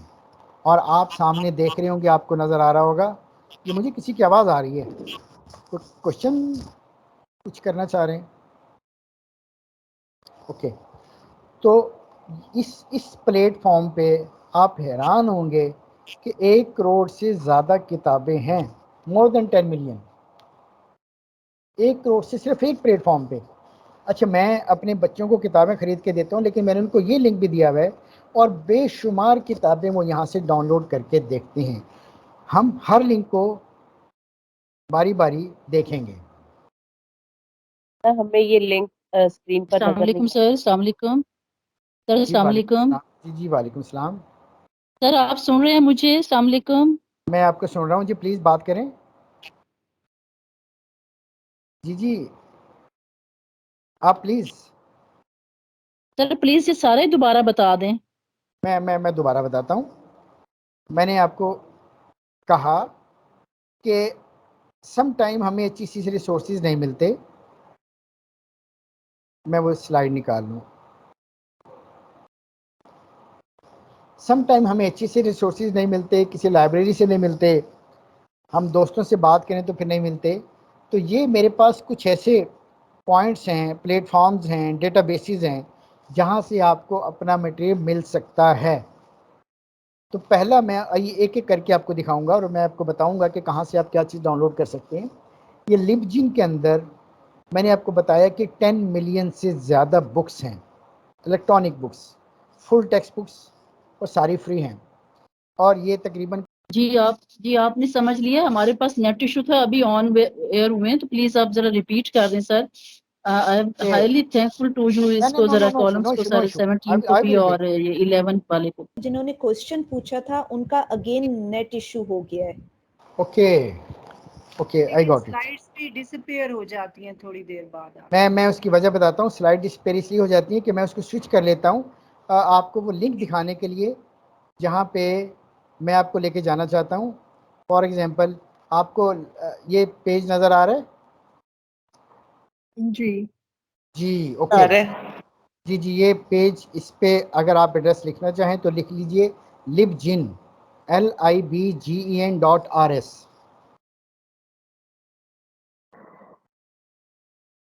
ये मैंने यहाँ पे मैनेजमेंट लिखा और मैंने इसको, तो बेशुमार books you can access lot of full text books around the world publish in renowned publishers. Okay, तो ये एक लिंक है जो मैं अक्सर इस्तेमाल करता हूँ अपने यूज़र्स को कुछ इंफॉर्मेशन प्रोवाइड करनी हो। और इसी के अंदर डाउनलोड में अगर आप जाएंगे तो वहाँ पे जी लाइब्रेरी का एक लिंक है। जी लाइब्रेरी में बच्चों की बेशुमार बुक्स हैं, बड़ों की तो हैं। फॉर एग्जांपल ये हैरी पॉटर पे मैंने क्लिक किया तो ये नीचे देख लीजिए कितनी बुक्स हैं, और ये सारी बुक्स बिल्कुल फ्री ऑफ कॉस्ट हैं और फुल टेक्स्ट बुक्स हैं। और हैरी पॉटर से रिलेटेड कुछ 16,000 के करीब इनके पास कंटेंट्स हैं, जिसमें रिव्यूज़ भी होंगे, ओरिजिनल बुक्स भी होंगी, डिफरेंट एडिशंस होंगे। तो आप ये जो लिबजिन है ये एक्सेस कर सकती हैं। और इस पे टोटल जो मैंने आपको कास्ट बताई, जो बुक्स बताई, नंबर ऑफ़ बुक्स हैं वो मोर देन 10 मिलियंस हैं सिर्फ इस एक प्लेटफॉर्म पे। आप यहाँ पे देख लें कि इस पे तकरीबन 1 करोड़ 10 लाख किताबें हैं, 11 मिलियन है। तो आप सिर्फ इस एक डेटाबेस से अपने बेशुमार इंफॉर्मेशन रिसोर्सेज के जो इश्यूज़ हैं, जो सब्सक्रिप्शन इश्यूज़ हैं, वो रिज़ॉल्व कर सकते हैं। तो ये एक इम्पॉर्टेंट था डेटाबेस प्लेटफॉर्म जो मैंने आपको बता दिया, मैं दोबारा बता रहा हूँ, यहाँ से आप सर्च कर सकते हैं अपनी कोई भी एकेडमिक राइटिंग या कोई भी चीज़ जो आप सर्च करना चाहें, आर्टिकल। और ये जो जी लाइब्रेरी है, यहाँ पे ज़्यादातर आपको फिक्शन या जो बच्चे पढ़ना चाहते हैं उनसे मिलेगा। और इसके अलावा कोई अगर आप और डिफरेंट चीज़ें हैं लेकिन वो आपके शायद काम की नहीं है, तो ये दो चीज़ें हैं, एक तो उनके होम पेज पे आप कर सकते हैं और दूसरा आप जी लाइब्रेरी में जाके आप बेशुमार जो बुक्स हैं वो डाउनलोड कर सकते हैं। सर एक क्वेश्चन है जी प्लीज़। सर, ये लिबजिन तक हमारी एक्सेस हो सकती है, ओपन एक्सेस है या फिर हम थ्रू कॉलेज करवाएंगे? नहीं, no no no no no, मैं देखो, वो जो सब्सक्रिप्शन वाला फेज था वो ख़त्म हो गया। अब मैं ऑनलाइन रिसोर्सेज बात कर रहा हूँ जो आपको ओपन एक्सेस हैं, जो आप किसी भी जगह पे बैठ के, घर में, ऑफिस में बैठ के कर सकते हैं। इसके लिए किसी किस्म की कोई सब्सक्रिप्शन की, कोई लॉगिन पासवर्ड की ज़रूरत नहीं है। लिबजिन के लिए किसी लॉगिन पासवर्ड की ज़रूरत नहीं है। और तकरीबन 11 मिलियन बुक्स जो हैं वो ये जो है ना नेट जा रहा है और बहुत सारी स्लाइड्स हमारी मिस हो रही हैं। प्लीज इसे जरा ना शेयर आप कर दीजिएगा लेक्चर खत्म होने के बाद। मैंने आपका शायद नेट नहीं था, मैंने यही कहा कि मैं डॉक्टर आसिफ को शेयर कर दूंगा, मेरा ईमेल भी होगा आखिर पे मैंने दिया हुआ है, तो डॉक्टर आसिफ जो है स्लाइड आपसे शेयर कर देंगे, नो इशू। मैंने पहले ही आपको बताया लिबजिन के हवाले से, जिसमें कोई तकरीबन 11 मिलियन, 1 करोड़ 11 लाख कुछ किताबें, और इसमें से आपको जो फिक्शन है, इंग्लिश फिक्शन जो है वो आपको ज़रूर मिलेगी, और ये आपके बच्चों के काम की भी है। HEC फ्री बुक्स अभी हमने इस पर देखा नहीं है, मैं आपको दोबारा दिखा देता हूँ। और ये जो शिफ्ट हो रहा है इसकी रीज़न ये है कि पहले मैं आपको इंट्रोडक्शन देता हूँ उस वेबसाइट का अपनी PPT पे, और उसके बाद जो है आपको ओरिजिनल पेज पे लेके जाता हूँ। तो सम टाइम आपको महसूस ये होता, यहाँ पे ओपन एक्सेस है और ओपन एक्सेस ई बुक्स पे मैं क्लिक करता हूँ।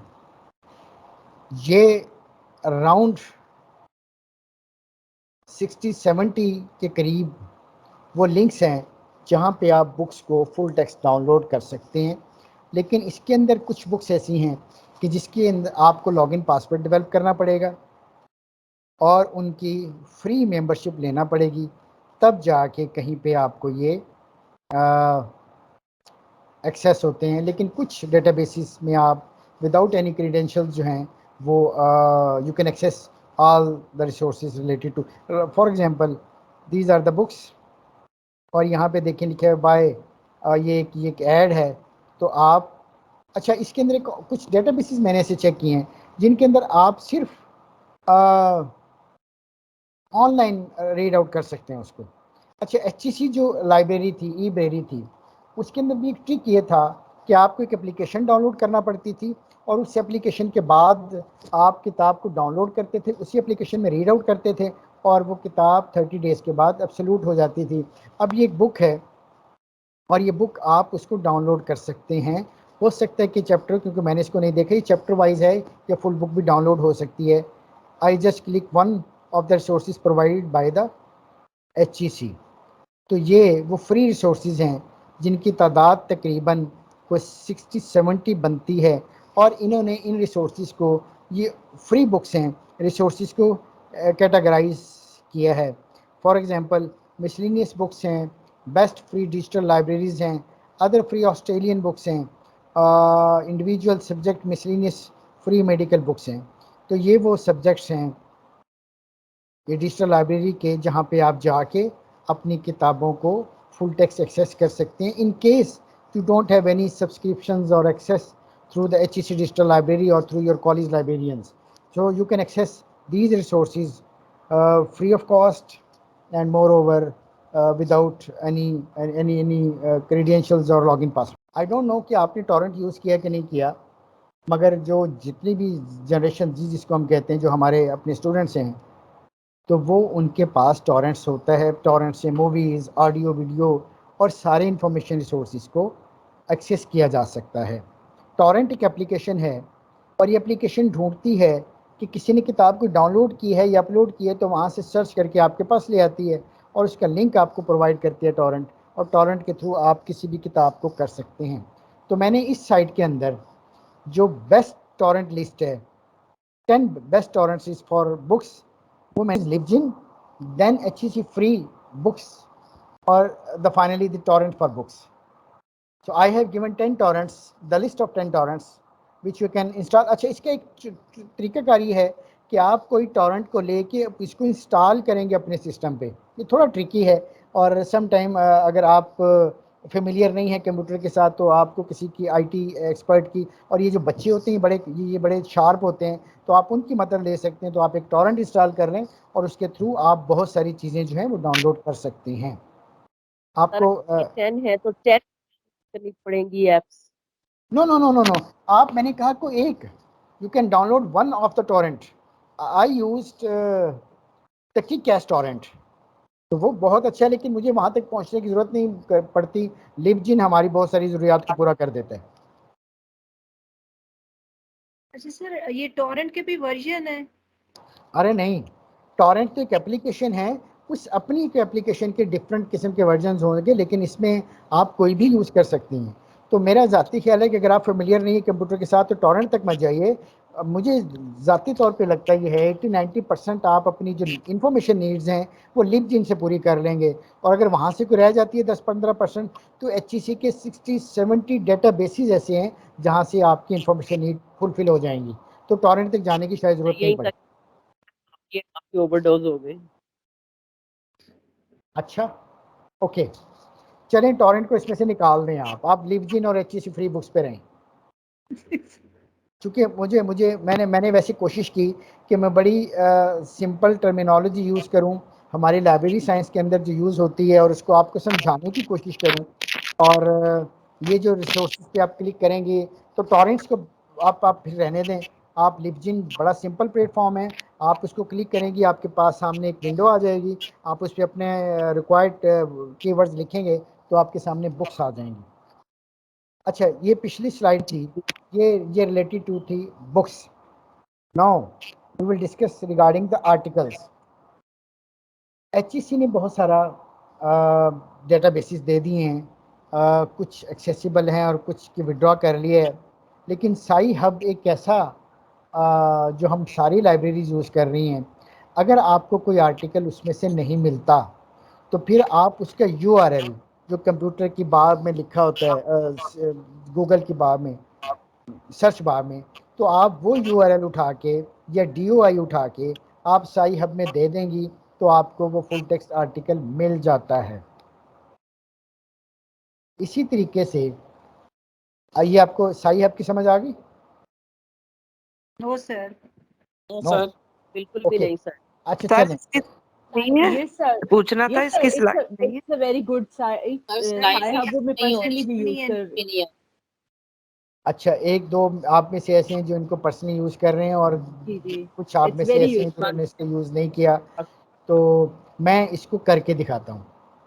करने से थोड़ा सा आपको शायद कोई भी, जो इसको URL कहते हैं, दिस द URL, आप कोई भी URL यहाँ पे डालेंगी, उसका PM ID डालेंगी, उसका DOI, अच्छा इनको छोड़ दें, आप कोई भी URL यहाँ पे तो आपको फुल टेक्स्ट एक्सेस दे देगा यूजुअली, लेकिन कुछ रिसोर्सेज ऐसे हैं जैसे जो कि सब्सक्राइब्ड हैं और उनको प्रॉपर उन्होंने कैमोफ्लेज किया हुआ है, तो वो एक्सेस यहाँ से नहीं मिलती।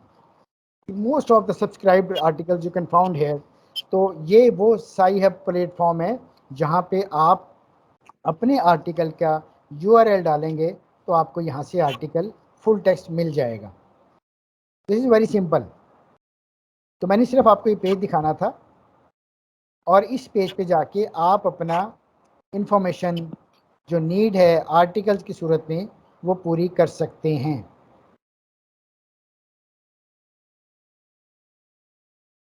Did you got my point? हो गया जी? Got it? आगे चलें? जी सर। जी सर। ये ओके। अच्छा, मैं फिर थोड़ा सा, आप कंफ्यूज नहीं हो, ये जो आपके सामने नज़र आ रही हैं तीन, आपको नज़र आ रही है ना LibGen और HEC फ्री बुक्स? जी आ रही है। ये है बुक्स के हवाले से। अगर आपने कोई किताब सर्च करनी है तो वो ये रिसोर्सेज हैं, अगर आपने कोई आर्टिकल सर्च करने हैं तो फिर ये रिसोर्सेज हैं। HEC फ्री डेटाबेसिस के अंदर हमारे पास मोर देन 77 डेटाबेसिस हैं जो कि बिल्कुल फ्री ऑफ कॉस्ट हैं। गुराव तिवारी इंडियन है और इसने भी कुछ 10 डेटाबेसिस की लिस्ट बनाई है, लेकिन मेरे ख्याल है कि मैं मज़ीद आपको कंफ्यूज नहीं करना चाहता। आपकी जो नीड है वो पहली 2 से पूरी हो जाएगी, तो आप साई हब को इस्तेमाल करें, HEC फ्री डेटाबेस को इस्तेमाल करें, और अगर इन तीनों से पूरी नहीं होती तो आई रिकमेंड कि आप अपने लाइब्रेरियन से कहें कि वो आपको अपना रिसोर्स जो है वो कहीं से प्रोवाइड करके दे। तो गुराव तिवारी की जगह नहीं पे आप सर, आप बिल्कुल ठीक कर रहे हैं कि हमें मैक्सिमम नेम से फेमिलियराइज कर रहे हैं। अगर हम इनको यूज नहीं भी करते तो कल को हमें हमारे MCQs में ये चीजें पूछी जाती हैं तो एटलीस्ट ये टर्मिनोलॉजी हमारे लिए एलियन नहीं होगी। बिल्कुल ठीक है। अच्छा, आप मैं रिक्वेस्ट करूंगा, ये ठीक है कि आप उसको एग्ज़ाम पॉइंट ऑफ व्यू से भी देख रही हैं, लेकिन मैं आपको ये कह रहा हूँ कि ये आपकी लाइफ लॉन्ग लर्निंग है। ज़िंदगी में जब भी आपको ज़रूरत पड़ेगी तो आप इन रिसोर्सेज का इस्तेमाल करके अपनी इंफॉर्मेशन नीड को पूरा करेंगे। फर्दर आई रिकमेंड कि आप ये रिसोर्सेज जो हैं आपके बच्चे, आपके बहन भाई जो कॉलेज और यूनिवर्सिटीज़ में हैं, उनको भी बताएं कि वो अपनी नीड को यहाँ से पूरा कर सकते हैं। तो अब आ गया थीसिस। हमने बुक्स की बात की, ऑनलाइन इंफॉर्मेशन रिसोर्सेज की कि वो आप कहाँ से डाउनलोड कर सकते हैं फ्री ऑफ कॉस्ट। हमने बात की आर्टिकल्स की कि वो कहाँ से हम ले सकते हैं, और तीसरा आ गया थीसिस जो Pakistan. Sir sorry sir, articles के लिए नाम आप एक तो साहिब और थोड़ा सा एक दफा रिपीट कर दीजिएगा, बीच में थोड़ी डिस्कनेक्टिविटी हो रही थी। थीसिस के लिए कौन कौन सी? one is Sahib, the second one is HEC free databases। Thank you sir. आपको मैंने दिखाए थे, बट अगर आप कहती हैं तो मैं दोबारा दिखा देता हूँ। HEC फ्री डेटाबेसिस मेरे पास का नाम बता दीजिए। किसका नाम? ये थर्ड वन जो सर है एक दफा HEC फ्री डेटाबेस के साथ जो थर्ड वन है इसका नाम? गुराव तिवारी एक इंडियन लाइब्रेरियन हैं, इन्होंने अपनी एक डेटाबेस बनाई है, बट आई रिकमेंड कि आप इस पे मत जाएं। जैसे मैंने वो टॉरेंट वाला निकाल दिया है, गुराव तिवारी भी मैं निकाल दूंगा जब मैं फाइनल भेजूंगा स्लाइड डॉक्टर आसिफ साहब को। Okay sir. नाउ अब हम बात करेंगे थीसिस पे।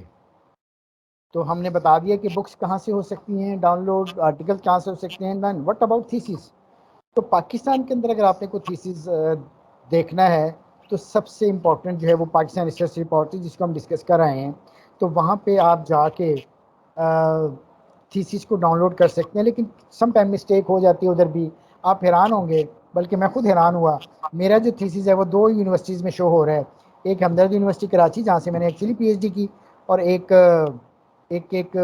DI Khan university, Gomal university, तो वहाँ से भी मेरा थीसिस जो है वो शो हो रहा है। आई डोंट नो, वो एक मिस्टेक है, लेकिन यहाँ पे आपको बहुत अच्छा मटेरियल जो है वो पाकिस्तानी जो स्कॉलर्स हैं उनके थीसिस मिल जाएंगे। ETD, ये ETD national network digital library of thesis and dissertations है। ये UK का एक प्रोजेक्ट है, कंसोर्शियम है उनका, और इस जगह पे आपको दुनिया भर से जो है वो थीसिस जो हैं वो मिल जाएंगे।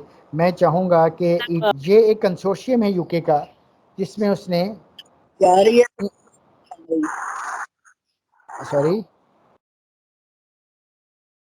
दुनिया भर से जो थीसिस हैं वो यहाँ से इकट्ठे किए हैं। और तीसरा roar, repository of all repositories, this is the mother of the repository. Repository कहते हैं ऐसी प्लेटफॉर्म को, ऐसी हब को जहाँ पे इंटेलेक्चुअल एसेट जो है वो जमा हुआ होता है। तो मैं अब आपको दोनों चीज़ें दिखाता हूँ, क्योंकि पाकिस्तान की रिपोजिटरी में दिखा चुका हूँ, आपको बता चुका हूँ। तो मैं ETDs और पाकिस्तान रिसर्च रिपोजिटरी के हम डिस्कस कर चुके हैं। यहाँ से आपको पाकिस्तान की सारी यूनिवर्सिटीज़ के थीसिस मिल जाएंगे। और दिस इज़ ETDs, ये ऑस्ट्रेलिया, बांग्लादेश, बेल्जियम, तो दुनिया भर से जो यूनिवर्सिटीज़ या लाइब्रेरीज़ इनका कंसोर्शियम का हिस्सा हैं, तो यहाँ से आपको, और most of the thesis are free full text access. तो कुछ पे जाके वो आपसे या तो लॉगिन वॉगिन मांगता है या उसकी सब्सक्रिप्शन मांगता है, लेकिन ये सारे फ्री हैं। आपके पास ये रोर वाला लिंक है roar.eprints.org, तो आपको किसी और लिंक पे जाने की ज़रूरत नहीं है। इसके ऊपर तकरीबन कोई 5 लाख से ज़्यादा थीसिस अवेलेबल हैं, मोर देन 5 लाख। और आप अगर आप एमफिल का प्लान कर रहे हैं या आपने पीएचडी करनी है या आपने पोस्ट डॉक करनी है, तो आप अगर आपके पास ये एक लिंक है तो आप अपने रेलिवेंट सब्जेक्ट एरिया के अंदर बहुत सारे थीसिस डाउनलोड कर सकते हैं। और ये दुनिया भर से, मैं सिर्फ पाकिस्तान की 8 लाइब्रेरीज जो हैं वो यहाँ पे हैं और यहाँ के थीसिस भी आप देख सकते हैं। The one is university of the Punjab है, एफसी कॉलेज की लाइब्रेरी है, पाकिस्तान की रिसर्च रिपोजिटरी है, आगा खान वालों की है, और ये हमारी CUI लाहौर रिपोजिटरी है। तो ये हमारी रिपोजिटरी है। आप यहाँ से हमारे पास तो खैर PhD MPhil के अलावा भी जो अंडर ग्रेड के स्टूडेंट्स हैं, हमने उनके भी जो फाइनल ईयर प्रोजेक्ट्स हैं उनको अपलोड कर दिया है। तो यहाँ से दुनिया भर आप जिस भी कंट्री में, और मैं मशवरा देता हूँ हमेशा अपने स्टूडेंट्स को कि आप बांग्लादेश और श्रीलंका से थीसिस ज़रूर कंसल्ट करें, क्योंकि उनका और हमारा इन्वायरमेंट एक जैसा होता है। तो मैं रिपीट करता हूँ कि हमने अभी तक जो बात की वो फ्री रिसोर्सेज की हम बात कर रहे हैं, और फ्री रिसोर्सेज के अंदर हमने सबसे पहले बात की बुक्स की, और इसमें लिबजिन है और HEC फ्री बुक्स हैं। उसके बाद हमने आर्टिकल्स की बात की, आर्टिकल्स के अंदर साई हब है और HEC फ्री बुक्स हैं। और तीसरा हमने थीसिस की बात की, थीसिस में पाकिस्तान रिसर्च रिपोजिटरी है, ETDs हैं जो UK का एक कंसोर्शियम है, और ROAR repository of our repositories हैं। तो ये 3 डेटाबेसेस थे जो थीसिस से रेलिवेंट थे। इससे रिलेटेड कोई इंफॉर्मेशन, कोई क्वेश्चन है, कोई क्यूरी है, कोई इन्फॉर्मेशन आपको रिक्वायर्ड है तो प्लीज़ लेट मी नो। और अगर आपका ताल्लुक इकोनॉमिक्स से है, मैनेजमेंट से है, स्टैटिस्टिक्स से है, और आप कोई डाटा लेना चाह रहे हैं इससे रिलेटेड, तो ये 2 आर्टिकल हैं जो कि बिल्कुल फ्री ऑफ कॉस्ट हैं। तो यहाँ से आपको पाकिस्तान से रिलेटेड डाटा, IMF दुनिया भर से, और इसके अंदर अगर आप ब्राउज़ करेंगे तो पाकिस्तान से रिलेटेड बहुत सारी जो रिपोर्ट्स हैं वो आपको मिल जाएंगी। और पाकिस्तान से किसी भी डिपार्टमेंट का मैं सिर्फ दिखा देता हूँ आपको। तो ये हमारे स्टूडेंट के बहुत काम आता है जब हमारे पास कोई इकोनॉमिक्स का या फाइनेंस का या मैनेजमेंट साइंस का स्टूडेंट आता है और वो डाटा कोई हमसे रिक्वायर्ड करता है, तो हम उसको इधर रेफ़र कर देते हैं। ये आप किसी भी डिपार्टमेंट में, इन्फ्लेशन है, एनर्जी है, एजुकेशन अगर मैं देखता हूँ तो ये एजुकेशन की पूरी रिपोर्ट जो है ये आपको यहाँ पे मिल जाएगी। तो आपके अगर स्टूडेंट हैं या खुद रिसर्च करना चाह रही हैं तो आपके पास ये एक बहुत अच्छा डेटाबेस है जो कि पाकिस्तान के फाइनेंस डिवीजन के पास है, और उन्होंने हर तरह की रिपोर्ट यहाँ पे दी हुई हैं। और अगर आप करना चाह रहे हो IMF से, तो फिर IMF भी आपको, मैं सिर्फ 1 सेकंड में आपको IMF भी एक दफ़ा फंड जिसके आजकल बड़े चर्चे हैं, तो कंट्रीज़ में अगर आप जाएंगे और वहाँ पे आप पाकिस्तान देखेंगे तो पाकिस्तान से रिलेटेड बहुत सारी रिपोर्ट्स आपको मिल जाएंगी। अब इस पर रिसर्च करने की ज़रूरत है, वो बाइस्ड हैं या नहीं हैं, और इस पर क्या काम करना है। तो पाकिस्तान से रिलेटेड बहुत सारी रिपोर्ट्स जो हैं वो आपको यहाँ पे नज़र आएंगी। तो ये कंट्री डाटा है और नीचे सारी रिपोर्ट्स हैं जो IMF से या वर्ल्ड बैंक से भी अलग से डाटा आप पाकिस्तान से रिलेटेड डाउनलोड कर सकते हैं। तो अगर there is a will there is a way, तो अब हमारे पास इन रिसोर्सेज की मौजूदगी में, मैं हमेशा अपने रिसर्चर से कहता हूँ, अब कोई चांस नहीं है कि आप कह दें कि इस डाटा की वजह से हम रिसर्च नहीं कर सकते। तो मैंने आपको ये ऑनलाइन रिसोर्सेज दिखाए हैं, बुक्स से लिबजिन और HEC फ्री बुक्स है, आर्टिकल से साई हब और HEC फ्री डेटाबेसेस हैं, और थीसिस से पाकिस्तान रिसर्च रिपोजिटरी है, ETDs हैं, और रोर है। और अगर आपको डाटा सेट्स चाहिए रिगार्डिंग इकोनॉमिक्स एंड फाइनेंस, सो ये फाइनेंस डिवीजन है हमारा, और IMF है, और वर्ल्ड बैंक है इवन, तो वहाँ से आप ये डाटा सेट ले सकते हैं। तो ये ऑनलाइन रिसोर्सेज थे। और मैं ये कहता हूँ कि लाइब्रेरी का जो है, अगर वो स्किलफुल है तो अब वो किसी यूज़र को इनकार नहीं करता डाटा देने से, वो कहीं ना कहीं से ढूंढ लाता है। लेकिन उसके बावजूद 0.1% चांस होता है आपको कोई किताब ना मिले। आजकल मुझे किस तरह की प्रॉब्लम ये है, एक बुक है जो इंडिया से छपी 72-73।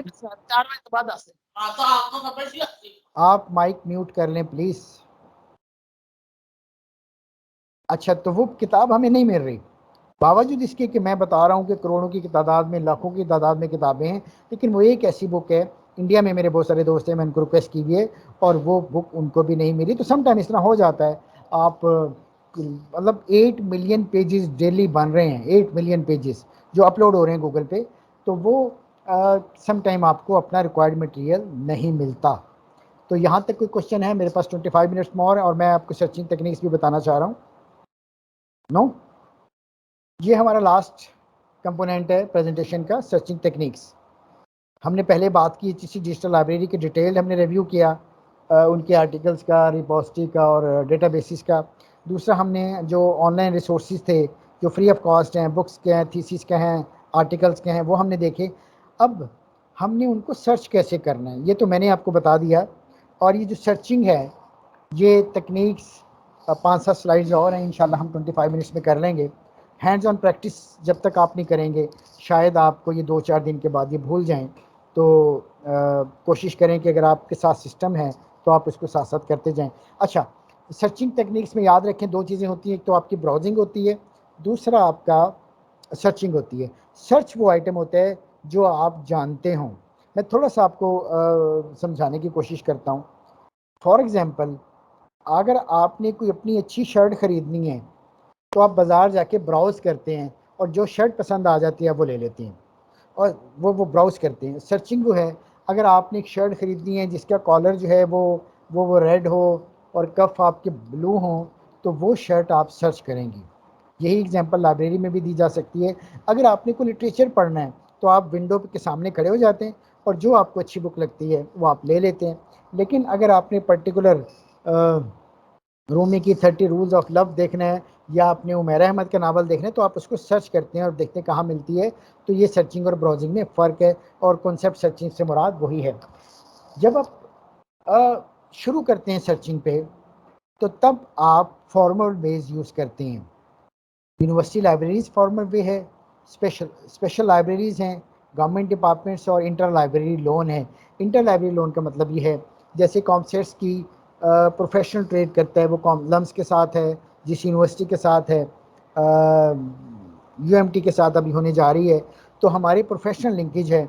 तो हम वहाँ पे किताबें या इवन कॉमसेट्स की जो अपनी कैंपसेस है, हम किताबें एक दूसरे को बोरो करके दे देते हैं। तो बहुत सारी लाइब्रेरीज बाहर तो बहुत ज़्यादा ये कंसोर्शियम्स बने हुए हैं, रिसोर्स शेयरिंग के प्लेटफॉर्म्स, चैनल्स हैं, लेकिन शायद पाकिस्तान में इसका भी ये नया ट्रेंड है।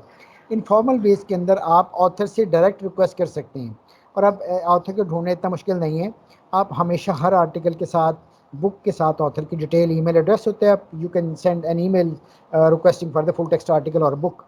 और सेकेंडली आप उनके जो साई हब कहने लगा हूँ, जो एकेडेमिया है या रिसर्च गेट है, वहाँ पे उनके डिटेल प्रोफाइल्स पड़े होते हैं।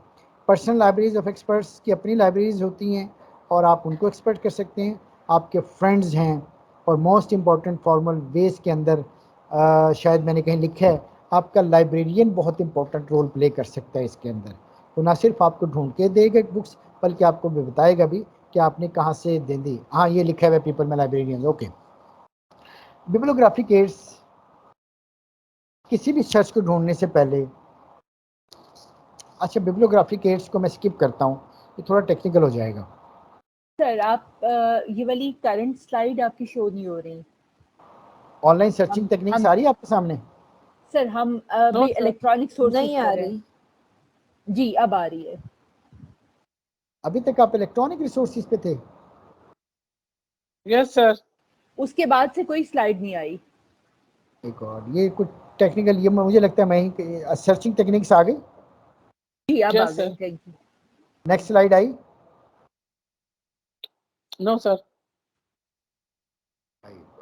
अच्छा, तो इतनी देर से मैं ऐसे पढ़ा रहा हूँ। आई थॉट अभी आपने स्टार्ट करनी है, अभी आप हमें सिर्फ एक इंट्रोडक्शन दे रहे हैं। मुझे लगता है कि मैं कहीं पे टेक्निकली मिस्टेक कर रहा हूँ। अगर कोई टेक्नीशियन मुझे हेल्प आउट कर सके कि मुझे हर स्लाइड का जो पीपीटी है वो शेयर करवानी पड़ रही है, क्या ऐसी ऑप्शन है? Sharing sir. No no no no, searching technology. ये मैं बस कर चुका हूँ, लेकिन इससे नेक्स्ट स्लाइड पे जाऊँगा तो मुझे दोबारा शेयर करवानी पड़ती है। अच्छा चलें, मैं इसको पीपीटी मोड में नहीं लेके जाता, मैं इसको ऐसे ही करता हूँ। नेक्स्ट स्लाइड आ गई, दिस वन नज़र आ रही है? Yes, sir. Yes, sir. तो finding information sources, Yes, sir. जी आ रही। Good good good. तो जब ये Sir, प्रॉपर previous जरा दोबारा शेयर कर दीजिए। This one No, the third one. Yes, this one. So I have explained difference Next one. between the searching and the browsing. So when you have a noun item, then you will search the items. When you do not know about your need, then you will browse the items. For example, आपने कोई novel पढ़ना है, आपका mood बन रहा है कुछ novel पढ़ने का, शायरी पढ़ने का, तो आप उसके विंडो के सामने चले जाते हैं और ब्राउज करते हैं। जो बुक आपको, जो टाइटल अच्छा लगता है, ऑथर अच्छा लगता है, पोइट अच्छा लगता है, आप उसकी किताब ले आते हैं, दैट्स ब्राउजिंग। लेकिन आपने पर्टिकुलर बांगे दरा पढ़नी है तो आप जाके सर्च करते हैं कि यार ये कहाँ पढ़ी होगी। तो this is difference between searching and browsing. मैंने बताया कि फॉर्मल वेज के अंदर यूनिवर्सिटी लाइब्रेरीज़ हैं, special libraries and government departments, inter library loan है, and informal ways you can use you can contact the authors and personal libraries of experts and your friends even. Finally, इसको मैं skip कर रहा हूँ क्योंकि ये थोड़ा सा टेक्निकल हो जाएगा। ऑनलाइन सर्चिंग टेक्निक्स, ये मैं अगर आपको बताऊंगा तो शायद आपको समझ नहीं है, हम इसको करके देखेंगे। Boolean operators and or not. For example, if you need poverty and crime in the same article or in the same title, then you will add and between the two terms like poverty and sir crime. अभी कोई slide share नहीं हो रही sir, slide share नहीं हो रही कोई भी। हो रही है ऑपरेटर्स वाली। ऑपरेटर्स वाली, सर हाँ Poverty and crime हाँ poverty and crime, और yes college and university. yes yes yes। तो आपको फिर आपके मसला है, पहले मेरा ये बूलियन लिखा हुआ है राइट पे। Can you see this slide? ये अभी किसी ने बात की थी अभी। जी जी बिल्कुल बिल्कुल। Okay okay okay. ये तीन ऑपरेटर हैं। अगर आप दो टर्म्स यूज़ करना चाह रहे हैं और आपकी ख्वाहिश ये है कि दोनों टर्म आए आपके सर्च में, तो then you will use and operator, and will should be in the caps letters AND and if you need college और यूनिवर्सिटी के दोनों में से कोई एक आ जाए, then you will use or operator OR। and if you are interested to know cats but not dogs, then you will use not operator, NOT in a caps letter. इसको हम प्रैक्टिकली अभी हम करेंगे। नहीं मैं आपको बता रहा हूँ, इसको मैं जब प्रैक्टिकली करूँगा तो आपको समझ आ जाएगी। फ्रेज सर्चिंग वो होती है, फॉर एग्जांपल अगर आप गूगल पे लिखते हैं role of research in academic teaching, तो आपको वो या तो रोल दिखा देगा या रिसर्च दिखा देगा या एकेडमिक टीचिंग दिखा देगा। लेकिन जब आप उसको फ्रेज बना देंगे, पैरेंथेसिस में डाल देंगे, तो इसको वन वर्ड लेगा और आपको ये पूरा एक वर्ड के तौर पे दिखाएगा। इसको हम प्रैक्टिकली हमने करना है। ट्रंकेशन वाइल्ड कार्ड एंट्री वो होती है जब आपको स्पेलिंग थोड़ा सा प्रॉब्लम कर रहे हो या उससे रिलेटेड सिनोनिम्स हों। मिसाल के तौर पे एजुकेट के अंदर मैंने ये लिखा है, यहाँ पे स्टेरिक डाल दिया है। जब आप इसको सर्च करेंगे तो वो एजुकेशन भी दिखाएगा, एजुकेटेड भी दिखाएगा, एजुकेटर भी दिखाएगा। और सम टाइम हमें ये जो वुमेन है तो उसके अंदर A है, E है या कुछ और है, तो ये सारी चीज़ें हमें दिखा देगा। ये कलर स्पेलिंग प्रॉब्लम आ जाती है, ये मक्का से आ जाती है, तो तब आपको ये टर्म ये टेक्निक यूज़ करते हैं। और गूगल आपको या हर डेटाबेस आपको ऑप्शन देता है, आप उसको डेट वाइज अरेंज कर लें। लैंग्वेज अगर आपको निकालना चाहते हैं, प्लेसेस, ये ज़रा जल्दी से मैंने क्विक इसलिए किया कि मैं अब आपको प्रैक्टिकली इसका दिखाऊंगा तो आपको समझ एकेडमिक राइटिंग के लिए कैसे यूज़ करना है। एक और मैं आपको गूगल का एक बताता हूँ टिप। आपके मोबाइल में अगर आपके पास मोबाइल है, आप मेरा मोबाइल देख सकते हैं, कैमरे में है ना? नजर इसके अंदर एक ऑप्शन है लिंक। आप अपने मोबाइल पे देखेंगे तो लिंक आ रहा है। सॉरी लिंक कह रहा हूँ, लेंस, LENS, लेंस। ये आपके मोबाइल में एक ऑप्शन है गूगल की।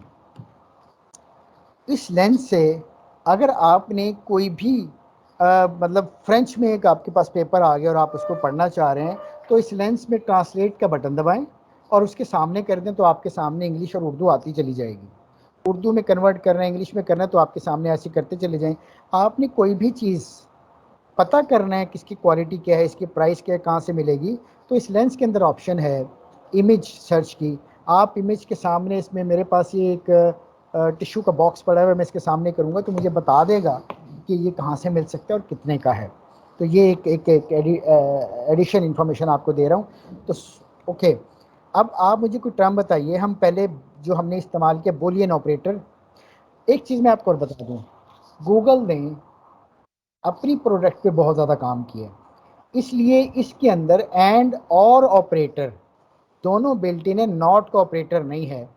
मैं रिसर्च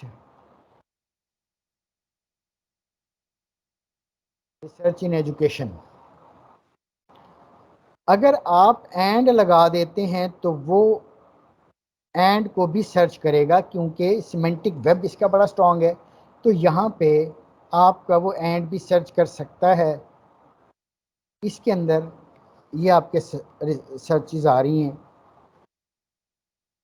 एजुकेशनल रिसर्च, ये एक मैंने ऑपरेटर लगाया और मैं इसमें और का ऑपरेटर लगाता हूँ, लेकिन ये मुझे दोनों ही सर्च करके देगा, एजुकेशन भी और रिसर्च भी। देखें एजुकेशन रिसर्च, तो इसने और के ऑपरेटर को इग्नोर कर दिया।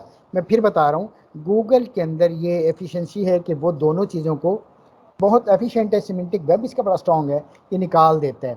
लेकिन मैं अब आपको नॉट का ऑपरेटर लगा के दिखाता हूँ। फॉर एग्जाम्पल, अब आप देखेंगे कि यहाँ पे विकीपीडिया आ रहा है। मैं क्या करता हूँ, मैं नॉट का ऑपरेटर गूगल के अंदर डिफरेंट वे से लगता है। मैंने यहाँ पे माइनस किया और इसके साथ WIKIPEDIA, आपको स्क्रीन नज़र आ रही है गूगल वाली? Yes sir. ओके, अब मैंने यहाँ पे मैंने बताया इसके अंदर एंड और का ऑपरेटर जो है ये बिल्ट इन है, ये काम नहीं करता। लेकिन नॉट का ऑपरेटर, अब मैंने नॉट का ऑपरेटर लगाया, ये जो आपको माइनस का साइन नज़र आ रहा है और इसके दरमियान में स्पेस नहीं है, तो मैंने लिखा विकीपीडिया। अब जब मैं इसको एंटर का बटन क्लिक करूँगा तो यहाँ पे इस सर्च के अंदर विकीपीडिया नहीं आना चाहिए। अब वो विकीपीडिया ख़त्म हो गया है। अब मैं एक और ऑपरेटर लगाता हूँ, स्प्रिंगर का मेरे पास एक लिंक आ रहा है, तो मैं क्या करता हूँ, एक और ऑपरेटर लगा देता हूँ, नॉट ऑपरेटर -SPRINGER, स्प्रिंगर का मैंने लगा दिया। अब इस के अंदर स्प्रिंगर का कोई लिंक नहीं होना चाहिए, जो कि नहीं है। और अगर आप मज़ीद चेक करना चाह रहे हैं तो फिर मैं एक और ऑपरेटर जो है इस वक्त मेरे सामने EDUTOPIA, ये ईडोटोपिया है और ये बड़ा अच्छा डेटाबेस है वैसे, तो वो आपके वो लिंक्स ख़त्म हो गए। तो ये नॉट का ऑपरेटर मैंने आपको बताया। अच्छा, दूसरा मैंने बताया फ्रेज सर्चिंग का, role of research in education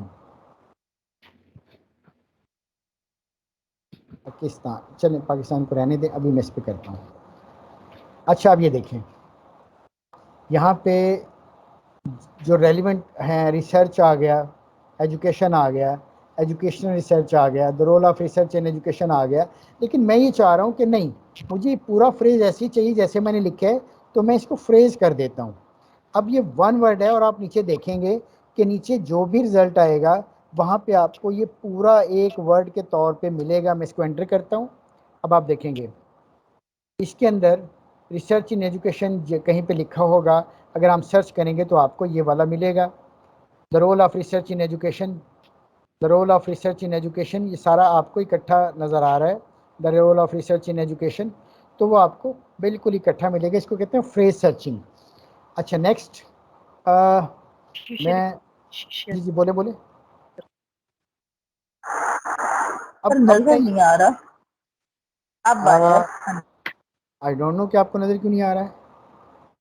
अच्छा, अब मुझे बताइएगा, इंपॉर्टेंट टिप्स हैं जो मैं आपको दे रहा हूँ, और मैं ये चाह रहा हूँ कि इसके ऊपर मैं कोई, मुझे वर्ड का डॉक्यूमेंट चाहिए तो मैं यहाँ पे एक ऑपरेटर लगा देता हूँ, दैट्स कॉल्ड FILETYP::DOC। अब आप नीचे जितने भी आपके पास नज़र आ रहे हैं, ये देखें डॉक की फाइल है, ये जितनी ही डॉक्स की फाइल हैं, आपने कहीं पे प्रेजेंटेशन देनी है तो आप वहाँ पे ये लिखें और यहाँ पे सिंपल डाल दें PPT। अब नीचे जितने लिंक्स हैं वो सारे PPTs में आ रहे हैं। अगर आपको चाहिए कि नहीं मुझे इसमें चाहिए PDF में, तो जस्ट सिंपल उसकी एक्सटेंशन लिखें, दैट्स कॉल्ड एक्सटेंशन, तो नीचे जितने भी आपके पास आएंगे वो सारे आप ये देख लें, यहाँ पे सारे PDF आ रहे हैं, तो ये PDF में आपके पास लिंक्स आ जाएंगे। अगर आप if you are interested in URL,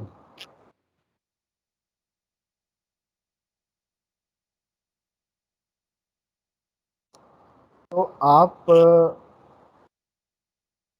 scholarship URL के अंदर ये जो है, अगर ये आपको यहाँ पे नज़र नहीं आ रहा होगा, लेकिन अगर मैं इसको क्लिक करता हूँ तो यहाँ पे आपको इसके URL के अंदर कहीं पे स्कॉलरशिप नज़र आ जाएगा। जी ये देखें स्कॉलरशिप नज़र आ गया, ठीक है। तो स्कॉलरशिप का वर्ड जो है वो आपको मिल जाएगा। इनसाइट, अगर आप कोई स्कॉलरशिप ढूंढना चाह रहे हैं किसी और कंट्री का, तो EDU गवर्नमेंट का स्कॉलरशिप अगर आप ढूंढना चाह रहे हैं, EDU डॉट किस मुल्क में हम सर्च करें, चाइना में कर लेते हैं CN। अब मैंने इनको बताया, अब गूगल को मैंने रिक्वेस्ट की कि साइट हो जहाँ पे गवर्नमेंट की साइट, चाइना की गवर्नमेंट की साइट और वो स्कॉलरशिप से रिलेटेड हो, तो आप नीचे जितने वो देखेंगे तो ये वो लिंक्स हैं जहाँ पे चाइना जो है वो अपनी ऑफ़र कर रही है स्कॉलरशिप। अगर आप PhD लिख दें तो PhD आ जाएगा, MPhil लिख देंगे तो MPhil आ जाएगा। इन URL है इन, तो ये कुछ टिप्स हैं जो मैंने आपको बताई हैं। और अब मेरे पास आई हैव 10 मिनट्स मोर, तो मेरी यहाँ तक की मैं सिर्फ 10 मिनट्स आपके लिए, अगर आपको मुझसे पूछना चाह रहे हैं, आपको ये स्लाइड नज़र आ रही है? जी यार। जी, तो मैं रिवाइज कर देता हूँ। सबसे पहले हमने बात की HEC डेटाबेसिस की। HEC डेटाबेसिस में हमने इलेक्ट्रॉनिक डेटाबेसिस जो उनके डिफरेंट कैटेगरीज के थे, प्राइम रिसोर्सेज थे, डिसिप्लिन रिसोर्सेज थे, बेस रिसोर्सेज थे, उस पर हमने देखा। और मैंने बताया आपको कि उसके अंदर उन्होंने एक तो स्ट्रेंथ उसकी दी हुई है कि कौन कौन से सब्जेक्ट एरियाज़ हैं, इसके अलावा हर डेटाबेस के साथ उन्होंने अपनी जर्नल लिस्टिंग भी दे दी है। सेकंड हमने बात की इलेक्ट्रॉनिक बुक्स की। इलेक्ट्रॉनिक बुक्स जो है HEC ने शायद विड्रॉ की हुई हैं due to some reason at the other, तो वहाँ पे आप वो बुक्स को एक्सेस नहीं कर सकते। तीसरी चीज़ मैंने बताई कि HEC का एक बहुत अच्छा प्रोजेक्ट है जिसको कहते हैं पाकिस्तान रिसर्च रिपोजिटरी। तो पाकिस्तान रिसर्च रिपोजिटरी जो है उसके अंदर PhD के जितने स्टूडेंट्स हैं उनके लिए कंपल्शन है कि वो अपना थीसिस जो है वो सबमिट करवाएं वहाँ पे। उसके बाद हमने ऑनलाइन इंफॉर्मेशन रिसोर्सेज की बात की। बुक्स के हवाले से जो मैंने सबसे इम्पोर्टेंट आपको लिंक बताया वो लिबजिन है, और लिबजिन के बाद जो फ्री बुक्स हैं HEC ने जो कुछ 70-80 के करीब लिंक्स प्रोवाइड किए हुए वो हैं, और टॉरेंट्स अगर आप इस्तेमाल कर सकते हैं तो कर लें, अदरवाइज उसको छोड़ दें। आर्टिकल्स के हवाले से मैंने आपको जो फ्री आर्टिकल्स हैं उसके अंदर साई हब है, और फिर अगेन मैंने आपको रेफ़र किया towards HEC free open access जो HEC की वेबसाइट पे अवेलेबल हैं, और फिर गुराव तिवारी के कुछ मतलब डेटाबेसेस हैं, आप उनको एक्सेस कर सकती हैं। तीसरा मैंने ऑनलाइन इंफॉर्मेशन रिसोर्सेज के हवाले से बताया जो आपको फ्री एक्सेसिबल हैं, वो थीसिस से रिलेटेड थे। थीसिस के अंदर आप जो रोर है रिपोजिटरी फॉर रिपोजिटरी उसको कर सकते हैं, पाकिस्तान रिसर्च रिपोजिटरी को कर सकते हैं। जी, और आपकी आवाज कट के आ रही है। इंटरनेट इशू है मैडम, वो आपके एंड पे हो सकता है, मेरे एंड पे शायद इसलिए नहीं होगा कि मैं अपने ऑफिस में बैठा हूँ, तो यहाँ पे इसकी स्ट्रेंथ बहुत अच्छी है इंटरनेट की, तो मेरा ख्याल इंटरनेट प्रॉब्लम है। आपकी स्लाइड्स दोबारा अगेन हमें शो नहीं हो रही। नहीं मैं तो स्लाइड चला रहा हूं। मैं थोड़ा सा इंटरप्ट करूंगा मैडम आपके एंड पे ये प्रॉब्लम है। मैं भी PHEC में बैठा हूं, मुझे इनकी स्लाइड्स भी बिल्कुल क्लियरली नजर आ रही हैं, इनकी आवाज भी बिल्कुल क्लियरली नजर आ रही है। आप अपना इंटरनेट कनेक्टिविटी ठीक करें, रिकनेक्ट कर लें, तो मेरा ख्याल है आपको भी ठीक हो जाएगा। जी डॉक्टर साहब। अच्छा, तो मैं तो स्लाइड पे सिर्फ गूगल पे हूँ और फाइनली हमने ये देखा कि हम सर्चिंग टेक्निक्स हम कैसे अपने ऑपरेटर्स को फिल्टर्स को यूज़ करके how we can access right information at right time. तो वो कुछ 4-5 ऑपरेटर्स मैंने आपको बताए हैं और मैं आपको ज़रूर कहूँगा कि अगर आपको कहीं पे अपना रिक्वायर्ड इन्फॉर्मेशन रिसोर्सेज नहीं मिलते then you should contact with your college librarian. तो वो मतलब बड़े एक्सपर्ट्स हैं और वो सारी चीज़ें जो मैंने आपसे शेयर की हैं इनको पता है।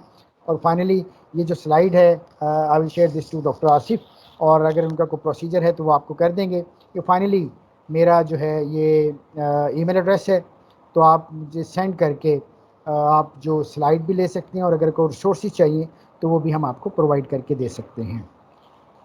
तो this is end of the slide. अगर still you have any question और query please let me know. अस्सलाम वालेकुम डॉक्टर साहब, मुझे ये पूछना था कि आपने गूगल स्कॉलर के बारे में कुछ नहीं हमें बताया। वो भी तो एक बहुत बड़ा प्लेटफॉर्म है ना that we can use. I am sorry, मैं अभी गूगल स्कॉलर के बारे में बता देता हूँ। जी गूगल स्कॉलर आप अपना प्रोफाइल यहाँ पे बना सकती हैं, आप अपनी लाइब्रेरी को डेवलप कर सकती हैं। रोल एक चीज़ और रह गई थी जो मैंने बताया कि आप उसको लिमिट कर सकते हैं अपनी रिसर्च को, वो गूगल स्कॉलर में आप दे सकते हैं। एनी टाइम आप यहाँ पे आके कस्टमाइज़ कर सकते हैं अपनी रिसर्च को, सॉर्ट बाय डेट कर सकते हैं, एनी टाइम कस्टम रेंज कर सकते हैं, एनी टाइप और इवन लैंग्वेज भी आप यहाँ पे क्रिएट कर सकते हैं। आप इनके फुल टेक्स्ट, अच्छा यहाँ पे ज़्यादातर फुल टेक्स्ट ही होते हैं। और इसके अलावा आपको ज़रूरत पड़ती है साइटेशंस की, तो आप यहाँ से अपनी किसी भी आर्टिकल को साइट्स ये कॉपी पेस्ट करेंगे तो आपको प्रॉपर बनी बनाई साइटेशन मिल जाएगी और आप जो है इसको आर्टिकल को सेव कर सकते हैं लाइब्रेरीज में बना के। और आपके पास अगर आप कोई एंड नोट कोई साइटेशन मैनेजमेंट टूल यूज़ कर रहे हैं, रेफ वर्क कर रहे हैं या एंड नोट कर रहे हैं या कोई और जोटेरो वगैरह कर रहे हैं, तो यहाँ से आप माइग्रेट कर सकते हैं साइटेशन का डाटा।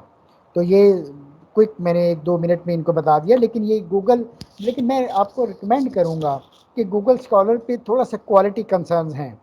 अगर आपको कहीं अपनी अच्छे पीयर रिव्यूड क्वालिटी डेटाबेसेस में से आर्टिकल्स नहीं मिल रहे then you should contact the Google scholar. यहाँ पे हर तरह का आर्टिकल आपको मिल जाएगा, अच्छा भी और बुरा भी। बुरा इन सेंस कि वो शायद क्वालिटी वाइज इतना अच्छा नहीं होता, इम्पैक्ट फैक्टर नहीं होता, पीयर रिव्यूड नहीं होता। तो बच्चे जो HEC के डेटाबेसेस हैं वो सारे पीयर रिव्यूड हैं, क्वालिटी डेटाबेसेस हैं, उनके रिनाउंड पब्लिशर्स हैं। तो यहाँ पे शायद उस तरह की चीज़ें नहीं मिलती। तो अगर आप कहीं से नहीं मिल रहे हो तो फिर फाइनली आपको गूगल स्कॉलर ज़रूर करना चाहिए। और यहाँ पे लेकिन ये कि अपनी प्रोफाइल ज़रूर बनाएं, लोग आपके एक्सेस करेंगे प्रोफाइल को और आपके डाटा को यूज़ करेंगे, आपके आर्टिकल्स को यूज़ करेंगे, तो आपकी जो साइटेशन है तो इम्पैक्ट है वो डेवलप होगा। Any question? Excuse me sir. जी प्लीज़। सर आवाज़ आ रही? हाँ बिल्कुल आ रही है। अच्छा सर, अभी आपने अपने लेक्चर के दौरान एक बात कही कि आपको एक इंडियन बुक नहीं मिल रही थी, आपने बहुत तलाश। तो जी सर आपने वो जो आपने अभी एक साइट जी जी बताई जी मैंने है। मैंने मैंने मैंने लिवजिन बताई है। मैंने सारे रिसोर्सेज को यूज़ किया, सारे चैनल्स को, प्लेटफॉर्म को यूज़ किया, हमें वो बुक नहीं मिली। एक और इस तरह का हमारे पास केस आया था आज से कोई 3-4 साल पहले। हमारे एक डॉक्टर रिसर्चर पेटेंट डेवलप करी थी, उनको भी एक पुरानी बुक चाहिए थी। वो हमें हमारी लैंकास्टर लाइब्रेरी से प्रोफेशनल ट्रेड है तो वहाँ पे वो पड़ी हुई थी, तो वहाँ पे हमें कोई एक चैप्टर जो हमें चाहिए था वो मिल गया था वहाँ से।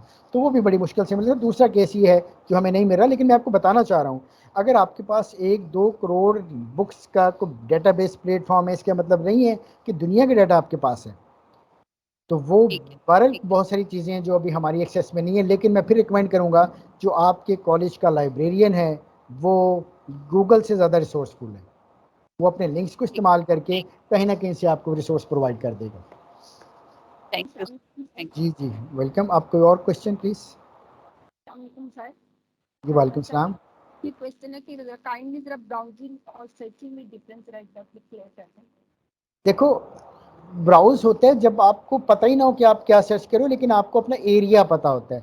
फॉर एग्जांपल आप ये चाहते हैं कि मैं कोई अपने एरिया के अंदर केमिकल इंजीनियरिंग में कोई आर्टिकल पढ़ लेती हूँ, तो आप ब्राउज़ करते हैं, कोई आर्टिकल आपको अच्छा लगता है, आप उसको एक्सेस करके वो उसको रीड आउट करना शुरू कर देती हैं। ज़्यादा ईजी एग्जांपल ये है कि आपका दिल कर रहा है लिटरेचर पढ़ने का, तो आप शेल्फ के सामने खड़े होकर आप किताब देखते हैं, जो आपको टाइटल ऑथर अच्छा लगता है, किताब की कंडीशन शायद अच्छी लगती है, तो आप उसको वो घर ले आती हैं इशू करवा के, तो आप उसको पढ़ना शुरू कर देती हैं। ये ब्राउजिंग है। सर्चिंग भी है, नाउन आइटम की सर्चिंग, कि आपको पता है कि मैंने उमैरा अहमद का नावल पढ़ना है, पीरे कामिल, तो आप उसको सर्च करते हैं, आप दोस्तों से पूछते हैं, आप लाइब्रेरियन से पूछते हैं, या आप गूगल पे सर्च करते हैं, तो ये सर्चिंग है। सर्चिंग हमेशा नाउन आइटम की होती है और ब्राउजिंग हमेशा कॉन्सेप्ट की होती है, या एरिया के अंदर कोई ब्राउजिंग होती है। तो ये मेजर डिफरेंस है जी। Anything else? You have 2 minutes more. Yes, sir, you have excellently delivered an informative, interesting and necessary topic. Thank you. Thanks to you too. और ये मैं फिर कह रहा हूँ कि लाइफ लॉन्ग लर्निंग थी, और आपको इसकी जब तक प्रैक्टिकल नहीं करेंगे इसका, तो आप कोई चीज़ें 1-2 दिन में भूल जाएंगे। Thank you, sir. It was very informative and I think very useful for us. Thank you again. Thanks for the compliments. Thank you sir, बहुत अच्छा था। और एक तो बात और बता दीजिए कि ये ब्राउज एप्लीकेशन होगी, फिर इसको कहेंगे हम नहीं, browse browse application, no no no, browse application नहीं है ये। ब्राउजिंग और सर्चिंग जो है, ये आपको पहले से डिसाइड करना है कि आपको नाउन आइटम है तो आप उसको सर्च कर रहे हैं। ब्राउज आप सर्च करें लेकिन आपको पता नहीं है। Okay sir, thank you sir, sir बहुत ये अच्छा था वर्ब आपका। है, ब्राउजिंग या जी, सर्चिंग इज अ वर्ब है। ओके क्योंकि सर, एप्लीकेशन बहुत अच्छा था। हमें बहुत सारी चीजों का नहीं पता था, लेकिन आपके ने बहुत अच्छे से समझाया। Thank you very much sir. Thanks for your attention. जी doctor Asif, over to you.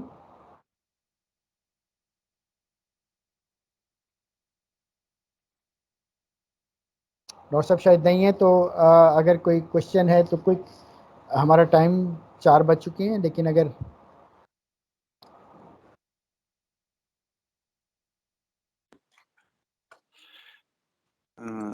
Yes, sir. I'm here from PHEC. Zulqarnain Shah. Zulqarnain Shahzad नाम है सर मेरा ये। जी जुल्करनैन, ओवर टू यू। मेरा ख्याल एक क्वेश्चन है थैंक यू सो शायद, मच। एक ओके, लास्ट ठीक है क्वेश्चन है प्लीज। जी, ले लें सर क्वेश्चन। जी जी, किसी ने हैंड रेज की है?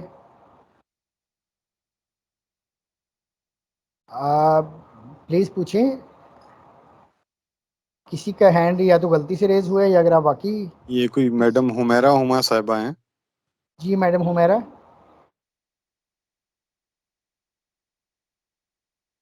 चलें, मेरा ख्याल है कि वो गलती से हो गया होगा।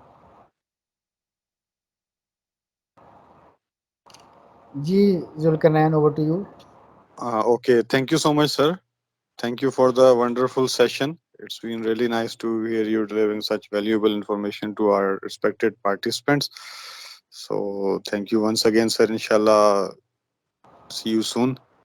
So dear participants, आपका ये आज का लास्ट सेशन था। हमारा सेशन आज का एंड हो गया, और आपकी अटेंडेंस जो है वो शेयर कर दी गई है। प्लीज काइंडली अपनी अटेंडेंस जो है ना वो मार्क कीजिएगा।